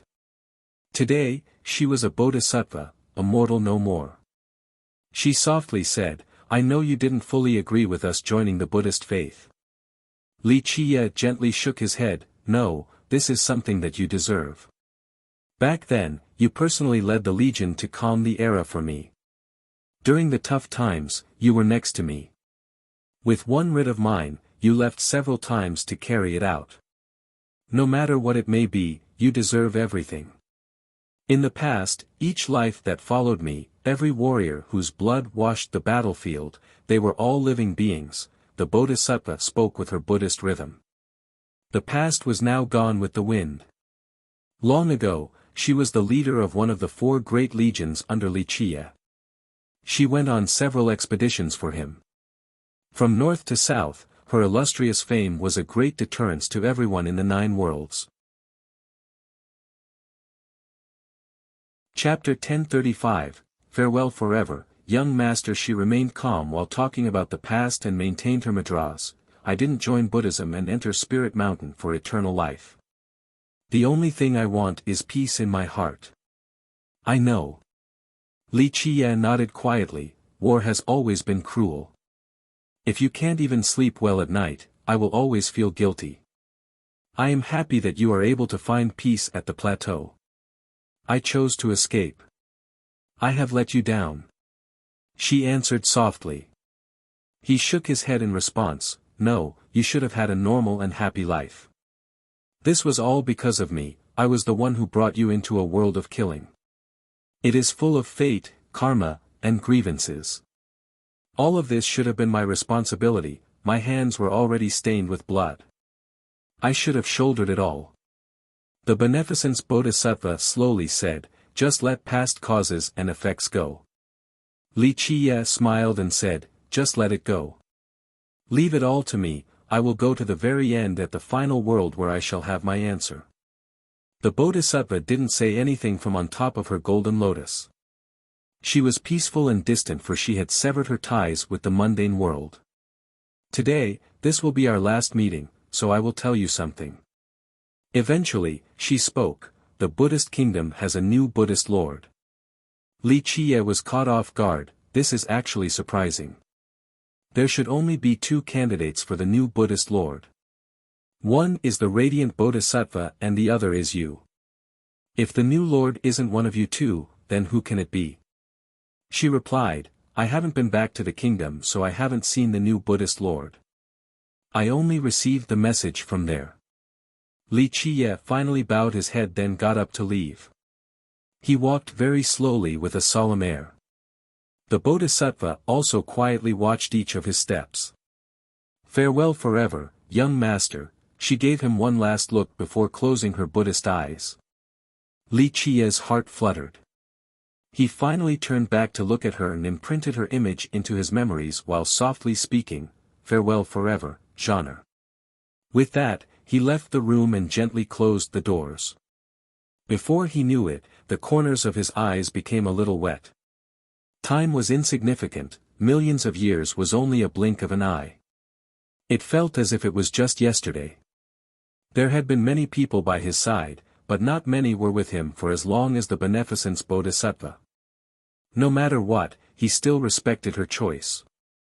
After generations of bloody battles, it wasn't easy and peaceful for her. Throughout the eras, she had paid a great price. If she wanted eternal life, Li Qiye would have exerted all of his efforts to grant her her wish. However, everlastingness was not her wish, she only wanted peace of mind. Death is not the most painful thing. Only extrication would bring about peace. Li Qiye sighed softly after leaving the shrine. He couldn't describe his current emotions. He had sent away many friends in the past. In his eyes, death was not the worst thing. The most insufferable emotion came from separation, especially seeing someone off that was still alive, only to never be able to meet each other again. He transformed back into Chu Yuntian and blended in with the bustling streets of the Buddhist city. There had been too much pain and separation in the past. He didn't want to look back, so he could only move forward on this long and winding path. The Rainflower Terrace was a very famous inn at the Buddhist city. Many prominent cultivators would stay in this place after arriving. Li Qiye quietly sat on the terrace and drank in silence.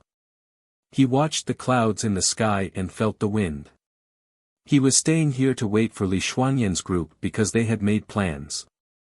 If the girls wanted to come to the plateau, he would stay at the Rainflower Terrace to wait for them. Today, Evil Buddha was very famous, so when he was drinking by himself, many cultivators at the terrace looked at him from the distance. They quietly whispered about him. Of course, no one dared to disturb him. It was a notorious title. One Buddhist phrase could cause the new young king of the Nantian clan to commit suicide, so who would dare to come and talk to him recklessly? What if he started with a chant, then they wouldn't even realize how they died. Pop! A stomp shattered the sky as a person arrived with a clear battle intent. His body emitted strings of lights carrying massive weight. The Jewel Pillar Mortal King is here. A few cultivators on the terrace shouted after seeing this person crushing the void. His aggressive demeanor made it clear to many what he was here to do. Unbeatable war god. Never utters the word defeat. His supporters couldn't help but loudly cheer. Even his non-supporters nodded their heads and murmured, the Mortal King indeed has the ability to compete for the heaven's will. He does not mind defeat and will stand up from where he fell. As long as he stays alive, there is always the hope of victory. Supreme cultivation geniuses were quite vain and prideful. This was because this type of genius always had a smooth road and almost never tasted defeat. Therefore, their first defeat would easily become their inner demon. From then on, they wouldn't be able to get up again. There were too many examples of this across the ages. Some supreme geniuses couldn't handle defeat and suicide became their ultimate end. The Mortal King will have a way to suppress Evil Buddha for sure this time. Another commented. From his past records, others could tell that he would normally lose the first match, but he would reverse the tides on the second challenge and defeat the enemy. At this time, he seemed to be full of confidence in challenging Evil Buddha, so everyone assumed that he had found a way to suppress him. Li Qiye didn't even bother to look at the Mortal King. He continued to pour his own drink and gulped it up with a relaxed demeanor. Sir, come out and fight. The mortal king stood outside of the terrace and shouted gravely. His voice was immense. Each resonating word was full of power. The aura that emanated from his body was a cause for fear. Li Qiye slowly sipped his wine.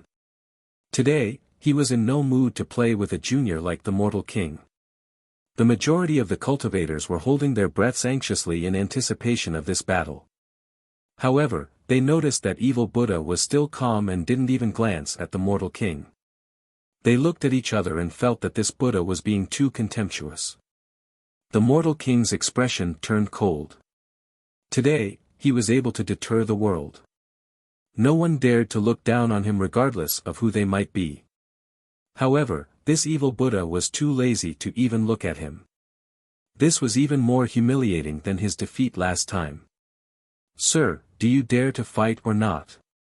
The king's voice was as sharp and cold as the edge of a blade. Li Qiye simply ignored him. In his eyes, the king was an insect shouting at a behemoth. He was in no mood to listen. "If the sacred teacher doesn't care for you, then go cool off to the side." A slightly languid voice came about. A person suddenly appeared in the sky. South Emperor. The sudden emergence of this person caused people to cry out. Everyone inside and outside of the terrace was startled. Era evader from mysterious bamboo. Anyone would tremble after seeing South Emperor. Even the proud mortal king's expression sank after seeing him. An era evader was not an empty title. The South Emperor had competed with the Empress for the heavens well before. Even god kings would dread this existence no matter which generation it was. The king looked at South Emperor. He took a deep breath and spoke with great momentum. "If Era Evader wants to give me some pointers, I am willing to test your supreme arts." South Emperor glanced at him and said dismissively, "You wait until you are recognized by the heaven's will, then you can challenge me. Right now, you are not qualified. The person behind you, on the other hand, is barely qualified to fight me." This remark was uttered in such a plain and carefree manner that it made the king change his expression.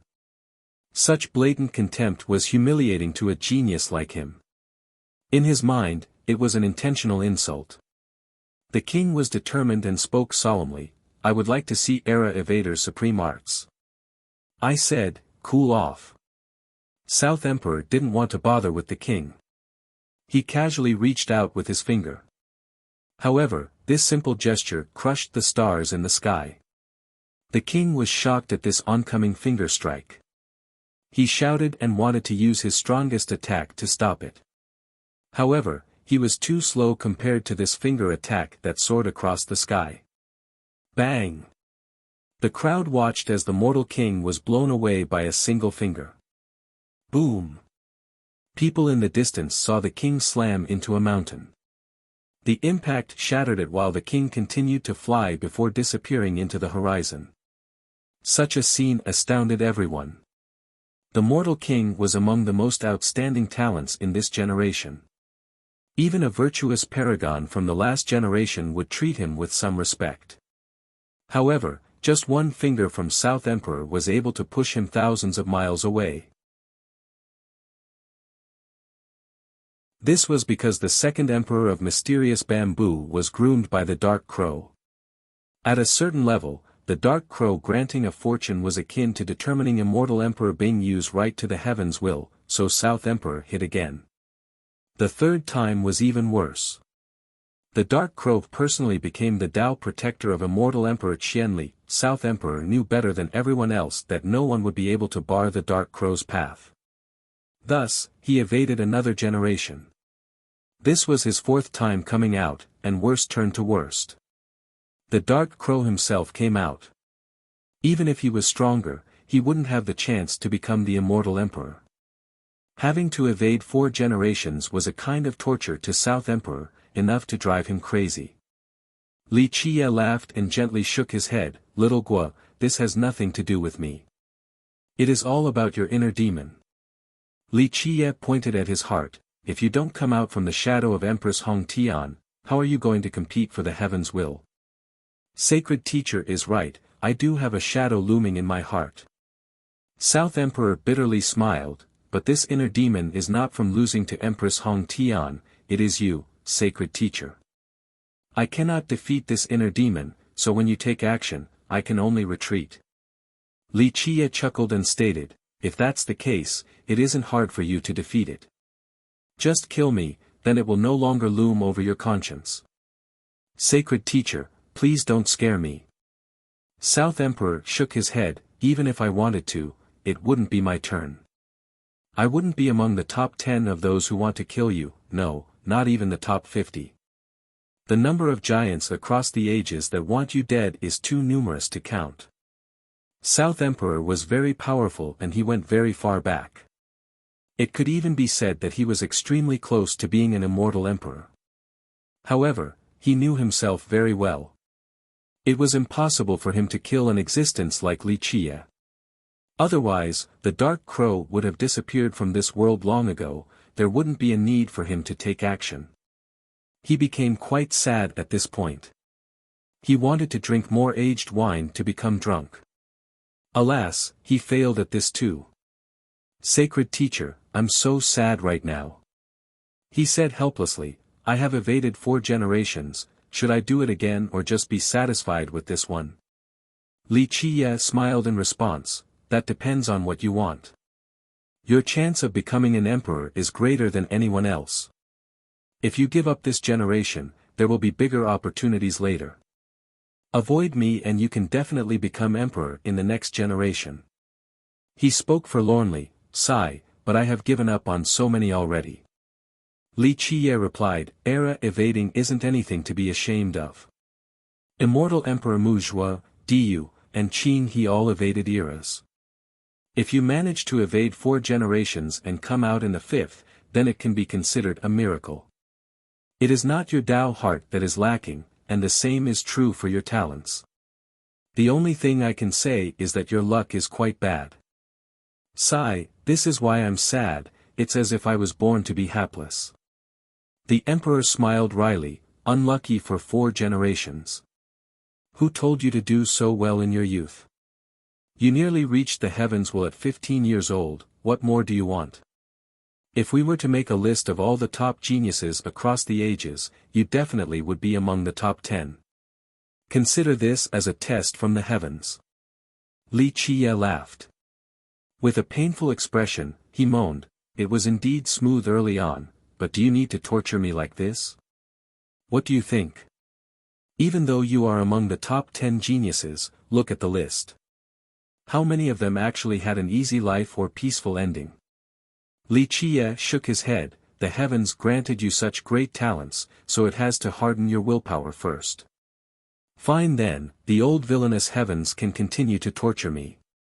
South Emperor complained before becoming serious, sacred teacher, I came this time just to listen to your opinion. Li Qie looked at the guy and laughed, Gugua, I know you are very arrogant. The truth is that you had a chance of becoming the immortal emperor, but you couldn't let go of your pride and were too reluctant to come ask me. I know. The emperor chuckled weakly, I know that sacred teacher would remember old sentiments. If I asked you on my ancestors' behalf, you would become my Tao protector. Just like you said before, I nearly reached the heavens while at the age of 15, how could I not become arrogant? Even though the Empress was more heaven-defying than me, in terms of our accomplishments at a young age and cultivation speed, she was not my match, so, I couldn't resist my pride. I always thought that I could still become the Emperor without relying on you. Sigh, who would have thought that I would have to evade 1 generation after another? It seems like you are right, I have to let go of all posturing to come and ask you. South Emperor was very honest at this moment. He didn't need to hide anything before an everlasting existence like Li Qie. Moreover, as the Dark Crow, Li Qie had always watched over their mysterious bamboo mountain. You are right this time. In fact, even now, you could still become an immortal emperor without my help. However, due to your bad luck, you always chose the wrong generation. Li Qie smiled. South Emperor took a deep breath and solemnly asked, Sacred Master, I have seen through the past. In this generation, I am sincerely asking you, should I evade this generation or go all out? That depends. Li Chia chuckled, do you want to live brilliantly for one generation, or do you only want to become an immortal emperor? If you only want to become an emperor, then evade this era and you will definitely become one in the next after I leave. No one will be able to stop you. However, if you want to see this generation's brilliance, then go all out. Li Chia looked at the emperor and said, remember, immortal emperor is only the beginning. I know that. South Emperor gently nodded, emperor is only the beginning. However, sacred teacher, if I can't become an emperor, how can I even talk about starting? There is another choice. Li Chia revealed a mysterious smile, you don't need to become an immortal emperor since you can be an immortal monarch instead. This is another option. Chapter 1037, Mythical Immortal Monarch, Immortal Monarch. South Emperor's eyes flashed for a moment before he looked at Li Chia and murmured, I've heard of it before.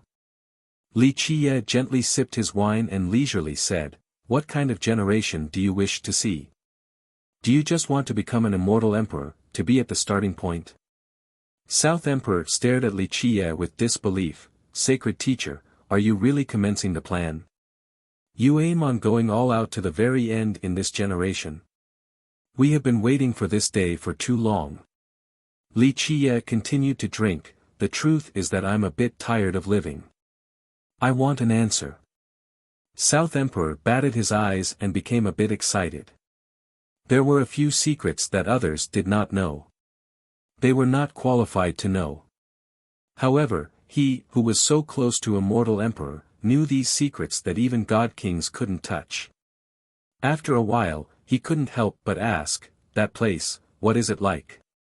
Li Chia chuckled in response, immortal emperor Yin Tian is your junior so you should have learned a little bit when he was at his peak. Others aren't qualified to watch, but you were definitely an exception. South Emperor was a bit dazed as he replied, that moment, it was indeed a big storm, he sat there absent-mindedly. Those who were allowed to watch back then would never forget that shocking scene. It gave people an entirely new goal. After seeing that, they would come to understand the phrase, immortal emperor is only the beginning. Li Chia grinned after seeing the dazed emperor, what do you think now? Do you wish to fulfill your dream of becoming an immortal emperor or fight above the 9 heavens? Immortal monarch, South Emperor pondered for a moment. Immortal monarch was not a title of the 9 worlds, no one here knew what it was. However, he had always wanted to become an immortal emperor, so he was hesitant on the prospect of becoming a monarch instead. Little Gua, you were a bit arrogant before, but after being polished by the river of time, your value has increased. You are now over 30, just like the polishing of jade, your gloss will become eternal. Li Chia spoke. Is it possible? South Emperor wondered. If Li Chia wasn't here, then he was certain of becoming the immortal emperor. However, before going to an unknown place, he needed guidance. It wasn't possible in the past, but it is now. I can guarantee this. Li Chia drank more wine, however, you need to be prepared. Becoming an immortal monarch is different from becoming an immortal emperor, so you need to be sure. Let go of your pride and I can show you the way. This particular shift is allowed. He asked Li Chia. After growing older, he no longer had a rash and willful temperament. In the past, even though he didn't act arrogant, he felt it inside. He was confident that he could become an emperor even without the Dark Crow as his teacher. Because of this, he never asked the Dark Crow for help. Otherwise, he could have been an emperor already by letting go of his pride. Oh. You are not confident this time. Li Chia laughed and shook his head, even though you were wrong for 4 generations, things really aren't that serious. Remember, you are among the top 10 of all the geniuses across the eons. You satisfy all the conditions right now, firm Tao heart with an understanding of the Grand Tao's origin as well as being recognized by the heavens will. No matter which generation it may be, you are still the most outstanding genius. He looked at South Emperor to say, as long as you are willing, you will definitely be able to do it. The only question is your own desire. To test your might in this generation, or to become an immortal emperor. Of course, each has its own merits. They are different paths leading to different worlds. I will test my might in this generation then. South Emperor took a deep breath and said solemnly, I'm also tired of evading one generation after another, so this generation it is. Just like Sacred Teacher said before, I'm also tired of living. You are only 30 years old, what is there to be tired of? Li Qiye smilingly shook his head, you are at your prime, so you should be high-spirited. To tell the truth, I'm a bit envious of you. Unburdened and without restrictions, this is how one should be when seeking the Grand Tao. South Emperor chuckled awkwardly after hearing this. Even a top character like him became a bit embarrassed, not loving anyone and having nobody to love me, is this still considered lucky? It's because your standards are too high. Back then, countless fairies and goddesses adored you, but you simply didn't like them. Li Qiye smiled and paused for a moment, not knowing love is also a kind of blessing. He gently sighed, when you live for a long time, you will have to watch some people leave, both those whom you love and those who love you. The real pain is never being able to see each other again. I no longer care too much after my master's death. South Emperor replied, that's good, I suppose. No regrets when it is time to part. Let us not talk about this sad topic. Li Qiye gently shook his head and smiled while drinking. South Emperor took a deep breath and bowed like a junior, for this journey towards the Grand Tao, Sacred Master, please show this junior the way. How can I refuse if you put it this way? Even without being considerate of Xueshi, I can't say no after you have asked, considering your talents. Li Qiye smiled. In this undisturbed location, the two of them talked for a long time about many secret matters unknown to the world. After the talk, Li Qiye smiled and told South Emperor, I asked the Radiant Bodhisattva earlier, they will open that place soon. If you are interested, you can come take a look. It is absolutely a fun and interesting location. One thought to become Buddha, another to become devil, this is definitely worth taking a look. South Emperor praised. Outside of the Rainflower Terrace, many people were waiting for evil Buddha and South Emperor to reappear. In the present times, these two were the most famous at the Buddhist funeral plateau. They even overshadowed Jikong Woody's group. Buzz. Before the eager crowd, space finally shook and the pavilion reappeared on the terrace. Both evil Buddha and South Emperor were still sitting there. Many people held their breaths and were curious about the conversation between the two and whether a battle would occur or not. However, contrary to their expectations, neither attacked. There were no wounds on either of them. Both had natural expressions, so it didn't seem like they fought at all. Eventually, they saw South Emperor getting up, he clasped his fist towards Li Qiye before disappearing. As for evil Buddha, he continued to sit there, drinking his wine. They didn't fight at all. Maybe they are acquaintances. Many people whispered in private. Someone speculated, perhaps evil Buddha is also an era evader. Regardless of the speculations, no one bothered Li Qiye during the next several days at the terrace.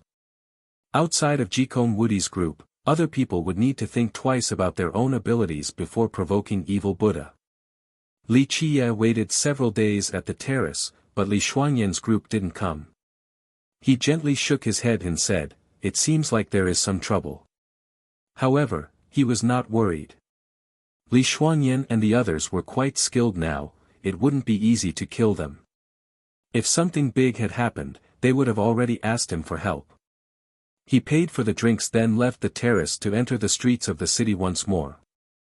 The Buddhist city was large. Even if it wasn't the largest in the barren earth, it would at least be among the top 3. It spanned for tens of thousands of miles with countless temples. Li Qiye walked along the streets before finally arriving at a huge Buddhist temple. It was quite magnificent with a grand atmosphere. It was not particularly eye-catching in this city, however. There were many temples that were even more extravagant than this one. I want to see Vedas Vajra. Li Chiye casually stated outside of the temple. Amitba, benefactor, the Vajra is not seeing guests. The monk at the door shook his head. Amitba. Li Chiye placed his palms together, causing his Buddhist light to bloom. He turned into a Buddhist lord. The monk couldn't stand straight anymore and immediately prostrated on the ground, kowtowing. Please excuse this little monk, I didn't know Bodhisattva was coming. He bowed 3 times before going inside to report. Soon after, the monk came out and placed his palms together to say, Bodhisattva, the Vajra will see you, please come inside. With that, he led the way for Li Chiye. Li Chiye recalled his Buddhist light, making him resemble an ordinary man again, and followed the monk inside the temple. Eventually, the monk took him to a building and quietly left. Li Chiye gave it a quick glance before entering. A vast Buddhist aura could be found inside the room, an aura that would drown any newcomer in an ocean of Buddhism. They would instantly have the urge to convert and become a Buddhist themselves after feeling this aura. Of course, this aura had no effect on Li Chiye. He leisurely walked inside. Chapter 1038, Vedas Vajra. A Vajra adorned with a monastic robe was sitting inside the room. He exuded a scintillating brilliance as if his body was not made of flesh but was rather a statue cast from gold. His very long brows were as white as snow. The monk markings on his head were especially conspicuous. Each of them emitted light, like little lanterns. Li Chiye sat down on a cushion and only smiled while looking at the Vedas Vajra. The Vajra opened his Buddhist eyes that were as sharp as blades. In the blink of an eye, people could feel his evil subduing power. His eyes were shiver-inducing, no one would dare to act presumptuously before him. Alas, this had no effect on Li Chiye, he still sat there leisurely. High monk must be the recently famous evil Buddha. The Vajra placed his palms together. Despite his great status, being rude was not part of his nature. Li Chiye smiled and casually said, let them call me what they want. I am here not to talk about the Dharma or to debate, I just want something from you. The Vajra spoke, a monk only has the 4 great tribulations and a cushion to sit on, nothing else. Li Chiye gently shook his head, I'm not asking about your other possessions. Vedas, I am here for the item that you obtained from the lesser imperial devil world. The Vajra's eyes turned sharp for a split second before turning back to normal. He gently shook his head, I do not know what high monk is talking about. A monk has nothing besides the tribulations. Li Chiye calmly uttered, Vedas, my patience is limited. I must have that item today. The Vedas Vajra didn't become angry in his refusal, High monk, you are making this difficult. I don't have anything, nor do I know of the item you are talking about. Vedas, I am sitting here talking to you. This means that I do not want to fight. If you don't hand it over, the consequences will be unimaginable. Li Chiye spoke. High monk, is that a threat? Veda's eyes turned fierce as he exuded an oppressive aura, a monk should be free of anger. However, when a Vajra is furious, they shall subdue all evil. Subdue evil? Li Chiye smiled, my Vedas, tell me, who is evil here? Letting go of the butcher's blade to become Buddha? It's pretty funny saying it out loud. He looked at the Vajra and continued, Vedas, I almost burst out laughing, hearing you say the words, subdue evil. It doesn't matter whether you are Vedas Vajra or Vedas devil right now, I only want to take that item then leave. I don't want to waste time here. Who are you? The Vajra stared at Li Chiye with a glare capable of suppressing the hearts of others. Who I am is not important. Even if I say it, it will only make you jolt in horror. Li Chiye said dismissively, hand that item over and I'll pretend that nothing happened. Otherwise, not to mention that you are only a Vajra, even if you were Buddha, I could still banish you to hell. Amitba, I shall subdue evil today. With a chilling glare, the Vajra emitted an aura capable of crushing all things. Even if a god king was here, they would still immediately fall to their knees. Vajra, my patience is limited. Brace yourself for the consequences if you don't comply. Li Chia lightly said, back when I destroyed your Veda's kingdom, blood flowed for 3 years. If you think that was a disaster back then, you haven't seen anything yet. If I take action now, I will show you a real calamity, I will banish you to hell with no chance of reincarnation. You, the Vajra stood up with his eyes wide open. A terrifying Buddhist aura erupted as he harshly shouted, you are that devil, the dark crow. Devil? Li Chia smiled, Vedas, you are not one that can call me a devil. Yes, I massacred your kingdom, but if I am a devil, then what are you and those from your kingdom? You weren't even qualified to be called devils. Because the Buddhist kingdom gave its assurance, I will spare your life. Li Chia spoke, but if you don't hand that item over, not to mention the kingdom's assurance, even the high heaven's assurance won't do. Amitba. The Vajra chanted and finally relaxed. He opened his eyes to say, High monk, the thing you desire is no longer in my possession. Li Chia narrowed his eyes and repeated, not in your hands. The Vajra placed his palms together in response, a monk does not lie. Veda's devil is dead, so I don't need to trick you. A few days ago, a young miss from the Eternal River School traded an old item for it. That girl. Li Chia knew who it was. He looked at the Vajra and said, I trust that you wouldn't dare to lie to me. He stood up to leave. Your Excellency Dark Crow, when Li Chia reached the door, the Vajra stood up then kowtowed on the ground. What? Li Chia looked at him, thanking me for sparing you? No, Your Excellency, even dying 100 times over wouldn't be enough to atone for my heavy sins. The Vajra prostrating on the ground spoke, I thank you for sparing my newborn great-great-grandson back then. Li Chia answered, those who deserved to die were completely killed off, both men and women alike. However, for those who didn't deserve to die, I wouldn't bother staining my hands with their blood. I didn't spare him, he was not guilty from the start. I know that even suicide wouldn't allow me to redeem myself. After becoming enlightened, I only want to stay and train at the plateau in hopes of saving mortals in agony to make up for my crimes back then. The Vajra spoke with piety. Interesting. Li Chia glanced at him, you left Spirit Mountain as well as your Buddhist heart at the Buddhist kingdom while they branded you. Truly interesting. I wish to reduce the suffering in this world and bring about kindness and light. Once my beneficence is enough, I want to return to my homeland and spend my final moments there to purify the grievances in that place. Just like you said, I am not qualified to become Buddha. The Vajra spoke. That is your Spirit Mountain's business. You being able to live for so long and become a Vajra is indicative of your will to change for the better. Li Chia spoke insipidly, I don't care for the Buddhist kingdom's matters. Just keep in mind that Veda's devil and Veda's kingdom are no more. Otherwise, I will show you what eternal damnation is.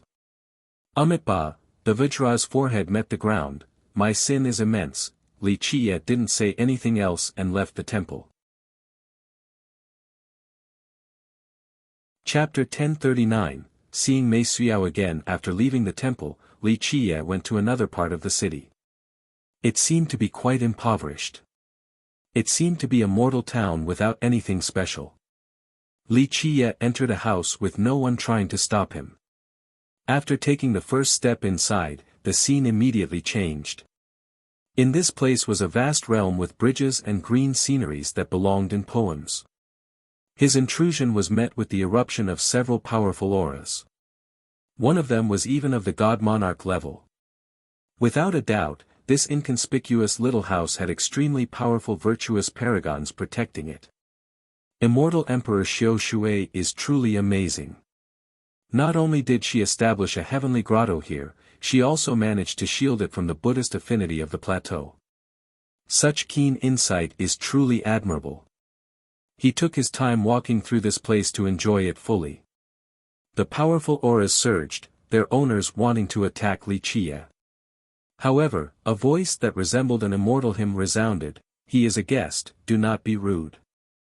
Li Qie only smiled and strolled through the place to reach a particular pavilion. It was built in the middle of a lake with a woman sitting on a stone chair.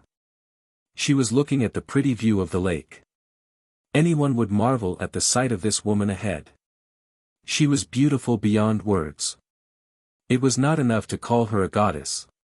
Mei Suyao. The woman praised as a goddess in the mortal emperor world. She was sitting quietly with an indifferent demeanor, like a fairy detached from this mundane world. She also had this appearance in the past, but the current Mei Suyao was completely different from before. In the past, her steps were accompanied by visual phenomena like a deity descending to this world. But now, she had returned to the origin and held a simplicity far from striking visuals and hymns of the grand Tao. Nevertheless, she was still a goddess removed from the pollution of the world and was about to fuse together with nature. Her core remained unchanged, but she now used a different attitude to deal with the world, resulting in a different style. She stood up the moment she saw Li Qie walk into the pavilion. She looked at him and, with a slightly surprised expression while her forehead flashed with a glimmer, she inquired, "Is it you, young noble Li?"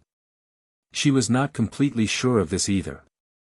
Not bad, an immortal bone is worthy of its prestige. To be able to see the truth and communicate with true gods. Li Qie nodded his head and praised. He revealed his true form and freely sat down on another stone chair. After seeing his form, Mei Suyao bowed her head gently with a respectful demeanor, "Please excuse me for not personally greeting you."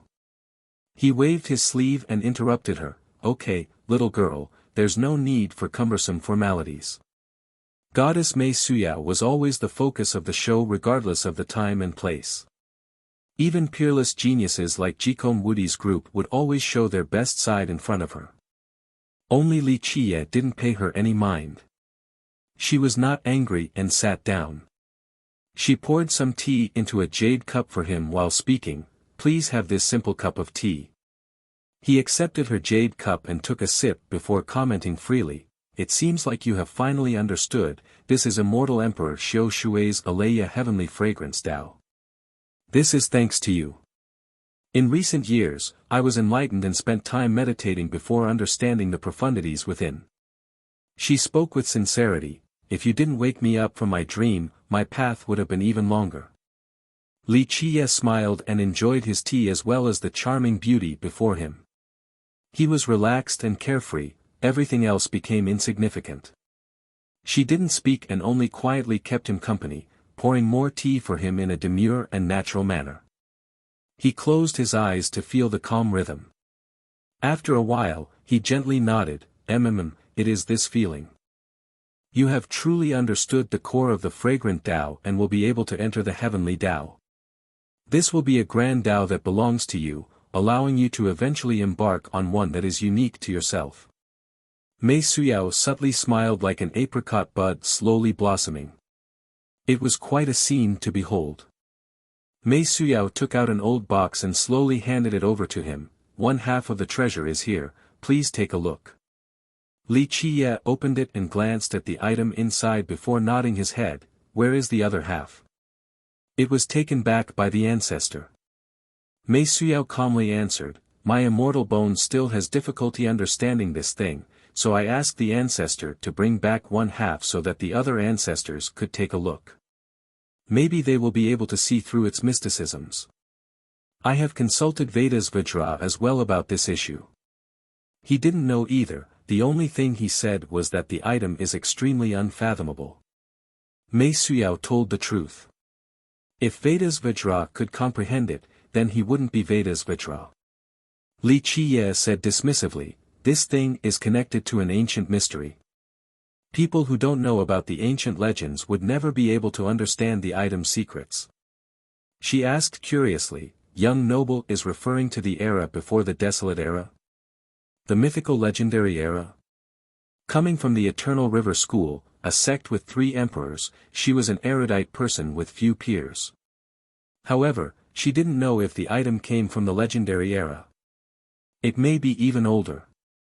Li Qiye only smiled without saying much. Mei Suyao was dazed for a moment. In the minds of common cultivators, the Desolate Era was the oldest. She knew about the existence of the legendary era that came before it, but what kind of era was even older?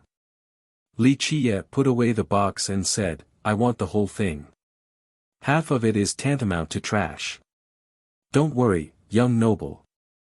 I have sent a message to the ancestors and told the school to immediately bring it to you without delay." She was very open and agreed right away. Li Qiye looked at her and chuckled, "Girl, if I didn't know that you have understood the fragrant Tao's essence, I wouldn't believe it either. Such a great change in a short period of time, you can even call it a metamorphosis. Before coming, I expected you to make bargains. It seems like I have underestimated you." She didn't say who it was, but any discerning person could figure it out. "Girl, I won't take your item without giving something back. Since you have given it to me, I will give you a creation." Before leaving, he told her, "Before entering the lesser world, come find me. I will point you to the right path." "Thank you, young noble." She charmingly bowed. "I speak on behalf of my ancestors when I say, just say the word if you ever need my school for anything. We will assist you at any moment. Your old geezers indeed have a little foresight." He laughed and left. Mei Suyao watched him leave, then ordered an elder from the school, "Elder, please go back to the school and bring the other half of the treasure here for young noble Li as fast as possible."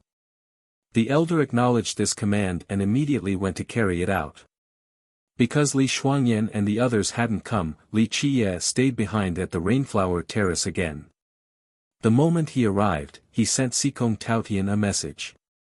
In the shortest amount of time, Sikong Taotian appeared before Li Qiye and immediately spoke, "Boss, you have an order? Is it about the Heavenly God sect?"